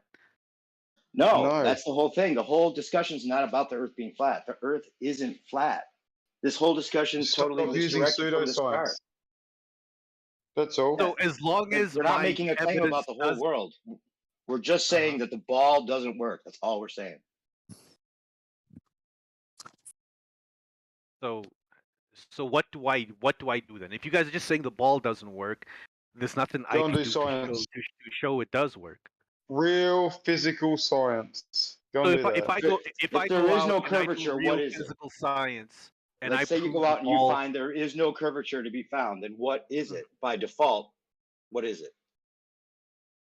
I don't know what it could be then, definitely. But if I'm just giving you a hypothetical now. If I do go out and I do real work and I get enough proof that satisfies me that the Earth is a sphere and it's according to what It's not most people about say and satisfying in think it is. science. It's about eliminating the other variables. Do that, All right, it will be if I definitive do to that, anyone you present it to. if I do that and I present it to 99 people and I present it to 100 people and 99 of them say we accept your evidence, it's conclusive beyond reasonable doubt that Earth is a globe, and then I show it to you and you tell me no, that's not good enough, because that is what happens Well, today. that's the whole point. What We keep then? repeating it has to be No. physical evidence. What is the physical evidence? But it Not is physical theories, evidence. not calculations, not 99 convincing, people. not beliefs. What Yeah, is the real deal? I take physical evidence, 99 people, and they all say they accept it, and you guys don't. Where That's does that okay. Why leave? wouldn't we if it Then was we physical? we would base it on the evidence, not about it's not about accepting or being in a group or any of that kind of thing. It's about what's the real deal. Just because you can convince 99 people doesn't mean that we're going to be convinced. Not convincing them. The evidence is speaking for itself, and they're Well, accepting that's all it. we I'm not- want. That's why the ballers lost, because they do not have So- evidence that speaks for itself. So That'd be everything your you've been level shown. of, that'd be your level, Nate, of acceptability. What you find acceptable, right? Okay. Within yourself. Okay. Yeah. So Wouldn't be science. if I'm not, that's not the point I'm making. Right? You have to be satisfied within yourself what you find acceptable. Right. Now, what other people find acceptable, that is also too their determination to make. Whether or not it's science or not science, at the end of the day, it is your level of acceptability in the evidence or what science or pseudoscience that you want to accept to sit But that well doesn't with make you. it real, Bandy. I didn't say it made it real. I didn't I say like it that, made it Ben. real. I like I that. didn't- I like fair that. enough. That wasn't my point. It was Nate's level of acceptability, what he finds acceptable. All right, it's got nothing to do whether or not the science is true or not, whether it's pseudoscience or whatever the case may be. Yeah, It's but he for said Nate. 99 people agree. So if Yeah. he's convinced them, or it's science, it's one or the other. He's either convinced them, or it's Anyone. fucking science, They and it's just definitive. no, I haven't convinced anyone, but it's like Banson saying to those 99 people, the evidence I presented matches whatever their standards or levels of belief are. Or, Well, that's not your That's the personal problem. thing, is We're it? talking about belief Right. versus science. But saying Well, you all right, believe in belief- something is a belief is- religion. belief is- saying is you a- know, is a saying you wrong sign word to something use. is a determination. It's not. Yeah, all right, but Saying you belief don't is believe in belief gravity. is Why the should wrong we word to believe in use. gravity? Yo, We bro, shouldn't have I'm to believe in any of literally this. apologizing for using the word belief. I'm taking that away. I'm sorry, but I'm just saying that's the problem. It's like, yeah, but it's like what Bansaw is saying. To those people, the evidence that's being presented to them matches I don't know, Ban. So you said it. The words you used were the words to be used. Acceptability. Your level of acceptability of the evidence Exactly. Yeah. that you accept, right, is for you to Yeah. determine. Now, that Yeah. evidence or science or pseudoscience or whatever doesn't actually make that acceptance or that reality real. Doesn't make it real at all. It can still be false, but Yeah. you have to be satisfied within yourself. Yeah. Yeah, but And I the think acceptability is just a that substitute for that applies believability. to every human being on the planet. Yeah, It applies to flat earthers as well. There's evidence that they won't accept because it doesn't match their standards of acceptability. Globers as well. I think what you're saying, Banso, applies to everybody. You could show two people the same type of evidence. One person will accept it, the other won't. It's that simple. But It the doesn't make fact the of the person matter that is that anybody that holds it their doesn't common make the sense. person that does or doesn't accept it an egomaniac and egotist. They're not free thinkers. It's just you chose to accept Well, no, but we're talking about science here, right? And this is Mhm. why Quantum Eraser, even though he's unlikable in a lot of ways for a lot of people, the idea of the scientific method and proving the cause of the effect is the reason that the ballers lost, because they don't have anything that follows the scientific method. And the realization when people can confirm and to themselves that the reason they don't feel like they're spinning is because they're not spinning. That's something that people can confirm to themselves, right? It's solid. It's like they're okay. We're starting with the base of what do we observe, what do we experience. That's all we can know. That's all any of us can know. You even agreed with me in our first talk that locally, that's all we would think is it's a stationary Earth locally, right? Yeah, So that locally. if we see that the antics and stuff from NASA are just so, I think they're faking it poorly on purpose. Whether it's just to gaslight us or to eventually lead up to them, seeming to be revealed, then either way it's about your discernment. And we're talking about science and we've got people chanting the mantra, I believe in science, then there's a problem there. All right. So, firstly, with Quantum Eraser, he uses one or two quotes from certain people that says the scientific method is what governs science, but the overwhelming majority of scientists, physicists, doctors, social scientists, they don't perform science strictly in line with the scientific method. There's no rule that says the scientific method is the only way you can perform science. There is no rule that anyone ever wrote that governs how you go about performing science. The scientific method has just been, the easiest method to perform because it's cause and effect, and it's something a child could do. That is what you tend to have kids do in school. Experiment. Well, that's But an absolute experiments aren't interpretation of it, though. Hang on. No, That's an but this is absolute. the truth. This is the truth. I Right. work in I know. physics, and I You're can right. tell you from personal experience and from the experience of other people that I interact with. Like my ex, she's a doctor, and she will tell you herself as well that a lot of science isn't just reliant on experiments in the scientific method. A lot of science is calculations, measurements, observations. I'm There not are a arguing lot of that it ways is. you can I mean, do that's science. not the argument, though. That's not the argument. When we're talking about our reality and I think anything that's on the really is level, and as far as this discussion goes, the reason the scientific method is important is because we're talking about our everyday experience that we can all go out and do measurements and confirm to ourselves. And the only way to make anything like that a science is to totally count out the conjecture and count out the belief and count out the theories and look at what the really is about, is going on. What's really the matter here? I don't agree with that because if we were able to do that, then science would be an exact thing. It would prove things beyond a point of reasonable doubt, and science doesn't ever make that claim. Science mainly tries to falsify things. I think any scientist today will admit that we don't know anything for certain 100%. There's no way you can perform a 100% perfect cause and effect experiment and negate or remove all of the other variables you don't have control of because they're variables we don't even know about that could be affecting the experiment we're doing. So no experiment True. No, you're right. You're right. is ever conclusive. Right? The idea You're right. that let me tell you this: the idea that the cosmological principle is true, that Earth is just in a random place in the universe, is being challenged by science right now.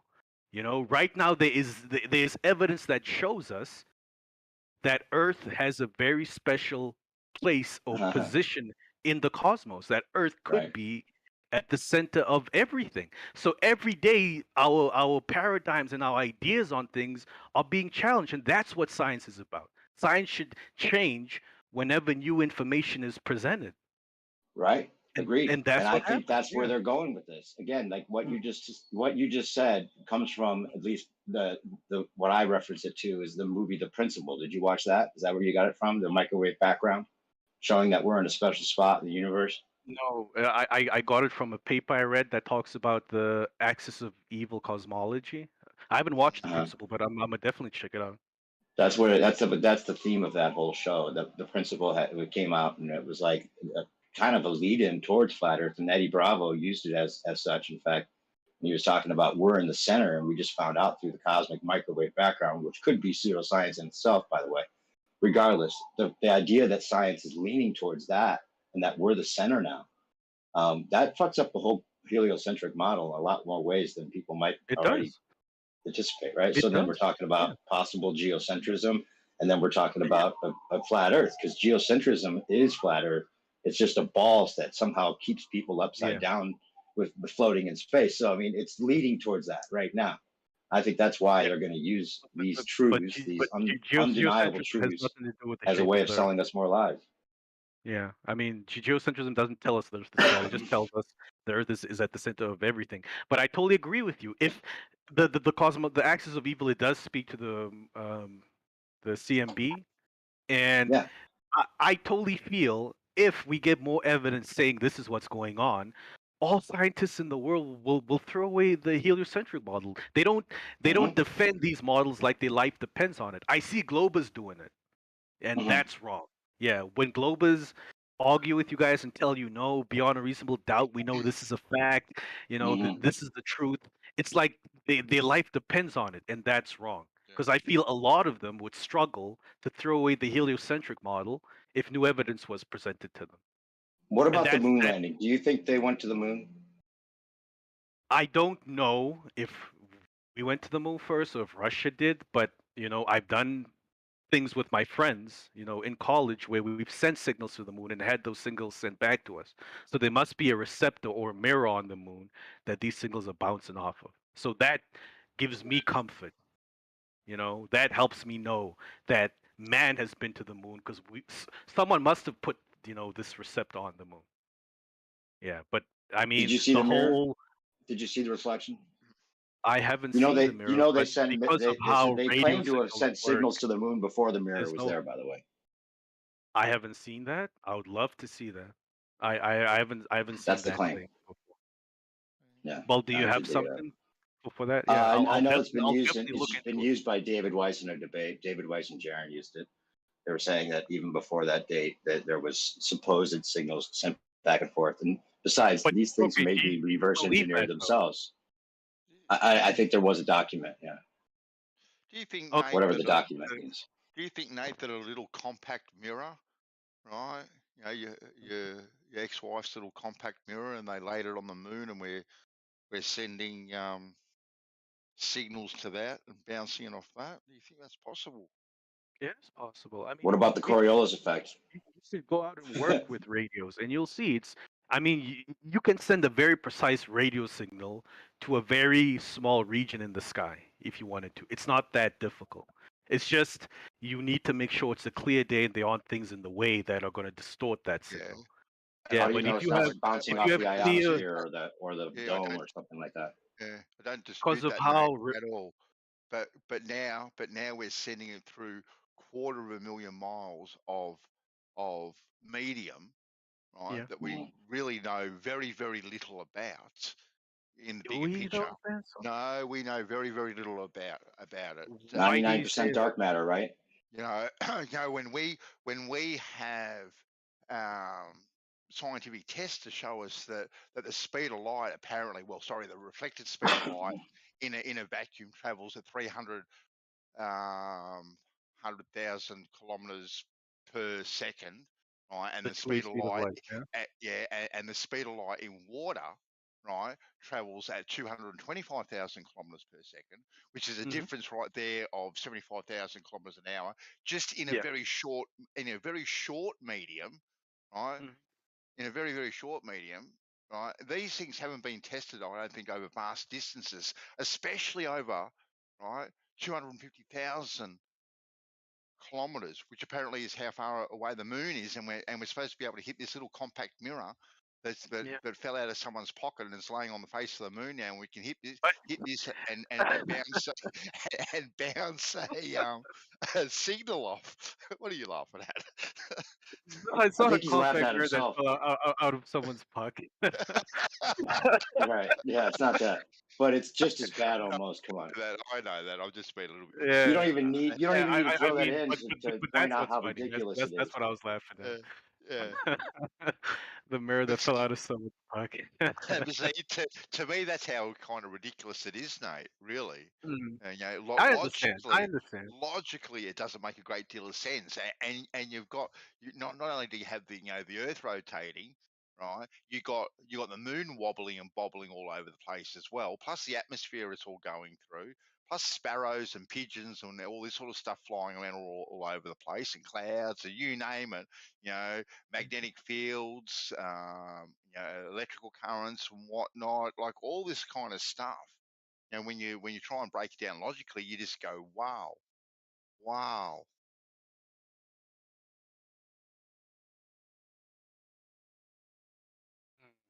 I I mean, definitely. Like, if someone just told me this stuff, I would think it's crazy. But when I was told that we can bounce signals off of the moon, I got a friend of mine that works with this stuff. He works with, what do you call it? People that work with radio waves, radio signals, and sending long transmission messages. But he works with this stuff.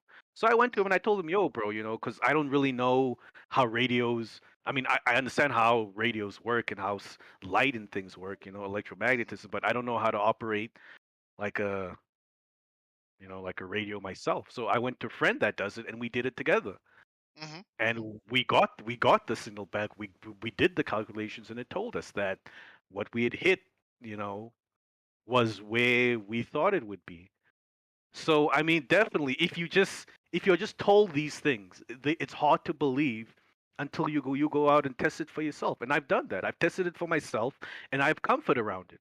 That we've been to the moon. I don't know how we got there, or when we went there, or if it was us or Russia that went first. But mankind, human beings, have been on the moon, and they have yeah, I think they have 15 different reflectors on the side of the moon facing us, and you could aim it at any one of them, or you could aim it at the moon surface itself, and the signal would still bounce off, depending on the frequency. It's got to be at the right frequency, because I know low frequencies, like most radio signals, because the frequency is so low, they tend to just go through things. That's how your radio signal can go through your wall, or your Wi-Fi signal can go through your wall, because it's low.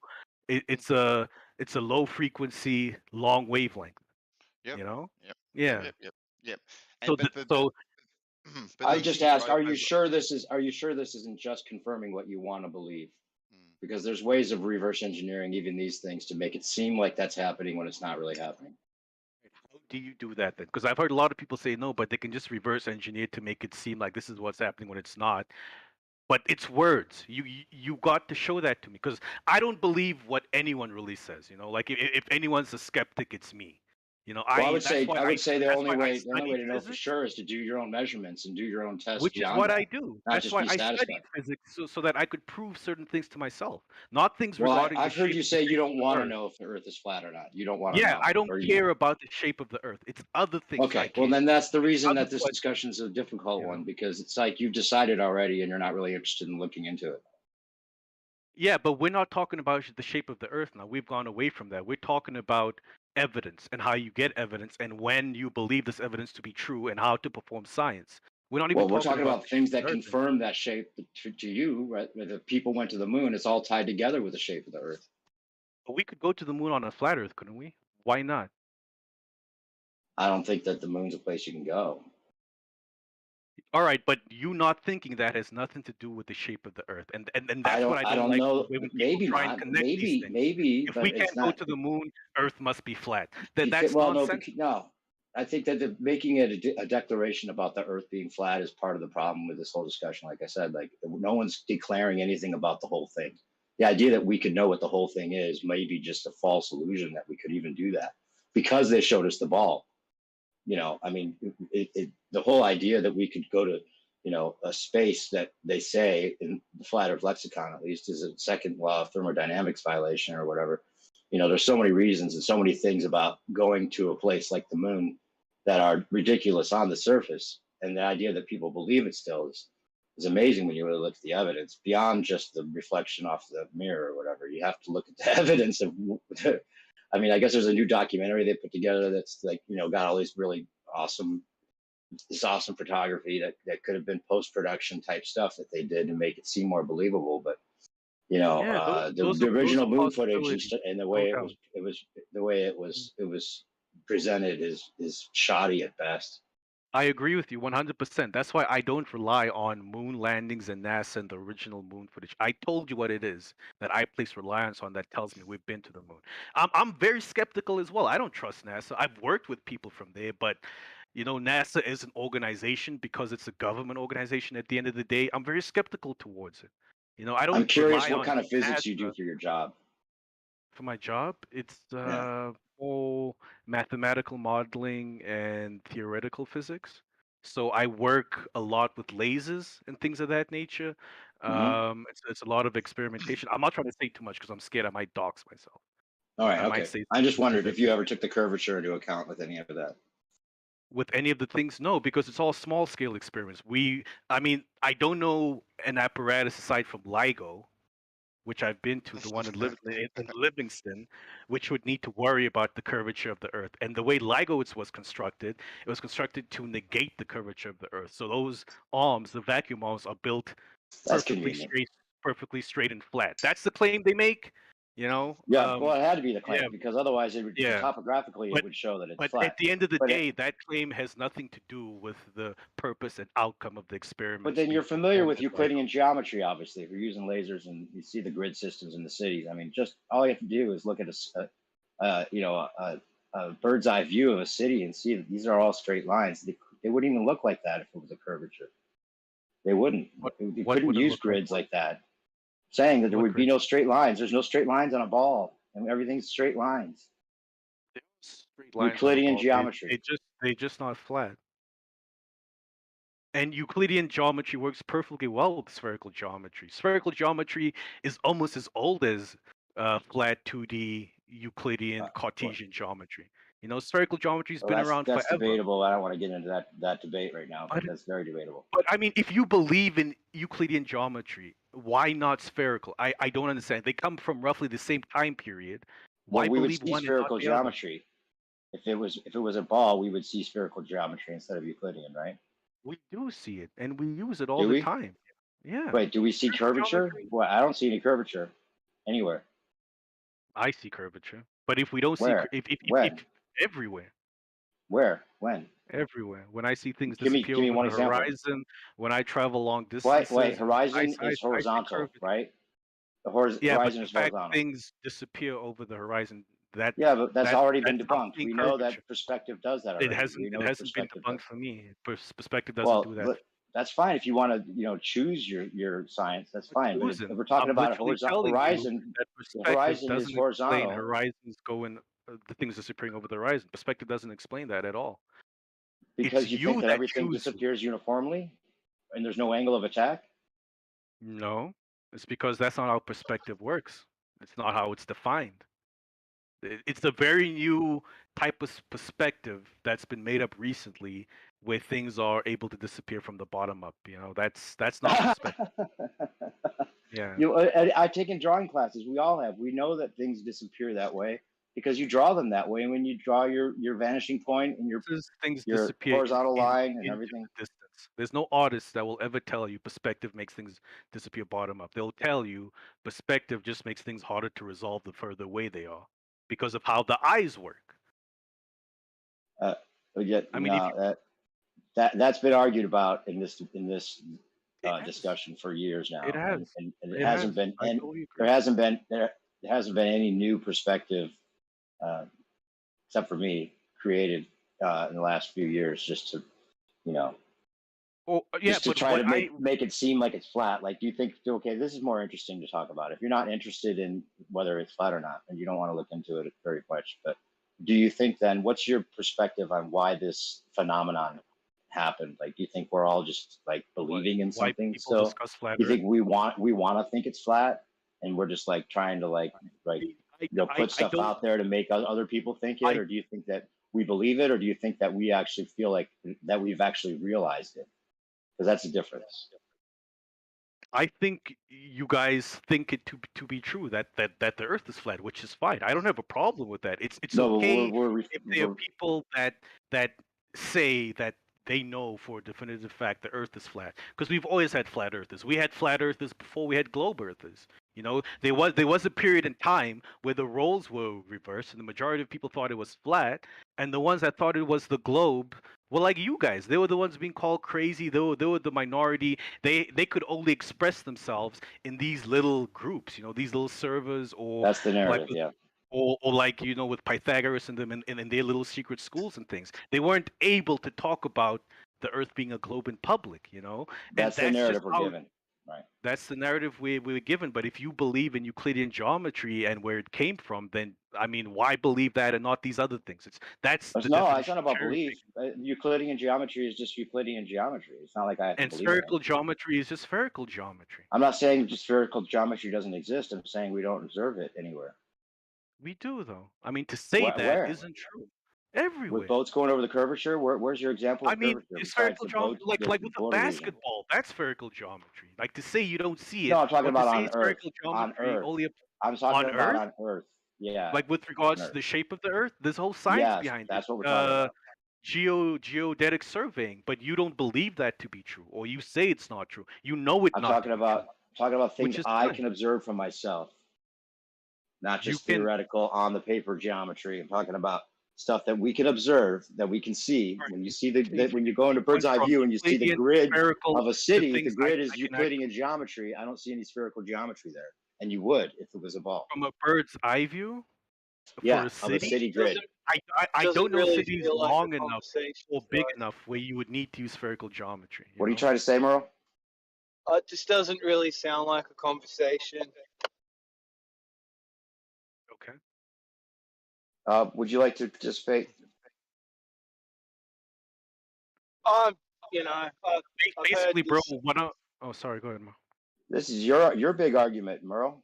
I was thinking of you already where I was talking about Euclidean geometry. Dell was all over that. yeah, And Gavin, Gav, that was Basically, Gav's thing. what I'm trying to say is you're always going to find Long people that before Bev too. disagree on things, people that have different beliefs and opinions and view on things. You know, we all live on the same earth, we see the same natural phenomena, but we just interpret them differently, and that's fine. You know, for me to argue about that is going to get you nowhere. The same way, anti-science to the say you same way believe in people, science. We'll end it there for me. yeah, maybe I shouldn't be using the word belief, you know, but I don't know what. But no, what everyone does. You're not what other abnormal. That's word the to problem. use. Yeah, That's I how don't know people what refer other to words science. to Don't use. you believe in science? But when I say belief, I don't mean blind faith belief like religion. I mean a justified belief based on evidence, right? Because the way knowledge is defined, it's defined as justifiable belief that you use to create your knowledge base.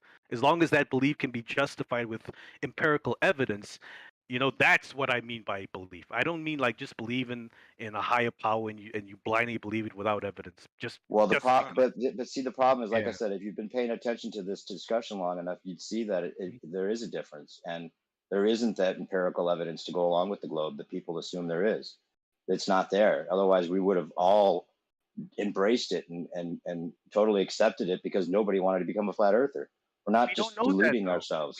We don't know that. We don't know that if people were given, you know, irrefutable evidence that the Earth is a globe, that all flat earthers would disappear. I don't think that's the case. I think you would still have flat earthers because that's what people choose.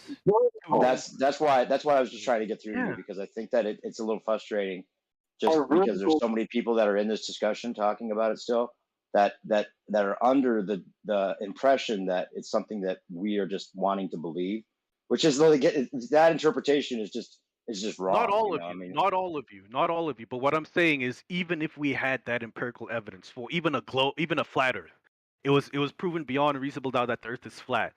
You would still have people that believe it's a globe. You know, there are some don't of you you. think that if the empirical evidence was there, it would have been brought out already? Hang on, there are some of you, maybe not the majority of you, and not you, but there are flat earthers out there that just want to believe the Earth is flat because that's what they choose to do.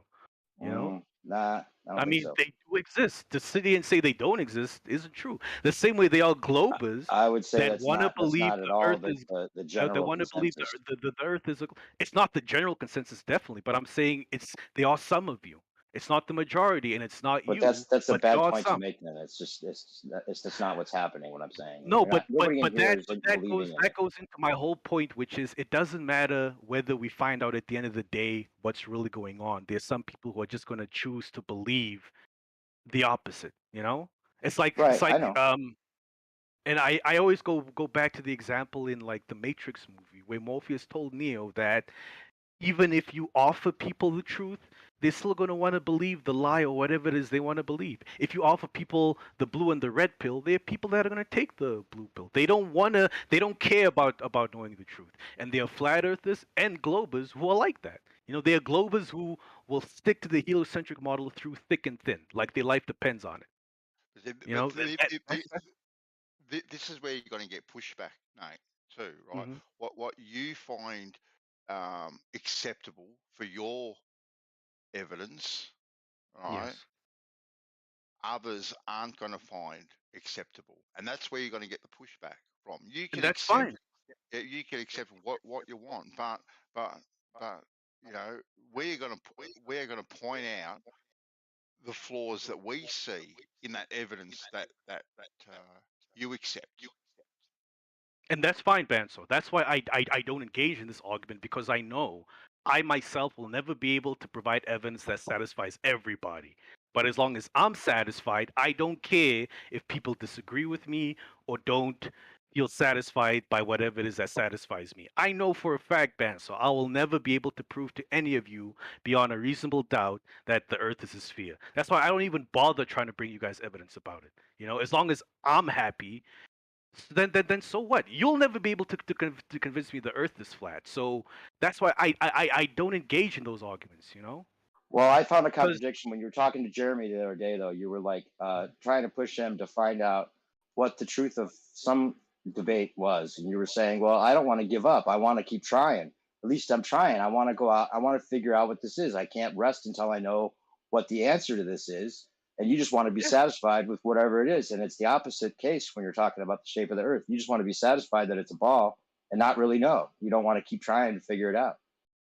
I've tried. I've satisfied myself, bro. You know, I've gone out and done what I felt I needed to do. Now with Jeremy, what was going on there was I was conceding to him that, okay, let's say we live on a flat Earth, and you have two plumb lines that converge to each other. Don't you want to know how that's possible? And he didn't care. You know, that's something very different now. Because I was conceding, all right, let's just assume the Earth is flat, and you saw this phenomena happen. It's the same argument I bring to a lot of people here. Let's say you agreed the Earth was flat, but you now see that on different sides of the equator, you have the stars moving in different directions. Wouldn't you want to try and understand how that's possible, what's going on there? And a lot of people just say, well, there's things we just have to accept we'll never know. And I'm not cool with that. I'm not cool with accepting we'll never know. I'll try to find out till I'm satisfied. Because I accept we'll never know everything. But I can try and find out a little bit, you know? And some people, Well, that's the thing. they And don't that's even what want to flat try Earth and find does. out It a makes little. you have to rethink all of these things. And that's why I thought it was a contradiction, because if you were, you couldn't, be satisfied with just saying it's just what it is. But that sounds like, you're doing that with the I'm not doing minimal that. I'm not doing satisfaction that. you found with the moon reflection confirming it being enough. That's enough. No. The moon reflection had nothing to do with the flat Earth. That was me trying to How figure did you out if confirm that you live on a ball then that was satisfactory to you? that I live on a ball. There's other things I've seen and done. I'm actually pressed for time. I need to go now. I don't want to get into that because that's going to lead into a whole I thought it present was the just the evidence moon thing. present. No, the moon thing, as I said earlier, has nothing to do with the shape of the Earth. I wasn't doing that for the shape of the Earth. There's other things I've done. I didn't really do those things to prove the Earth is this, that, or the third. I just did those things as experiments, and when I put those things together in my mind, they only work on a globe. It's things I've done as part of college, things I've done with my daughter, and when you put these things together, I can't rationalize how they work on a flat Earth. Maybe I'm just not smart enough. Well, that would Maybe be interesting tomorrow for you to bring those in, because we're I constantly will looking for, definitely. and I what will. becomes interesting for flat earthers, I think, in this discussion is how how people are satisfied with the globe Earth truth.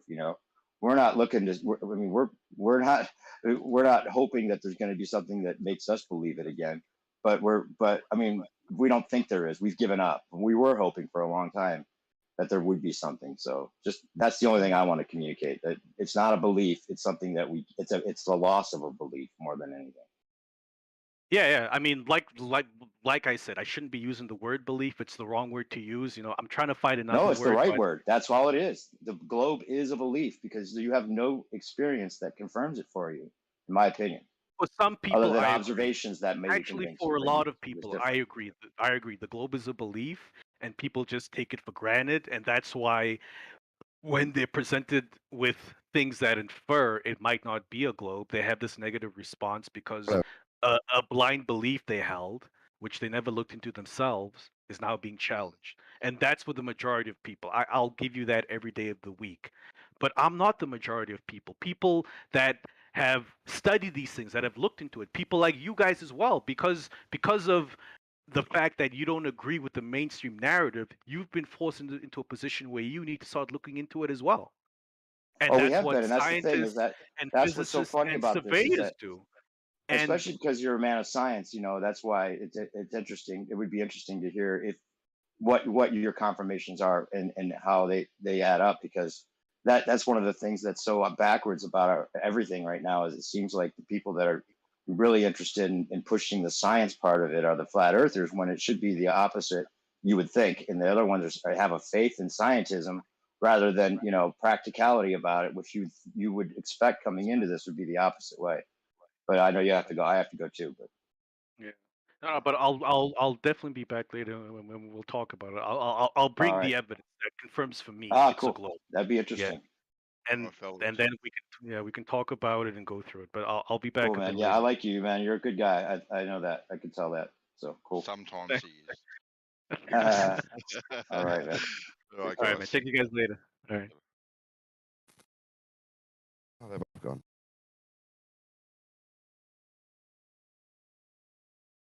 I'd like to say, I admit globe Earth is my belief, only if flat earthers admit flat Earth is their belief. If they think they've got knowledge, then I have knowledge too.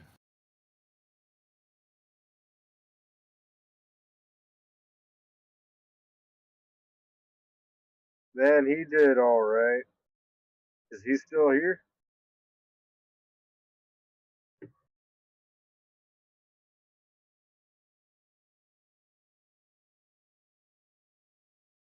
Hey.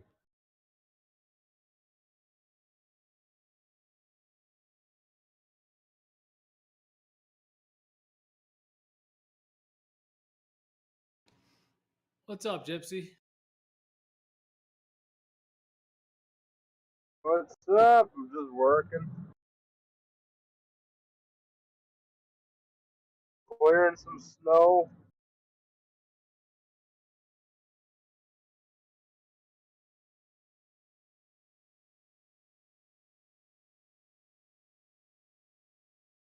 I was enjoying listening to that argument there.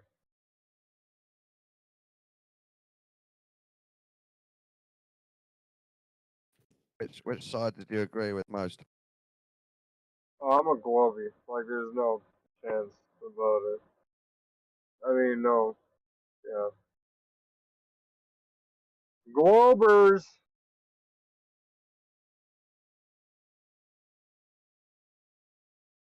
To admit the globe is your belief, or do you like to call it knowledge and a fact? Oh, globe is knowledge and fact.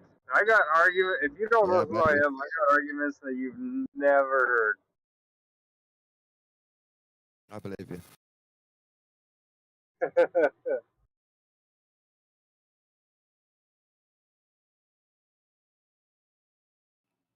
Don, you were saying you want people to admit things are beliefs, but I would say you don't have to do any blind belief in like up being up, down being down, the ground being the ground, water being level. That's all blind belief. Those don't require any belief. Those are direct lived experiences. That's all belief. Okay, what's your definition of belief? Think that something's true. Is this the dichotomy of ordering here? Can it only be one way or another? Or Okay, I'm fine with you knowing stuff, but I don't allow you to tell me I only believe, whereas you know. That's where I say that's unfair. And if you're using the word no, I'm going to use it too. Okay, are you just assuming I said that, or are you just saying in general or something? No, Nate gave in to new perspective and said, yeah, the globe's just a belief. But he forgot to say, so is the flat earth. So I wanted to come in and say, if globe's a belief, so is flat earth. Yeah, except one of them is the default reality that we all experience, and the other one is a complete and total model that defies physics. You still have to believe in them.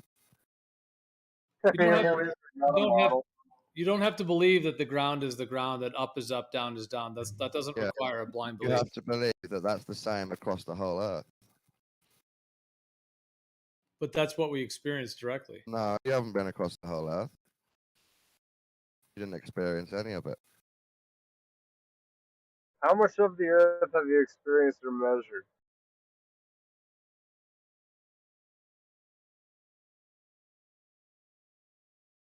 Good, fat, nothing.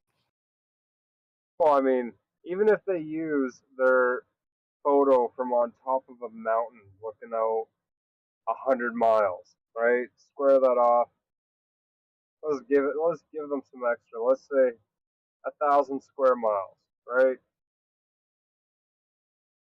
They don't even know the surface area of the Earth. And if you do rough estimates with people just driving across roads or countries and do rough numbers, right? You still get, the number I got was 198 million square miles. So they're looking at, let's give them some extra, let's say 1,000 square miles. What's 1,000 square miles compared to 198 million square miles? They're still up the mountain, looking out and saying, I assume that down is the same for me over there. They're still not checking it, are they? In the end, it's all just fun and game and argument. I mean, there's three type of flat earthers.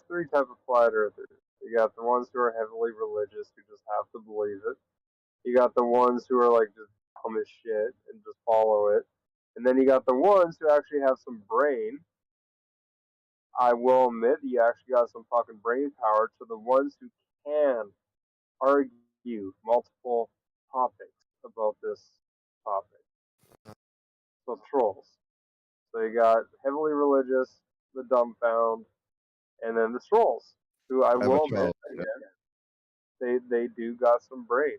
You got to have some brain to be able to argue against and make something so wrong sound plausible. You know? Do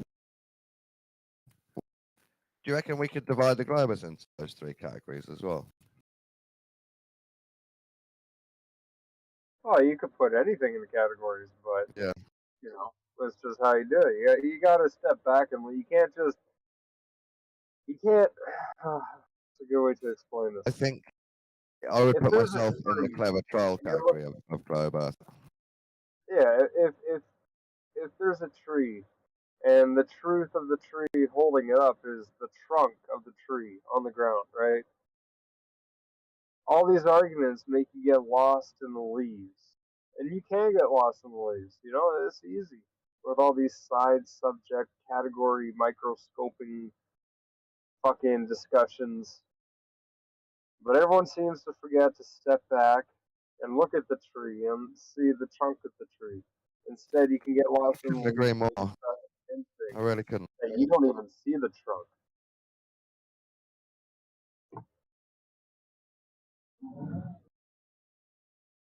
They don't see the trunk for the leaves. They'd rather argue about a hypothetical container of pressure than they would admit that the atmosphere is a gradient to nothing above them. I know they don't believe in like pressure pockets or like all that shit because it all has to be equal. Like or the container thing. Like what do you call clouds, man? Is gas pressure is I mean is gas vapor and is vapor a gas, right? What do you got on clouds? Besides that, when planes are flying, how many people have here felt turbulence when you're flying through a cloud or flying through a pocket of different pressure gradient, pressure pocket? Let alone driving up and down a mountain with a bottle of water in your car. You know?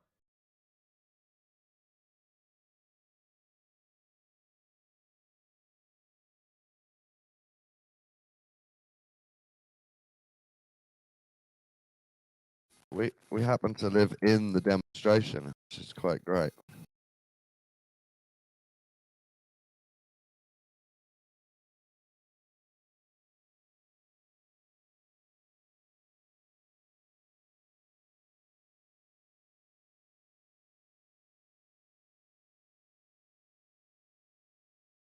The cool thing about the Earth is that it's for all this talk about belief and everything. I mean, the Earth is physical.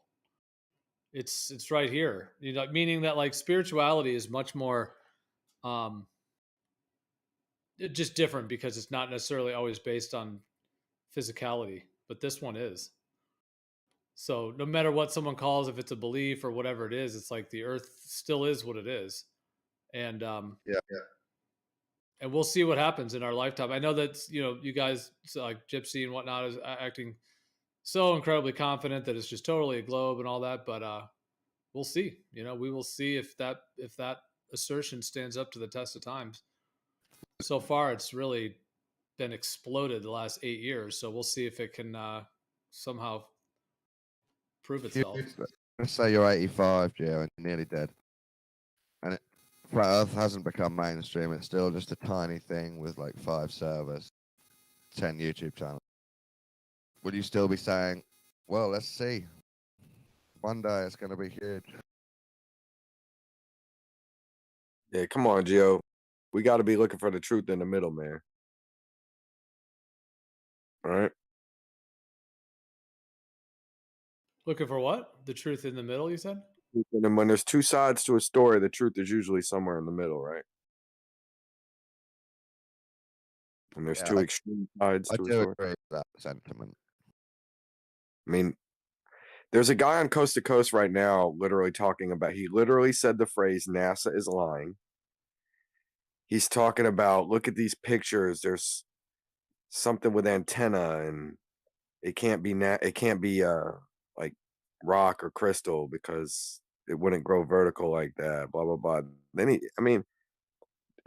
dude, like, there's no way that such a mainstream thing is saying the obvious conspiracy, right? Like, oh, flat earth went viral, it's mainstream now, it's obvious. No. Oh, there's a guy on Coast to Coast talking about fucking the biggest nighttime radio station. There's someone talking about a dome on Mars. There's no fucking way. It's like, why are they out there, right? Like dangling carrots in front of us. What is the real bullshit that they're trying to get us not to look at? That's what we need to be thinking about.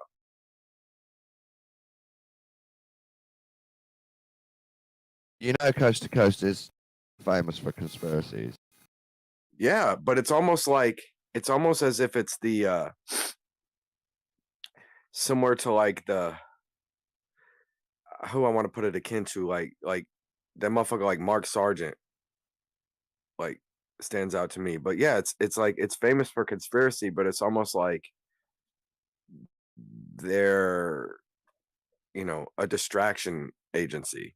You know what I mean? It's like they're super wild, they act really chill, but yet it's too mainstream. Like there's too many people listening to it for, I used to listen to Coast to Coast when I was in jail. And on the one night where it was April 1st, and they had the story of this guy who ate a tomato seed and it grew in him. And he had these x-rays of a fucking tomato plant growing in him. And for 3 weeks, they went with that story, and then they all came out saying that was all April Fools, this and that, blah, blah, blah. I love Coast to Coast, man. they're kind of like too obvious, like I don't know. It's just interesting. No, I agree. I listened to Coast, and 2 hours of a woman that slept with a reptilian. And I don't believe all of it's literal. I believe it points to a truth. They got some good research. I mean, their one reporter, the Linda Moulton Howell lady, like she gives some, hard hitting interviews. Like she lets these radical people get their story out, but she and she tries to give them a fair shake. Like, hey, maybe this is really real. Let me really support the skeptic side of it. But she also presses them and shit, and it seems to be some real information busting down at the end of it. I mean, when they talk about shit like the JFK conspiracy, some of these, old governmental things, like they put real data on, they put historical events on the table. I'm listening, I'm taking that as evidence. When they talking about shit that has zero evidence, like, Bigfoot or alien abductions, and it's just eyewitness stories, like that's different, Well, I don't stop at alien abduction. Lots of eyewitness stories point to something. I'm open to whatever. I just know that there's no fucking way that the whole shit just got leaked out. Flat Earth has been viral enough, like, look, I get it. Like, I'll say it a million times. Like, that shit was new to me when it went viral. Everybody spazzed out about it without really looking into it. So I was like, hey, maybe people need to look into it seriously. Nobody seems to really care. So if it hasn't been talked about, how can we be sure? But after 5 or 6 years, like, I'm pretty sure we would have found some missing land or some problem in a map or something by now. You know what I mean? Like something a little more would have been found. I believe there is more time to come. More flat Earth truths will be revealed. And I think, even though it might seem like nothing huge has come out or been exposed, I think 7 years of flat Earth has done something. It's shaken the belief in science for some people. It's stayed alive as a movement, which will shake the idea and the trust in science for other people when they find it. And it's brought down NASA a peg or two, tiny peg or two. See, but that's to say, I definitely agree and respect what you're saying. But like, let's think about the bigger play. Like, it's like, are we sure it's bringing it down? Like, think about how flat Earth was scoffed at 5 years ago, and now, maybe is it possible that some are scoffing more at it? Yeah. Which means like it kind of going to reinforce NASA a little bit too, right? Because like, yes, I do believe that as well. It's a double-edged sword. Yes, it's double-edged. But I think it will continue to have its effect, and some of them will be pro-flat Earth, anti-NASA, anti-science. That's what gets me thinking, like, dude, how does this shit go viral so easy? Like, I've always heard you say some sort of, correct me if I'm wrong again, but I believe I've always heard you say, like, you're pretty sure it's some psyop thing or something going on. Yeah, I did used to think that more. I'm coming around more now to the idea that it's just part of the Great Awakening, part of the New Age. Different, witty, knowledgeable people that knew it was an argument in duality and a strong argument against science just decided to inject it back into reality. So I don't think that I believe manipulative Freemasons in a basement decided to confuse people with flat Earth anymore. Right. I'm more on it's natural, but it's still weird. I think it would be more like, and let me just hit with, what I love about the best takeaway from the whole thing. Kind of what you said, it opens people's mind, whatever. I like the simple fact of, it got me thinking about, like, you know what, maybe like some of these stories that are a little loose, I need to not trust them as much. Maybe I need to make sure that many scientists looked at this and not just a couple, and then God bless. I knew I was gonna reverse the order and fuck it up. What were we saying? We were saying about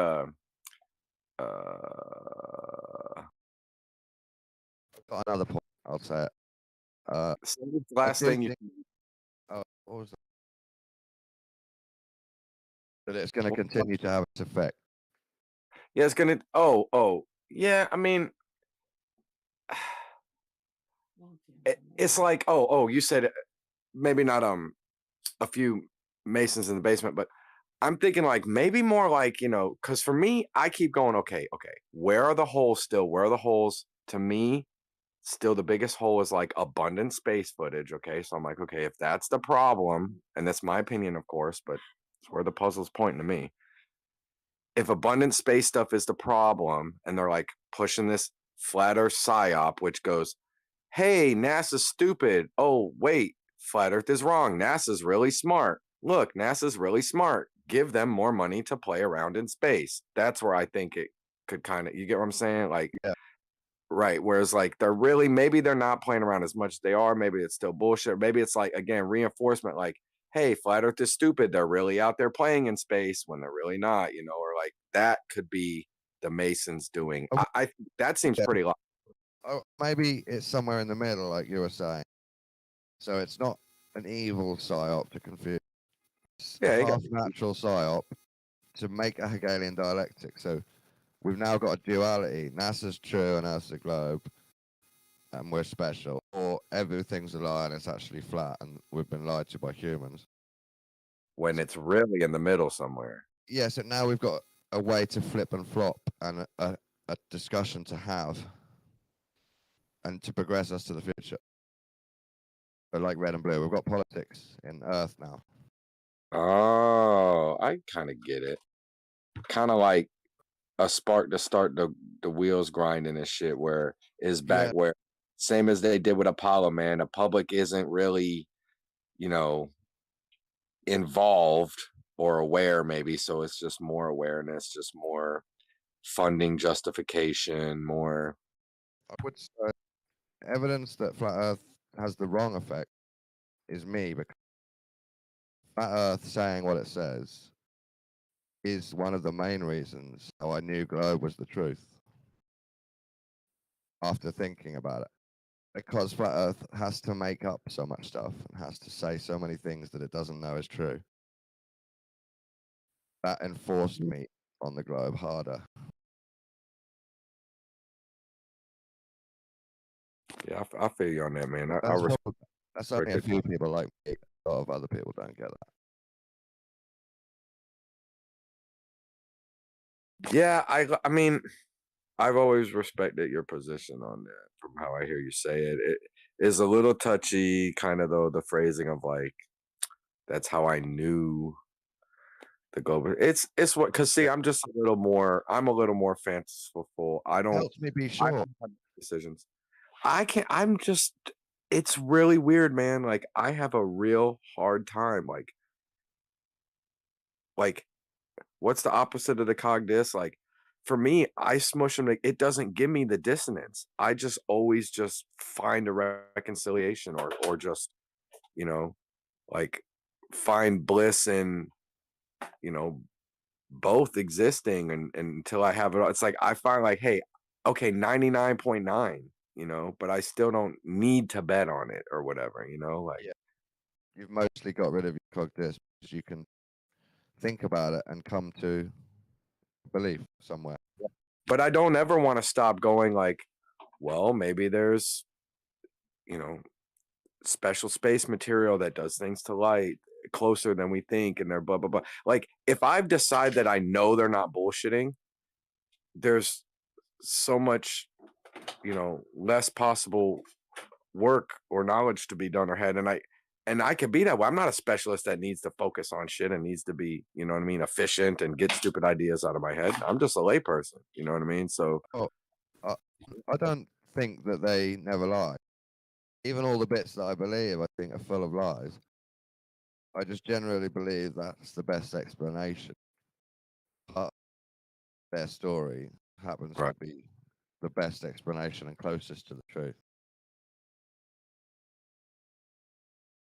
With all the standing globe evidence, like the best, it's like if I'm like, okay, every time I hear them arguing the map or the angles, the latitudes, I'm like, okay, say you give the Globers all this, what is the skeptic left with? And let me see how you feel about this. And this is all I can really kind of come up with is like, okay, they're mostly right again, they're 90% of the earth is exposed.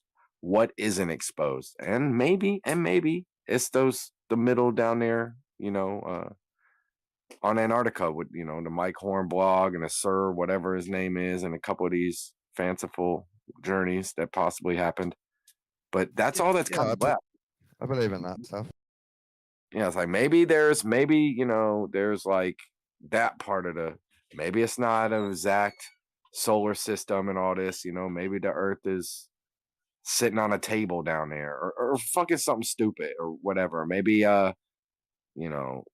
that's the only part that seems to be able to be argued right now. You know what I mean? Like the Globers beating everything back with the fucking plane flights, beating everything. I mean, there ain't been no extra water, land, nothing found in the southern hemisphere, so it has to maybe be ball-like mostly. I'm mostly at the point where I use globe cosmology and the solar system, believe it enough to use it, and believe it mostly. I'll even say I know it's true and explain my evidence or understanding. But I'm more at the point where they might be in contact with aliens, they've lied to us, and they've already made deals. Somehow we're under control of something. We don't know what it is. That's interesting. That's why they're funny about Antarctica and space and pretend to go up there and tell us nothing's there yet. Hide what really went on, the science fiction stuff that really happened. Right. Oh, it could be. I mean, look, I'm looking at James Webb. The article was like last week, look, it's unfolding. This week it's like, look, it's unfolded. Look at the first picture, and then you look at the picture and it's the same like white dot thing. Like I don't get it. Okay. I'm the idiot that doesn't get it. I don't get when the beautiful pictures are gonna come. Where's the data and shit? Like they touched the sun the other day. The other thing touched the sun, the Parker thing or whatever. Like, where's the fucking video? Like, are you? No, I don't believe that. Are you kidding me? There's no way something's journeying to the sun and there's not video of it. Like, the army wouldn't want to look at that. Are you fucking kidding me? What the claim is, they think they've set it in orbit around Venus and it gets closer and closer to the sun, and then they say, yes, we've touched it, and they pick up a little bit of ions or plasma, whatever it is, from the very outside of the sun. They say, yep, that means we've touched it. Have a great day believing they even doing that, bro. I'm not sure, man. I think if orbital mechanics are real and humans were really, really clever, technically it's possible to send something in a rocket, drop it into orbit, and then adjust it so it gets bigger and bigger or something. But I just don't think humans are at that point now, yet. We're talking about all these orbits, and we got super great attractor orbit things happening too, and we just act willy-nilly like it all's level, basically, for a quick summary of term. When doing the orbit or doing the circle around the mass, it's like we just, everything's gravitationally level, and it doesn't matter if you're going in this vector and that other one and that other one. Everything works out. Yeah, even then I can't believe it. Just float around, draw it from me. But I don't know, man. And again, it's always come off like people be like, "You're a hater," or you know what I mean, or "You're paranoid," and it's like, no, it's like I respect them and give them props. You know what I mean? For like, I don't think they're fucking me over doing it. I think they would be being greedy. That's not me being paranoid. People are greedy. You know what I mean? Like, they're gonna keep information to themselves. Like, who just gives it? You know what I mean? You can't just own it and say, yeah, I'm a hater, I'm paranoid, because I believe in psychopathic liars. Yeah, dude, I'm some paranoid and I'm some like, but no, but the fact of these delusion or whatever, you know, fan or whatever, skeptical ideas or brainstorm ideas of what they could be doing, to me, it just seems like it's respect. It's not hating on them. It's giving them extra, you know, extra attributes, like giving them extra props. Like, yo, y'all are really strong, smart, sneaky people. You know what I mean? Like, you can do some sneaky, strong shit if you know what I mean? Like, what's the problem?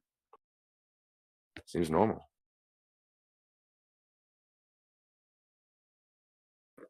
We know they lying. What y'all talking about weapons? What y'all talking about this Iraq shit though? I see that was the most current thing up here. Were y'all talking about that before I came in? You talk about war, Don? I wasn't. I just shared a meme about the Prime Minister of Ukraine being a Jewish comedian, which I think is very telling and a great script writing from by God. That's a thought. I've thought like maybe flat Earth could be like a counter national, like a outside from an enemy, you know, doing it, trying to hate on America. Like it could be Russian propaganda. They're freezing old people's heads. Yeah, what's that, you heard of this, Don? The Immortalists, so cryogenic freezing. I've heard of cryogenics for about what 30 years at least. Yeah, probably at least 30 years, right? Yeah, it's got a weird occult history, and some people believed we won't need the whole body, so we'll just cut the head off, freeze that. Right. That was the cheaper version. So there's actually frozen heads and bodies now stored away that science is expected to bring back later. Walt Disney's on ice. Yeah, I mean, I remember them giving it like, even though they were selling it, they were giving it like this low possible. Like right now, we're just freezing you. That's it. Yeah. I mean, we have no way to bring you back, but who knows? But nowadays, man, hey, man, you know, all the stuff that they were guessing back then 30 years ago, hey, that's the stuff we're about to start seeing public. You know what I mean? The 50 years ago behind the scenes shit. And I mean, even in the public, man, there's some amazing stuff happening. Amazing stuff. Computer power, you know, for whatever, brain simulation or. Do you think a flat earther would get in a cryogenic freezing machine? Or do you think they would call it pseudoscience? Yeah, probably a range of them. Well, a spirit can't live in a body forever. Not a human body.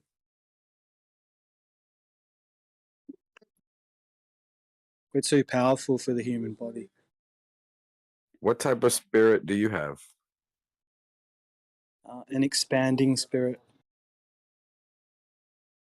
I feel like I've been compressed.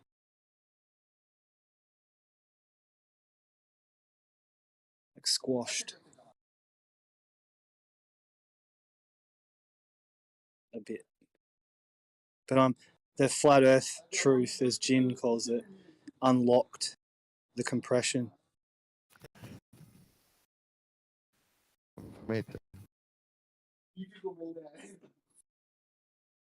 It anchored me. Turned me into a witch.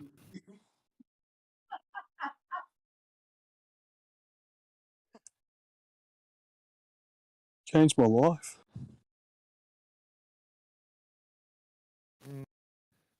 Yeah.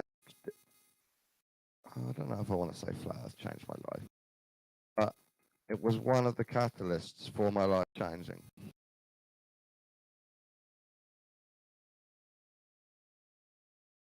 It's the only thing that made me stop and actually sit down. It's like I had to sit down and let it sink in.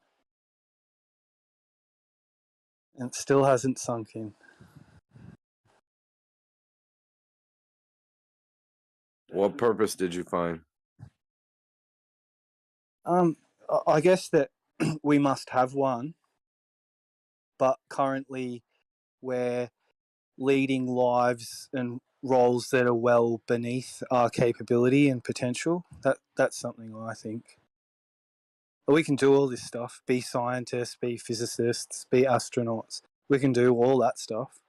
But is that the real job? Is that our real mission? I don't think so. The world sort of, we didn't create the world. I don't think. It was here. It was already here for us, like a ready-made. We can't even get our brains past time.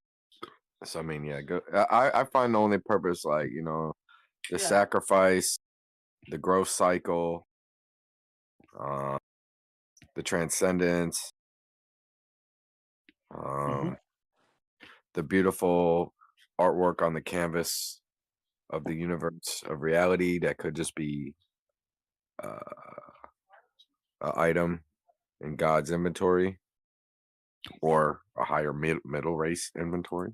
But what is up with this this fucking time backwards bullshit, bro? I mean, what the actual fuck? They talking about a parallel universe, but everything ran backwards. Like, it started at the end of time and it's going to the beginning, and we're going from the beginning to the end. Wormhole. What the? But come on, man. I think that there's some of the time travel, immortality, touching the sun. They're all transcendental things in a way, right? Like playing God. Playing God. Bro, they be fighting, bro. I don't know why, man. Some of the coolest cats, bro, be fighting to be like, there's no possible way that there's a omni perspective of the universe. It's just no way that something could pause it, look wherever it wants, could, if this is all, you know, beholden in some power, whatever mechanism in something's, what we would call mind or whatever, but like, you know, abilities of itself, like, why would it not be able to measure? They think like, nope, you always have to pick a point relative to another point and then talk about how long it would take the light to get from there to there and all this. You're like, no, you don't. You're like, it's 5 o'clock somewhere. It's 5 o'clock everywhere. I don't care what shit is running away from the light that came from over here or over there, or fucking is like moving, so therefore it's fucking vibrating at a different rate. It's 5 o'clock fucking everywhere. Okay? Period. It's like, it doesn't matter. Oh, well, it says 8 o'clock in this clock when yours says 5. Okay, well, then that's what they are. Oh, well, this one's going to go to 9 in 2 seconds. It's going to jump an hour where your clock's only going to jump a minute. Like, it doesn't fucking matter.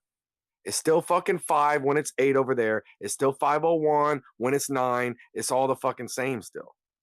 No, there's no fucking time traveling. It's fucking stupid.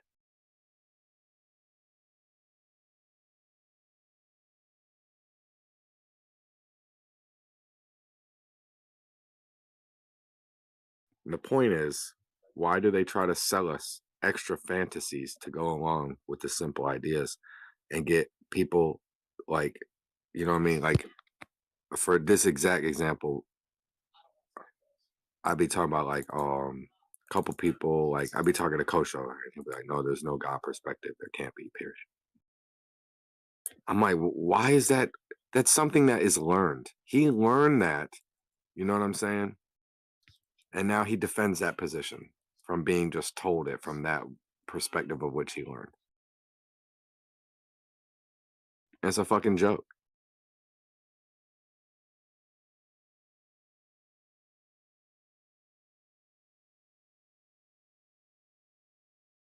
Be careful what they tell you, because they'll tell you they friends when they drop the bombs again.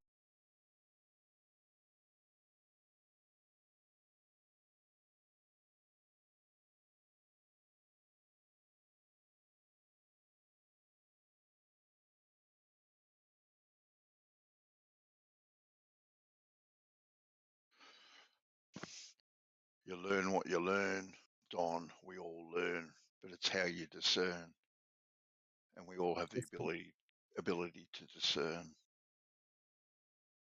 Didn't that waking up though? Doesn't that waking up like really, like, help you even through your discerning, still be able to respect all the possibilities and get out of that box? Like, oh man, I see so many people like with that little thing with the box around their head with the lock on it, and then someone's dumping bees into it.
Maybe the flat Earth debate is just one of those debates that has to happen to make people realize, through all of the questioning, that this place, no matter it's a ball or it's flat, it's just one of those debates that they're going to have to come to the realization that there is a God and this place was created. Because without this debate, all you would just have atheists, right? Thinking that it came from nowhere. But that's why the question is there. I think it's all part of God's plan to bring people back to knowing that this place was created.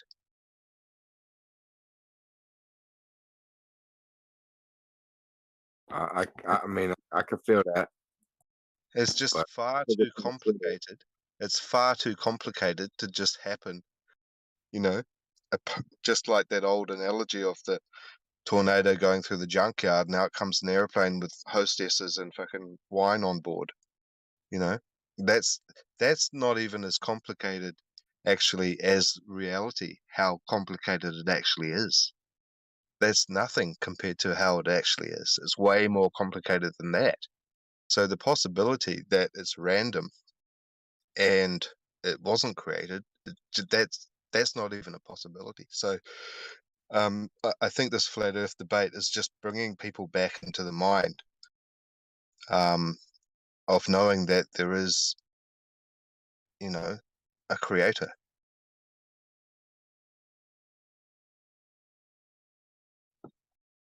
So it doesn't matter if it's a ball or if it's flat at the end of the day, really, when people realize that this place is more special than we think. What's more complicated, Carlos?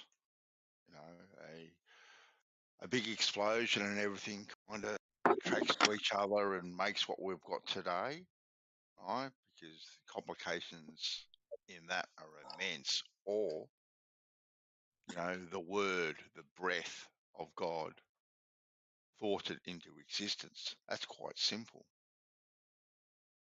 And through all of the texts, all of the religious texts, it talks about there being a deception. You will be deceived. Yeah. But I think that's more referring to free will, isn't it? Making choices so you can find your path to get back to the Garden of Eden where you started out, where you originally made that wrong choice and ate the apple. Right? So I'm going to give you free will to make these choices. Yeah, you have to navigate your way through the deception to get back here again.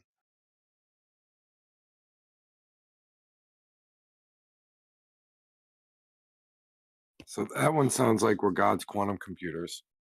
The first one sounds like about either way it's putting our eyes on the creation. It sounds like some like religious, like something the church would do just to get the attention, not the God. Because if God had a thing where no matter what, he wanted the people to have the thing where they come back around and realize the thing, the whatever, that would be a necessary.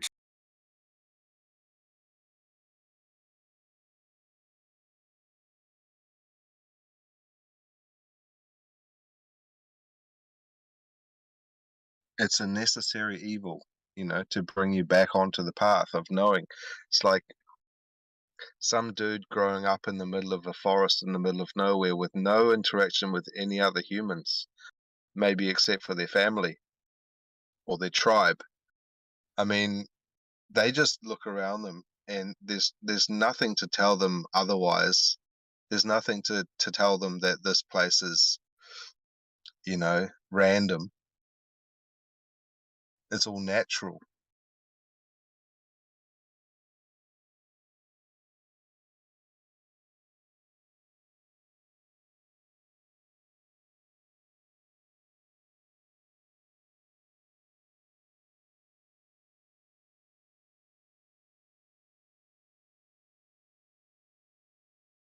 And Merle, he's seen God.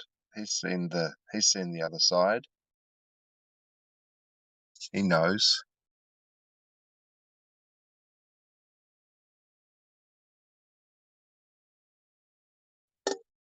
Well, I'll grant you that he believes that he has. Yeah.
What if this is the backwards universe?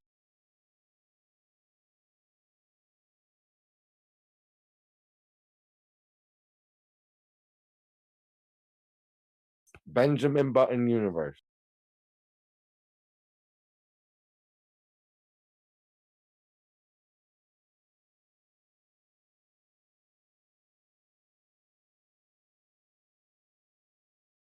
Really?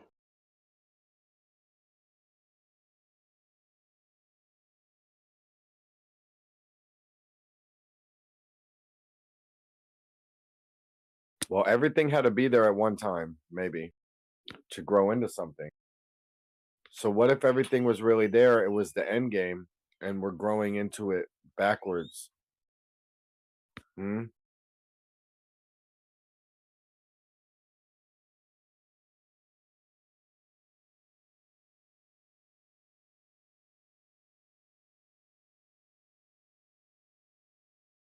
Hmm.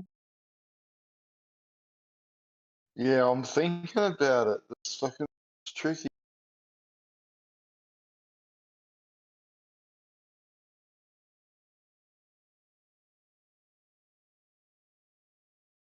Dude, it bust my brain open.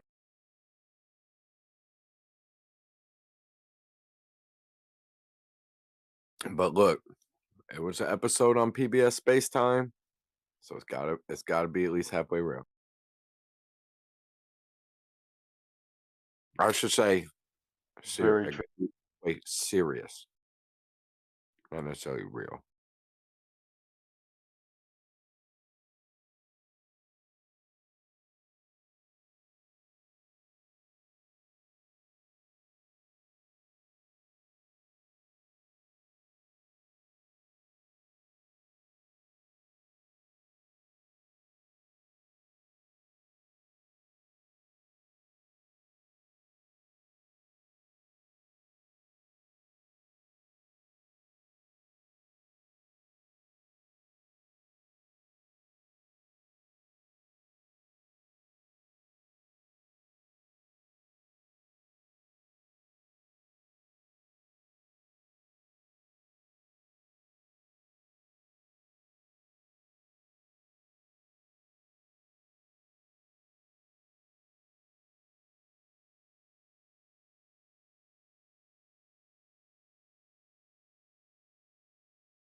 Yo, yo. Who's about? Anybody? Knock, knock, knock.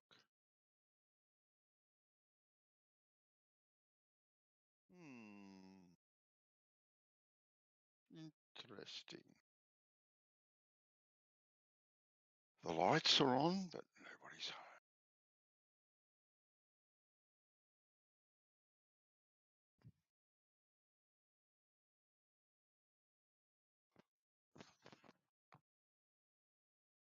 Hmm.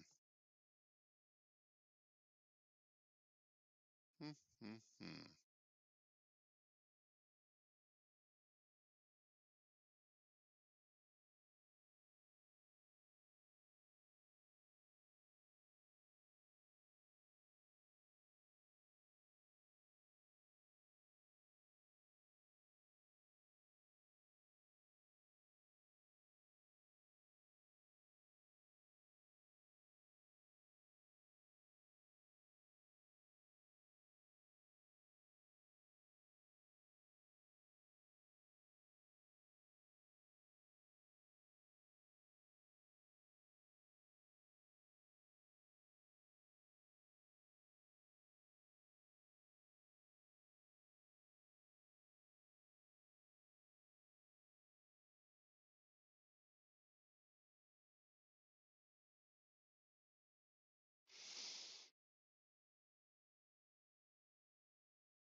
Hey,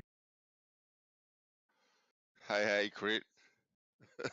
I didn't realize I wasn't connected to VC. I was just like, I was like thinking the same thing. Why is it so quiet? There you go. There you go. No, it's been dead for 4 or 5 hours. I don't know what's going on. Last night was a lot of fun. There's this guy, a communist, Red Tape, and I knew another communist, Gabe, like as gamer guy, and they were talking for hours. I guess Yeah, I don't. I actually came in for a bit of it. Yeah, it was good. It was. I heard about maybe the last 20 minutes of it or something like that, thereabouts. But yeah, it was a good listen, just to get people's different perspective of stuff. It was cool. And that was a funny article, wasn't it? The Yeah. RT article. I pissed myself laughing. They can use brooms. That was so funny. But yeah, no, it's all back up and running now. RT, which is good. Get some more propaganda happening.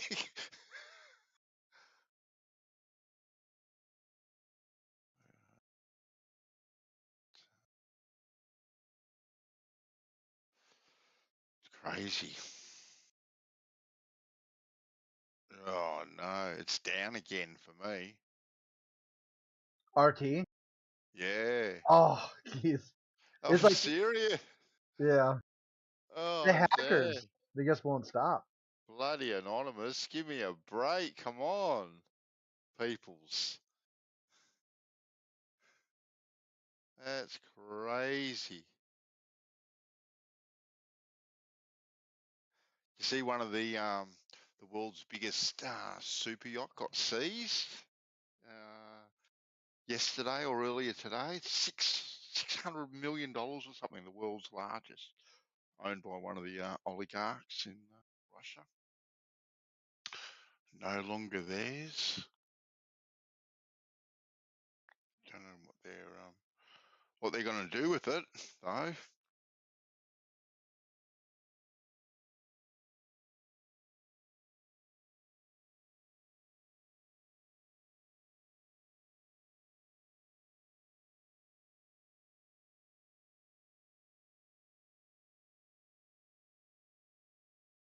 Yeah, the oligarchs. That's what people are talking about. They keep putting pressure on these oligarchs who consider themselves like, international men's of mystery. Right? They got all these, they got these yachts and these planes and these, villas in the French Riviera. Yeah. And they say, check it out, right? If your government is waging war against the West, you will not be welcome here and will seize your stuff. So they're going to flip on Putin, be like, dude, I like going to the French Riviera, right? Or I like my private jet in London, what are you doing? It what's sad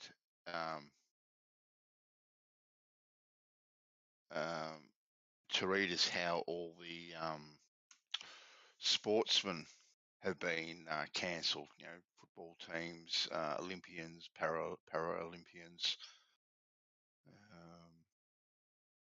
F1 drivers can't.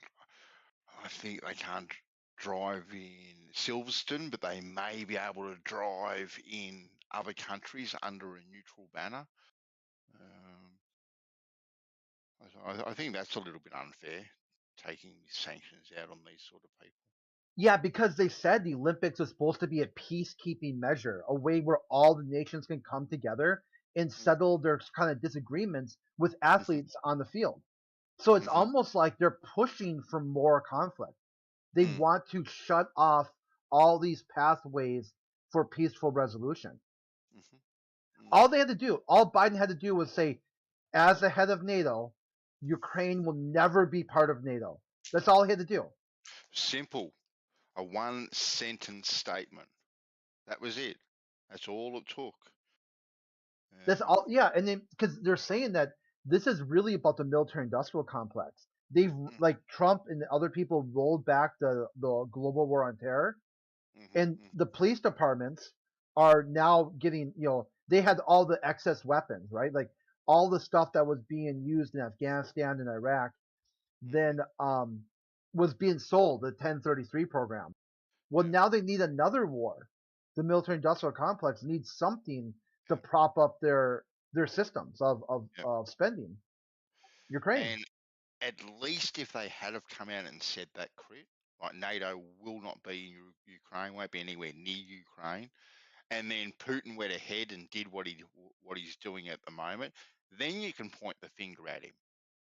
Then you can do it, because if NATO and obviously NATO is America. Let's not kid ourselves. Come out and make these statements publicly. And pull back some of the advancements that they have made over the years, then the NATO, the US, the world would have a better case to hold up. But at the moment, I think they're with all the sanctions and all that sort of stuff that they're putting on him. Not that I necessarily agree with what Putin is doing either. But it gets to a point, I suppose, when if you keep on pushing, sometimes you're going to get pushed back, especially when you're pushed into a corner and backed into a corner. You're going to get some pushback, some retaliation. Yeah, like the thing, with these rocket motors and stuff. They're not even willing to be a partner anymore. They're like done. It's like all this fakery that we've been doing. Like the Russians and Americans since like after the lunar hoax. They said enough of it. Okay. If you're going to compromise our geopolitical positioning, we're just going to take away this delusion that you guys have been to space. Yes. Yeah. And good luck getting there. I wonder how many brooms, I think I said in chat, how many brooms would 60 mil buy? quite a few brooms, I reckon. Yeah, if you go with NASA though, sometimes remember like in the past, like you'd see like their budget, it'd be like a $2,000 toilet seat. Yes, Or yeah. or they buy 1 million nails and not have a hammer, and they have to go buy like a $2 billion hammer. Yeah, but they have to get a hammer that'll work in the vacuum of space, so that's why it's $2 billion, though, Fred. They're very specific hammers.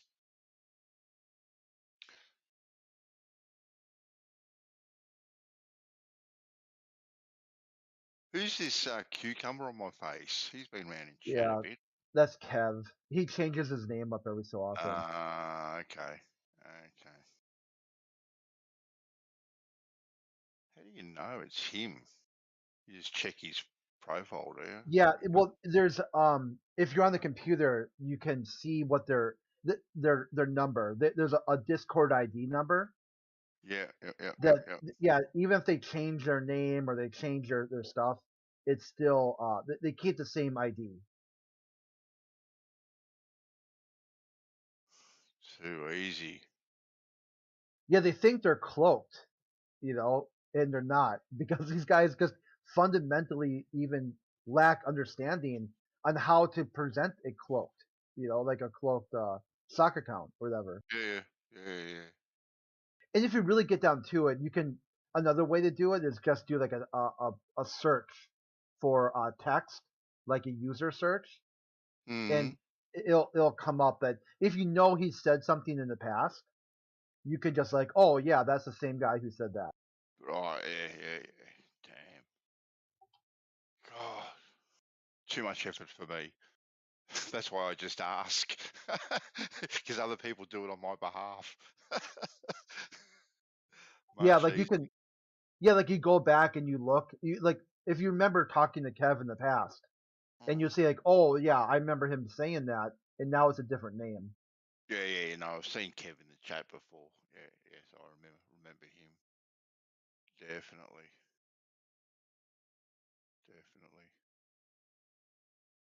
I actually went into Nathan's server last night for about, I don't know, half hour, 45 minutes. and that was off the rails. That was insane. What was his name? Acum virus? Acum virus? Yeah, Akuma. Yeah. Yeah, Akumo virus. Yeah, that's the one. Yeah, him and Nathan were just going for it, and oh my god, yeah. Like I said, it was it was off the chart. Couldn't believe it. Yeah, he used to say stuff like he'll argue globe until you pull your hair out and start screaming. Yeah.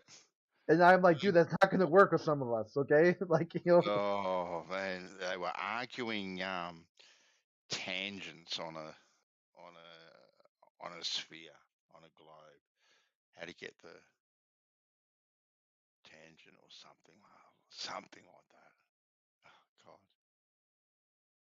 Actually, I don't think there were too many words in between the swear words, actually. So I found it hard to follow the conversation.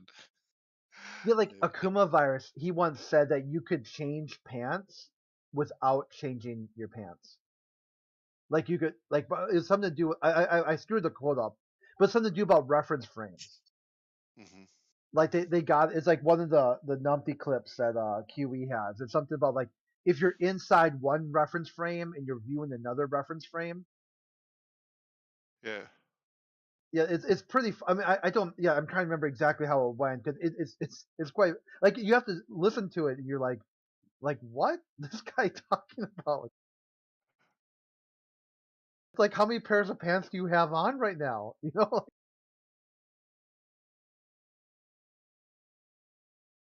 That's when you get the people like these guys are not experts, right? They are laymen. You know, they do not know the globe model. They do not know the science, but yet they have a belief in it. It's like the Dunning-Kruger effect. You know, they are 100% sure that the Earth is a globe because flat earthers are wrong. But they have no idea about flat Earth or the globe. Actually, I've just watched. Sorry, quick go, man. Go. Yeah, I would say, and that's fine. That's okay place to be, except for when they want to start trolling and start like dehumanizing others who aren't following their religion. Yeah. Actually, I've just started watching Brian Mullen's set of. I think he's got 8 or 9 videos thereabouts on all different things. Again, I watched them years and years ago, I think. Just started watching those again. They are interesting. They are. They're a good listen. So simple. He explains things.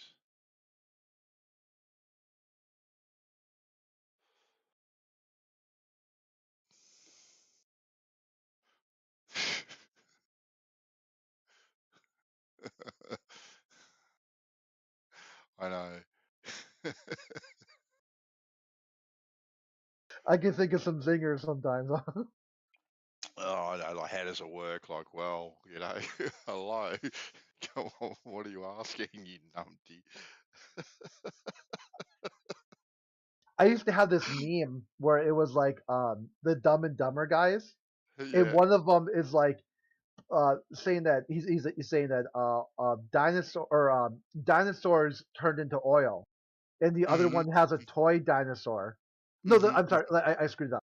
He said plastic is made from oil, and then the one guy says, but dinosaurs made the oil, and the other guy's holding like a toy plastic dinosaur. And he goes, and oil turns into plastic dinosaurs. You know? Yeah, yeah. Does this Jarvis guy ever talk? No, I think everyone's really on the side that's Zappy Tappy or whatever his name is. It is a sock. Yeah, he's socking it up. Okay. Bloody hell. You Like back he's on your roll. Go. Let's go. oh, he's that guy who like every so often just rage quits. Like he'll feign some sort of outrage. Like Flat Earther said something so ridiculous. That's it. I'm done. I'm never talking to you guys again. And the next day he's on a different account. He's just doing the Okay. same. Then. Yep. Like he makes it seem like somehow it's like it's flat earthers' fault for flat Earth, and why globalists can't talk to flat earthers. Really? Yeah, like he'll play this outrage where people leave the server because of one person. I think the last person he did was for Jerry, right? Is that Jerry? Yeah. yeah? Yep. Like he blamed Jerry. What did Jerry do? What the hell? Jerry does nothing. That's Jerry, the you funny bully. part. Jerry, Yeah, you're a bully. yeah, he'll claim Jerry bullied him off the server and then Oh, just rejoins on the sock account. no way. Yeah, so he'll be able to make this list of all the people Jerry's bullied, and it's been 0 actually, right? It's the same dude, just joining on different accounts. Yeah. And that's the mentality, right? In their mind, they think that makes sense if it's a globe. That behavior pattern is logical and reasonable. Yep. And it's just not. It's just only explainable in the flat Earth. Yeah, there are a few people a couple of people. I'm not going to say a few. I'm probably way overestimating when I say a few. There are a couple of people that you can have some really good conversations with. I wish Nate was one of those people. Wow, Bantam. There you go, mate. Wow. What are you guys talking about? Nothing much, mate. Nothing much. Unreasonable globe, as it sounds like. There's No, unreasonable people everywhere. yeah, that's the thing. Just everywhere you go, right? Every place you go, there's just unreasonable people, just Karens, and just bizarre interactions between people. And even the people who it isn't just like just dum dums, just average like Joe six pack or whatever, not like six pack of beer, not six pack abs.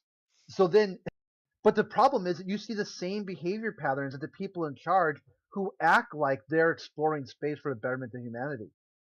They're like, no, check it out. They're pissed, so they tell NASA to use their brooms now. What? Yes, Russia have told NASA, right, that they better start using their brooms if they want to go to outer space. Oh. Yeah. Okay. No more rocket engines from Russia to the US for their space program. They have pulled everything. So you guys are kind of screwed at the moment. Can we just like go to China, Japan, or India? No, Japan is also the American Space Agency, JX. It's all funded. It's like a joint endeavor between the two. Mm. Yeah, I guess India, that would be the next place to go, right? Because China's going to say no, thank you. So if America still wants to go to space, they're going to have to get in the back pocket of India. Yeah. Do you guys feel you've ever been unreasonable when it comes to the whole flat Earth, globe Earth debate? You've ever had moments of Yes, 100% I have been, Nate. I've admitted that. What about you? What about you? I've been unreasonable in arguments, definitely. Yeah. Yeah. You know, there've been times where I felt someone was being disingenuous, or I don't know. I felt like I was being badgered or whatnot, and I started becoming unreasonable. It happens. I try not to be unreasonable because I want to meet them at their level, and if we disagree, to say you do you, right? But you have been unreasonable, right? Yeah, I'd say I've been unreasonable to people who really didn't know flat Earth and have really presented these really cringe straw man versions of it, and I didn't give them a level of charity. I just sort of like just took them to task instead of like saying, hey, just slow down, okay? Whoever told you about flat Earth, they're the ones that you should be upset with, not me, because the version of flat Earth I'm presenting, in many ways fits inside your globe model that you call so big it looks flat. So they get what I guess I'm getting at here is the people who like will come and like join a VC and be like, the Flat Earth Society said that Mars is round.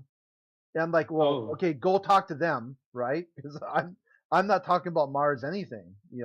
That's why maybe at some point I was like unreasonable towards that, where I should have been more patient, right? Like give them a chance to explain why they feel Flat Earth Society is the go-to source. Like bring the But wouldn't conversation any there. ordinary person think that? Somebody that's never engaged with the flat earther before, where would they go? What would their first stop be in terms of finding out about the flat earth? Wouldn't it be the Flat Earth Society? No, it'd be themselves, right? It'd be like, what observations do they make? Like, start with science at the lowest level. But They no wouldn't one be- would think that. Someone that's yeah. Yeah. That's not what they do. That's not what they do because the people have been kind of conditioned to think that science isn't for them. It's for somebody else Yeah, in the ivory but I tower. mean someone that's trying to look into flat earth, right? They were chilling at home and the YouTube algorithm threw up a recommendation of a flat earth video. They watch it and then after that they have questions. Wouldn't the first thing they do be go to the Flat Earth Society? See what their website says? I don't know. Yeah, we'll see. And then straight away, that just puts some cartoon drawing in your head of a big pizza dish zipping up through space at 9.8 meters per second squared, doesn't it? It does. No, It it's not does. squared. So it, which is just absolutely ludicrous, really. It's not a platform. Well, I don't. Sorry, well, my version isn't a platform. Maybe some people's version, but it ain't my version. And I think everyone's probably got a slightly different version of where they live, whether it is globe or flat. To be honest with you, I think it's slightly different. Yeah, I mean that's might- one thing I've noticed in this server that's pretty interesting. A lot of it's not like 24/7 at all where everyone marches to the same beat, to the same drum. Here, flat earthers and globers alike, we don't necessarily agree on a lot of things, Yeah. Like I've seen you guys dispute certain things about the flat earth and I've seen globers here dispute things about the globe. And I like that, man. I like that here everyone has their own idea and they're brave enough or they feel free enough to express it. Yeah. Hey, Lise. Yo. Remember I said I wanted to. I had something to tell you, but I didn't remember what it was. Yeah. Do you remember now? I do now. Yeah. Yeah. Remember What is it? that conversation about the sun arc in Australia? Mm-hmm. Yeah, I did that in 3D and up to scale. Like get the correct arc, how they would actually look like. So that's what Okay. I wanted to show you because you were having that conversation. And then I said, well, I Do you can have do it? that in. Yeah, I have. If I have what? Put up onions, but you can post a link and then I'll look at it in a bit. I'm just busy cooking. Oh, it's not a link. It's a Blender file, but I think I also have a render image of it. Oh, do you want to show it to me? Like you want to stream it? No, I can just. Is that it? I can just send I don't know. the screenshot or something. Okay, yeah. Whatever works for you, man. Just let me know if you want to screen it. I can place my phone down and hopefully I don't cut my fingers, but yeah, I can watch it while I'm doing this. Just let me know. Just let me know. Yeah, so what's the time over there, man? Isn't it late? Oh, it's not that late. Oh, Well, what's the time? About one. It's about one. Okay. Yeah, that's not bad. Wasted. You're retired, right? Yeah, semi-retired. I've retired, but yeah, I'm You just do odd jobs here and there. no, not at the moment. I'm quite fortunate at the moment. And What I'm did you looking say? into. I said I'm quite fortunate at the moment. We own everything, Nice. and I'm actually looking into a way at the moment of getting all my super out in one lump sum. earlier rather than later. So I've got another fella looking into it for me. So because here with our super, I don't know what it's like.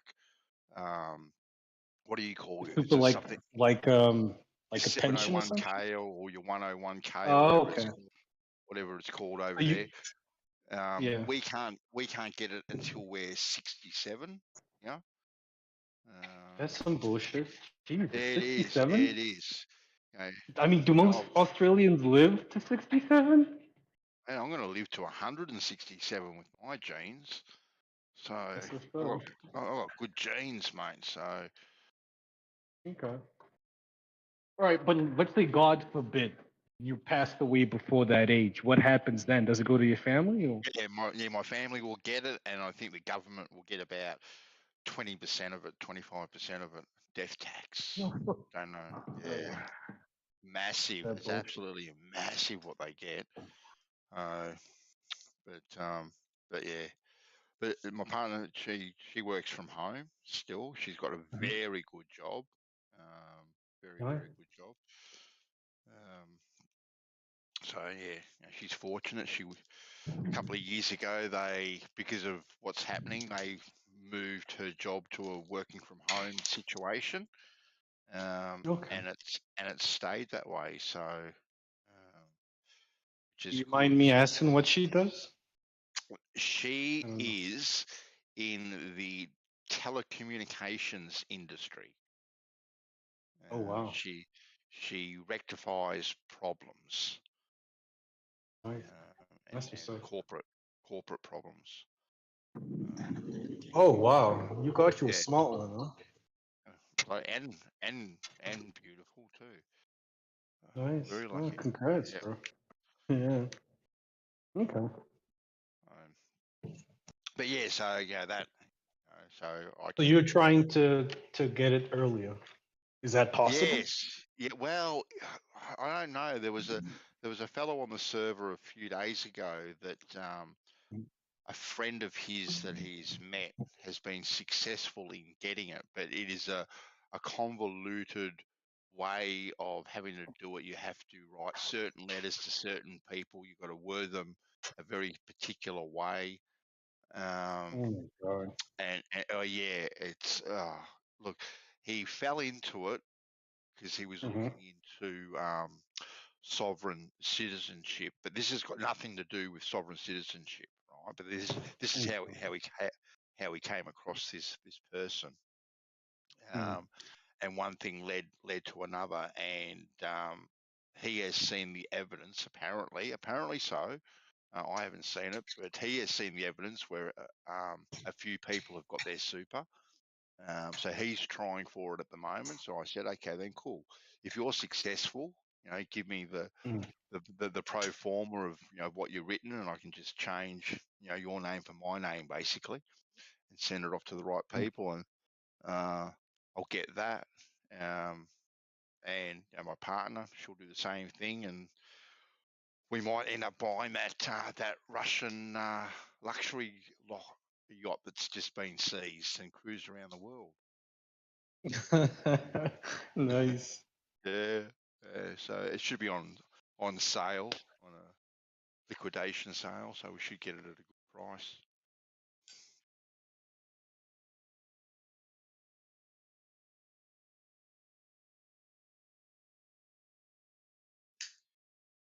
Okay.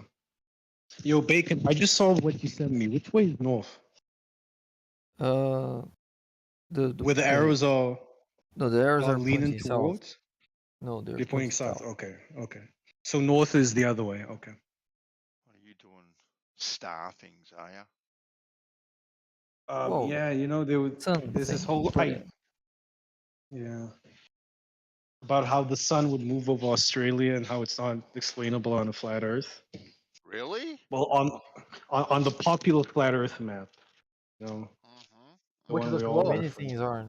That's a globe projection, though. When you try to project the agree. globe and it doesn't work, that should probably tell you that either your claim now is No, now. it's not a globe projection. It's what people see in reality. Oh, The no, problem is No, the AE projection. That Yeah, but is a globe projection. Yeah, the fact that you're using a projection instead of a globe and it doesn't work proves that that projection is not how the Earth looks like. So which one is wrong then? The Earth or the map? Projection. So the The map is projection. wrong. That's what. If you try to Okay, use the yeah. projection as a map, that's not gonna work because that's not a map. That's a Okay. projection. So the Are globe's you wrong. I would say garbage in. No, it's the opposite.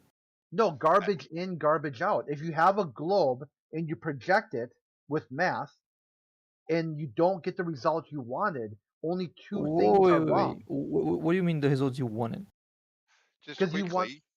Just quickly, Oh, hold on. I'll Mhm. let you. I just want to jump. Are you able to share your picture of bacon in chat so we Sure. know? Yeah, what- share it in chat, please. Yeah. Thanks. Can try to- Anyway, sorry, Crit. Sorry, Crit. Go. No, I was just saying that if you start with garbage and you get not you, I'm just saying a person, okay? I don't make it seem like I'm attacking your bacon.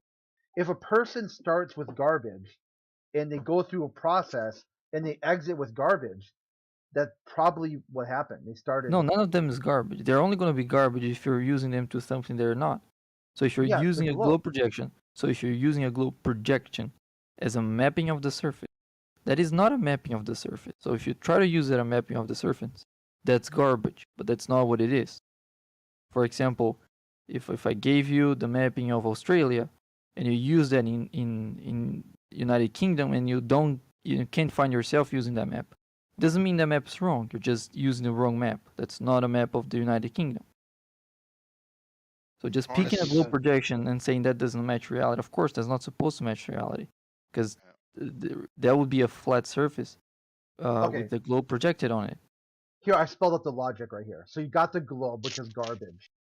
You then project it, which is still garbage. Yeah, so you just into- ignore the response, right? Yeah, no, because you didn't understand what I was saying. That's I'm I trying to did, rephrase it. I did, but it's wrong, and you're not getting why. Okay, well, because I'm saying you started, not you, okay. Starts, a globe is garbage.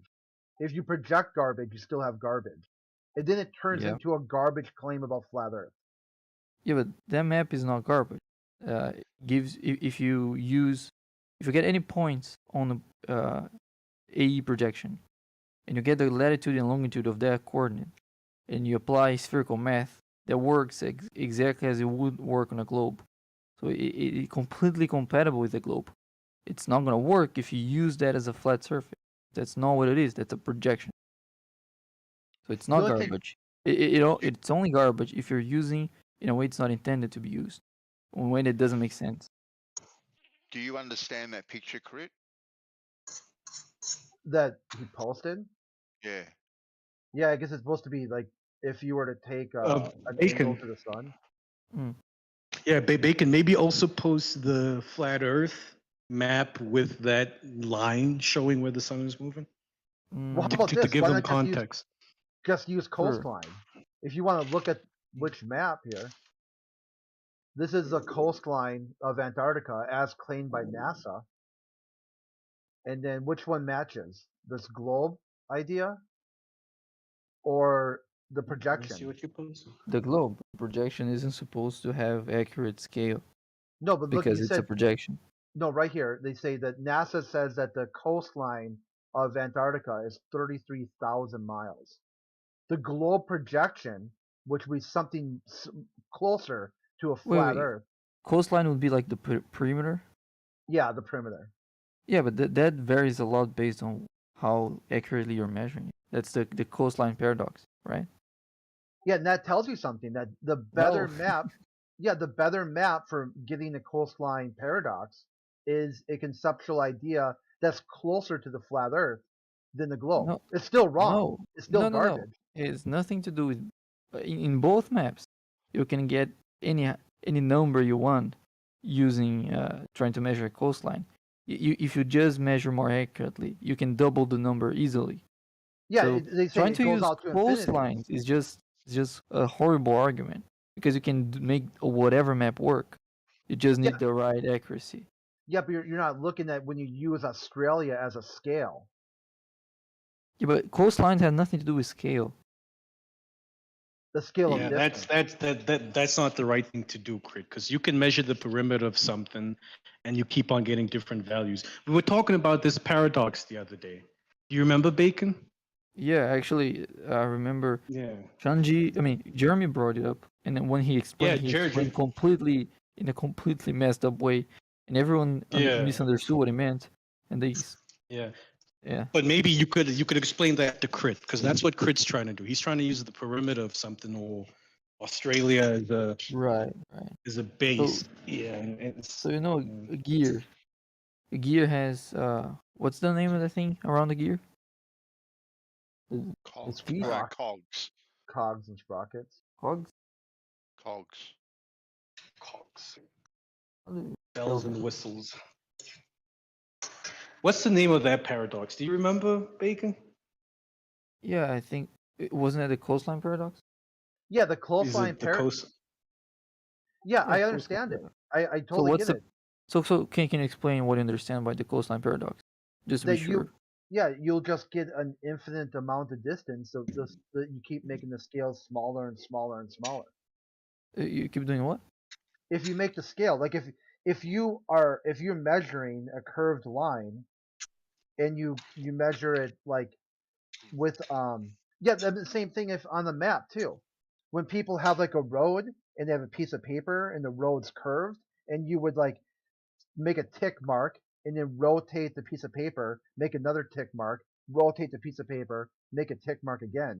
You can make a curved road an almost infinite distance if you just keep lowering the each time you spin the paper. I didn't get your explanation about. Yeah, Nate got it though, right? Yeah, I got it. Okay. But I mean, he's explaining it right, Bacon. So I mean, Crit, don't you think that's what's happening with your thing that you posted there, using Australia as a base? Yeah, so I would say using Australia as a rule of thumb, if you will, and then comparing the two conceptual ideas, the AE projection is much closer to what NASA claims. That's wait. Where are you getting the coastline value for? Because the NASA. picture you sent is a line from east to west. That's not a coastline. It has nothing to do with coastline. And second, even on the globe map, you can get vastly different numbers for coastline, depending on how accurate you want to measure it. Yeah, so if you can get, I would say my unconditional So this argument acceptance. is just again. Get NASA to change their answer. Like they said 33,000 miles. If you can get them to change that answer, I'll accept it. Where did you get the one in the AE map? How do you measure it on the AE map? Because if I get a higher resolution image, that coastline value is going to increase, right? Yeah, and we come closer to that 33,000. No, it's not going to go closer. It's just going to increase. If I get more and more precise, the increase is going to increase more and more. The more precise, the more resolution the picture has, the more that's going to increase. Yep, until it gets to about this 33,000 miles. No, it doesn't converge to a number. Like if you use satellite picture and you start to account for even how the beaches, the wave pattern of beaches, in Australia, that's also going to add up to the number. So everything's you can add up indefinitely. There's no convergence to a number. It's not like you're getting more. So if you you're saying that's going to like. Yeah, so you're you saying can that's take that going to get argument. close. Yeah, so you take that argument to NASA, not to me. But you're making a claim about the map, and No, I'm I'm saying not. that argument is bullshit. Yes, you are. No, you misunderstood me. You're saying that matches. You said that it matches the VE map or something close to it. No, I'm saying that 33,000 miles is closer to 29,000 than 33,000 is closer to about 10,000. That's my claim. The Okay, difference between these two numbers is smaller on the AE conceptual idea than it is on the globe number. That's my claim. And I base that on measurements. Yes. Yeah, but that's not based on the size of it. Yeah, size. I mean, the coastline isn't that dependent on the size of it. It's more dependent on the texture around it. Like, yeah, it's dependent on let's say the texture around it. If you have a very smooth texture. Coastline is going to be very small. You have the exact same size, but you have like the opposite of smooth. That coastline can increase 10 times or more, depending on how much the varies. So Yeah, that's the which is like a coastline. So paradox. using coastlines, exactly. So using coastlines is just a very weak argument. If you're gonna use the area cannot it's not gonna change by a lot. Only gonna change by like the more accurate you get, the more it converges to the actual number, which is not the case for the coastline. The coastline, the more accurate you get, it just increases. So there's no good comparison you can make using coastlines. It's just Yeah, a until you look at the bad argument. citation I dropped in there. New map of Antarctica's icy edge. Their claim Yeah, is in 33,000 that miles. map, that's the coastline, right? Yeah, which would be a flat. It'd be a Yeah, flat but map. okay, sure, but who cares on the the coastline of a certain mapping? Because if you have a different mapping, you're gonna get a different value for the coastline. Yeah, so I'm saying in a map which is flat, presented by NASA, they show the coastline as 33,000 miles. A round map presented by Google shows a coastline about 10,000. Then if you look at like an AE Round map? projection, Okay, wait. yeah, the I'm not globe. following. Let me Yeah, try to he's follow getting you. that 33,000 using Australia as a base. So he drew a line from one side of Australia to the other, and then on that map, he plotted that line all the way around. And then he's saying because of that, because it's 4 times 12 or something or whatever, he gets the 32,000. There you go, you got it. It's a weird one. Yeah. It's Yeah, weird what he's doing, but yeah, that's what he's doing. Dude. yeah, it works into like a way of how maps have errors and why the logical fallacy of when people say, well, flat earth is false, there's no map. Well, all maps are Yeah. misrepresentations, right? A map does not match a terrain. And you can Yeah, but the show problem this. is, Crit, no one uses a map like that. No one says, I'm going to NASA. take. NASA did. But did NASA really do that? Yeah, In that map, did NASA say it's 32?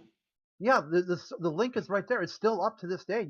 You can go right to the link. Connected 30.5 points around Antarctica.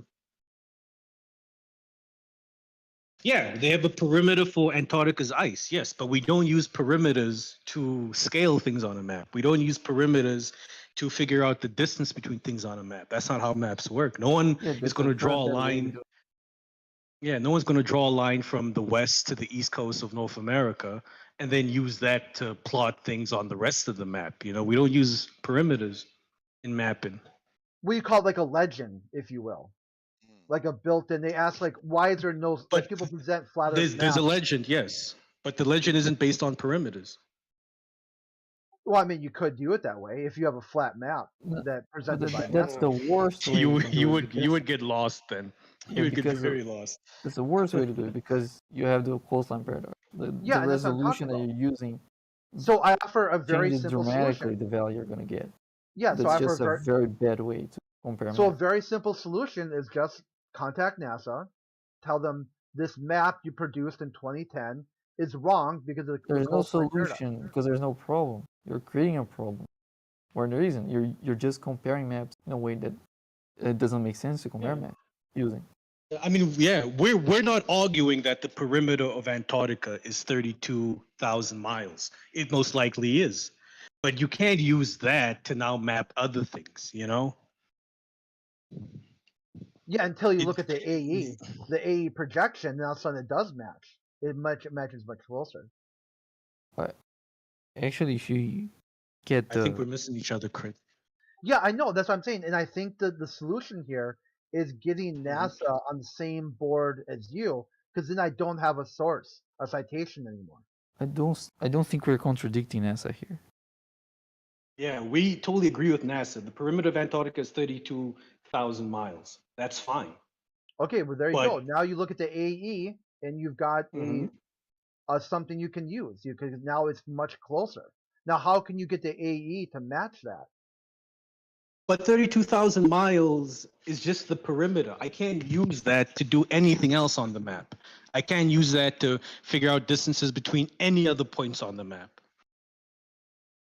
That 32,000 miles has no value for me. You know, there's no utility in it if I want to map other things on the map. I can't do anything with that number. You know, we don't disagree with the number, but I can't do anything with that 32,000 miles. It's just a perimeter. The only thing I can do with it is cite NASA. Okay, so you're citing would say- NASA as saying Antarctica's coastline is 32,000 miles. Now what, Crit? What are you going to do? Then compare it to maps. This is just a better crit. No point of doing that. Yeah. Like Well, you're gonna get listen, no but you utility guys out of always are this. bringing in. You guys always bring in the AE map and show its faults. Here's an example where the AE map It's a bad shines. attempt to try to refute that. No, here's Yeah. here's Like, if you pick something, that has no paradox, like the area, the best your accuracy on area, it just converges to the right number. It doesn't increase it indefinitely. If you Yeah, pick area area, would the be a A better map's wrong. thing. Yeah. Yeah, if you pick distances, the A map's wrong. If you pick whatever thing and you try to compare it to, let's say, NASA value or whatever value, just take GPS as distance, whatever. It's all completely consistent. So if distances, areas, shape, the directions, those are all consistent. You have no point. Perimeter. And they're perimeter is not something compatible very with the A map. None of them are. I'm not saying the AE map isn't the actual mapping of the surface. It could be, right? I'm not saying that this proves, but at least the globe is consistent to every distance, area, and direction we're giving. Yeah, so Yeah, if the what you AE should map do- is wrong, okay, so the AE map is wrong. Now only one of two things are wrong: either the globe or map. One of those two things have to be wrong. The AE map comes from the globe using map. So which one Yeah, of those two but things? The AE the AE map map is wrong when you try to draw straight lines on it. You know, So when you map. see it as You're a saying map as a is wrong. flat thing.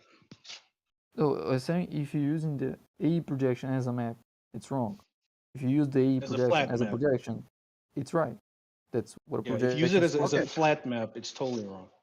But if So you there- use it as a projection of a sphere, then it works just fine. So that's my first statement was globe equals garbage. You project garbage, it's still garbage. And if you try to use that garbage to make a garbage claim about flat Earth. You're not demonstrating that. You're just claiming that because we already told you that the output isn't garbage. What you're doing Okay. with this is garbage because you don't know Is what the to do with AE it. map flat Earth or is the AE map the globe? It's the globe. It's a projection of the There globe. you go. So if you try to use a garbage projection and project that onto flat Earth, No, it it's a- comes out with a garbage claim It's about a flat correct projection. It's not a correct map. Simple Okay, as but that. I mean, Bacon. What he's trying to say, because he doesn't believe in the globe, and the globe is rubbish to him. Any projection of the globe is also rubbish, and that's There fine. you go. Yeah. Yeah, I understand that. Yeah, but that's, I mean, if you're claiming that's your belief, fine. But if you're claiming that as an argument, then that's not an argument. You're just For you. assuming the globe to be wrong.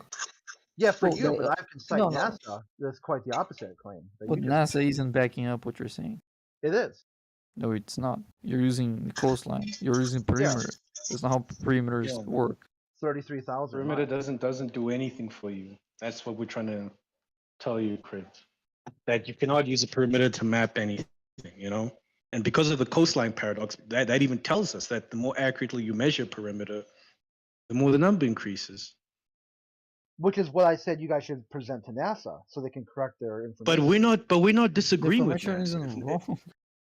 Yeah, if NASA say the perimeter of Antarctica is 32,000 miles, that's fine. No one's disagreeing with that. Yeah, But and that if you doesn't come tell up us with- anything else. And it will be completely expected that they might come up with a bigger number as soon as they get a more accurate way to calculate it. Or a smaller number.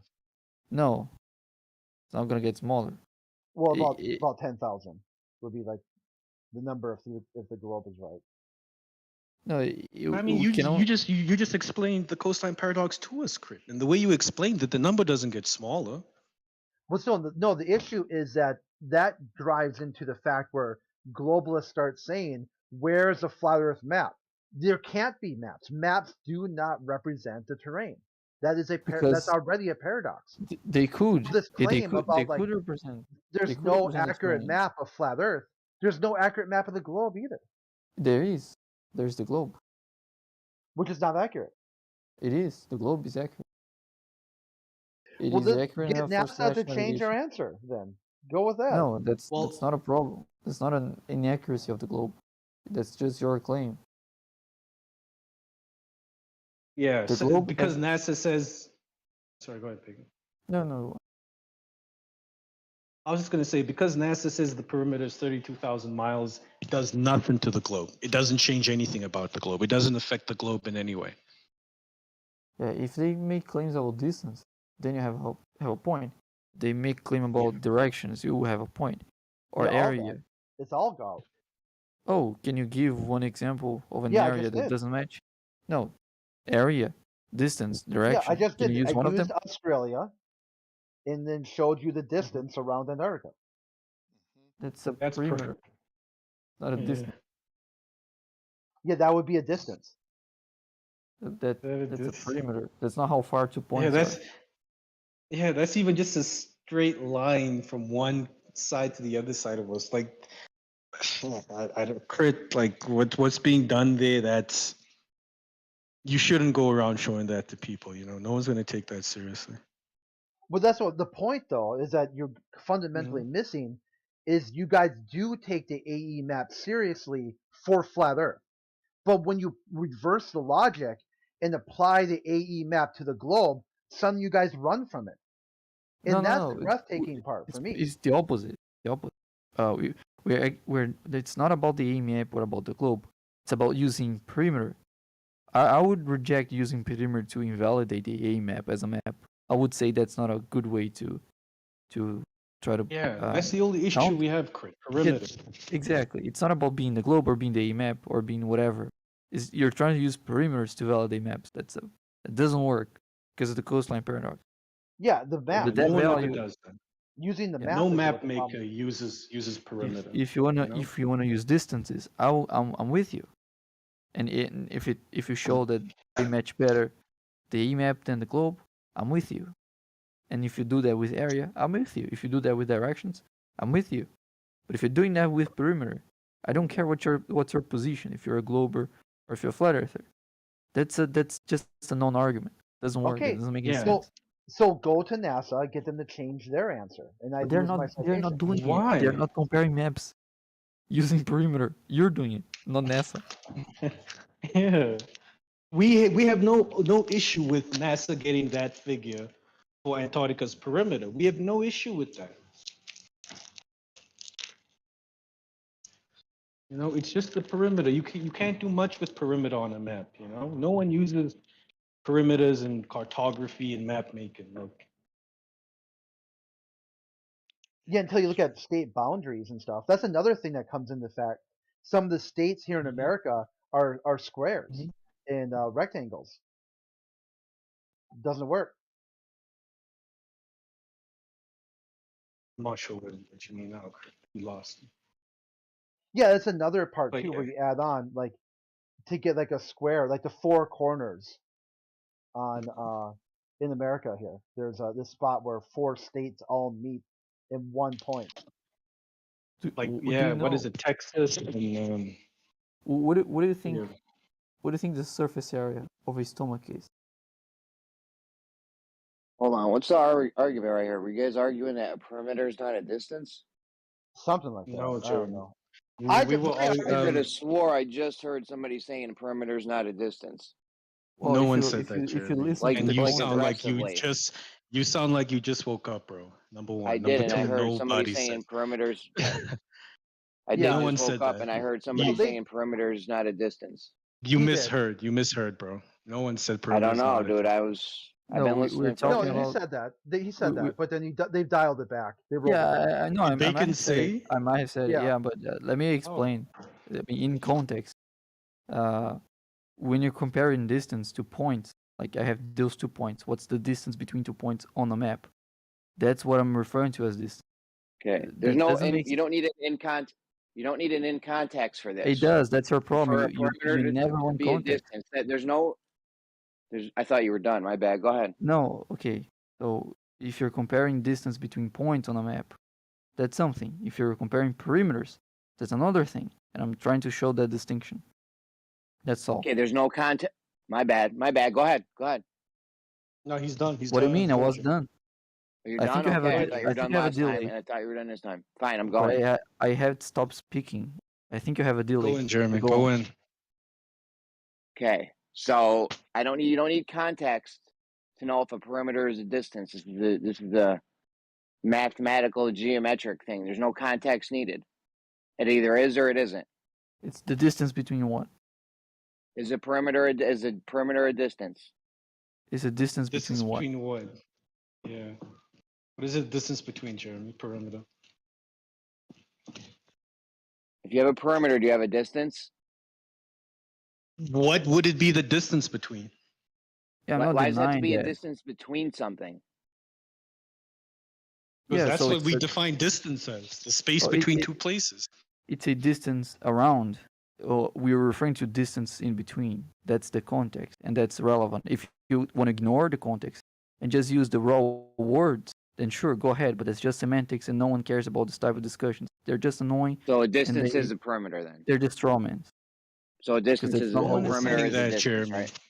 No one What's is up? saying that, but in the context we are using perimeter in, it would, you wouldn't be able to say it's a distance between 2 points. Sure, That's why but it is a Ray distance. Bacon's But it is a trying to distance. give you context.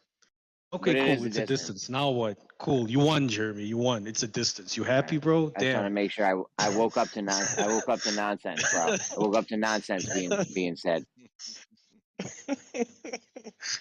Jesus, you're a bad loser, Jeremy. I swear to God. Bro, you can't wake me up with notch. I didn't lose just now. What do you mean? I know, but when you do lose, I bet you're a bad Bro, I loser. don't lose, dude. When have you heard me lose?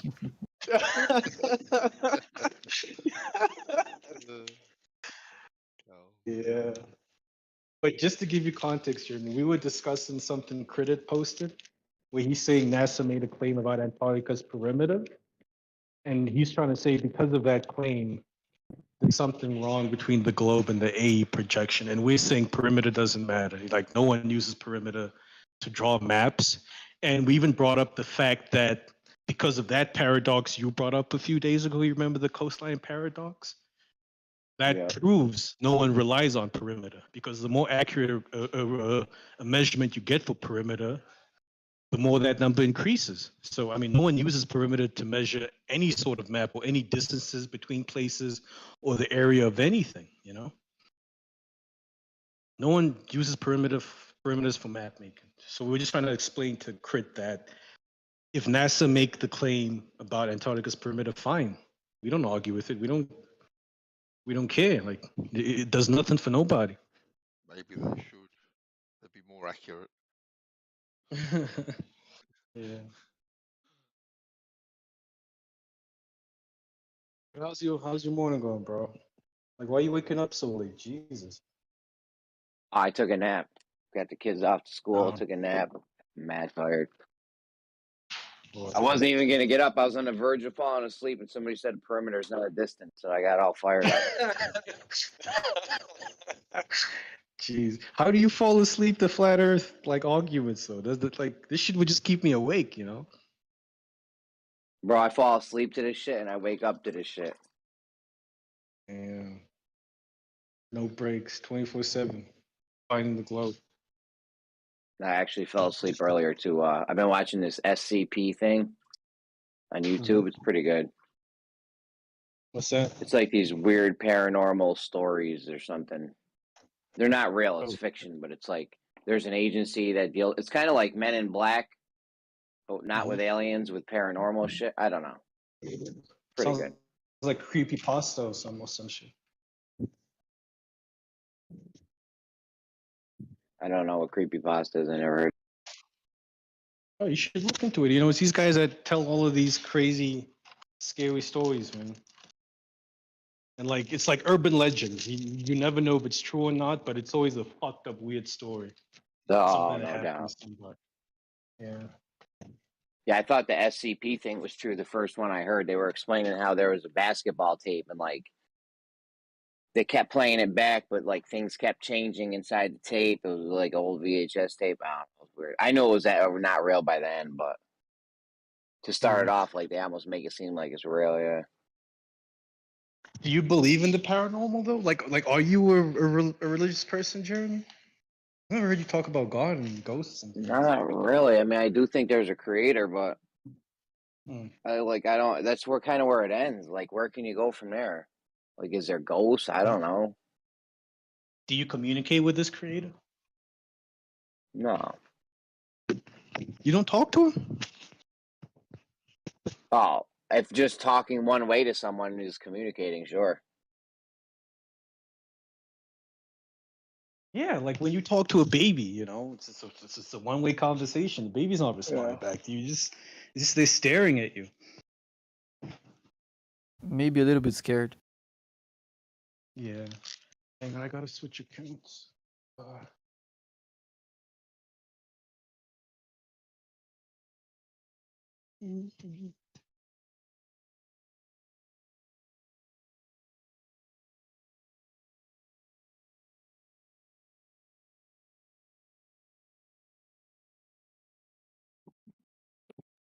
Yeah, way better. So what are we arguing about today, man? Oh, is that a different account? What do you want to argue about? I don't know. I was actually waiting for that other guy to get back. The guy I was Oh, talking to last night. You oh, remember? Dave. Faisal? Yeah, new, Is it- new, is pers- it- yeah, Yeah, that guy. new perspective. Yeah, he's got some good shit. Ben, so you're in Australia? Yeah. Hmm. Do you have a section? We could do some star sites No. because No, I don't have a we're supposed to be able to sight the same star at the same time towards opposite directions on the A projection. I don't know how to draw triangles, Bacon, so I Well, probably can't. you don't have So I to. probably can't use the sextant. Well, you've got to draw triangles to use a sextant. Well, usually whatever math comes later. First, you just take the angle, and that's all I'm talking about. Just taking the angle. So we have to No, presume a plane, draw triangles, and then work in the no, curvature. I'm not talking about celestial navigation. I'm just talking about looking to a star. Okay, so we forgot a section. We can both see the same star in what would be opposite directions in a projection At the same time, you and I at the can see same the same time. star. Well, see, Exactly.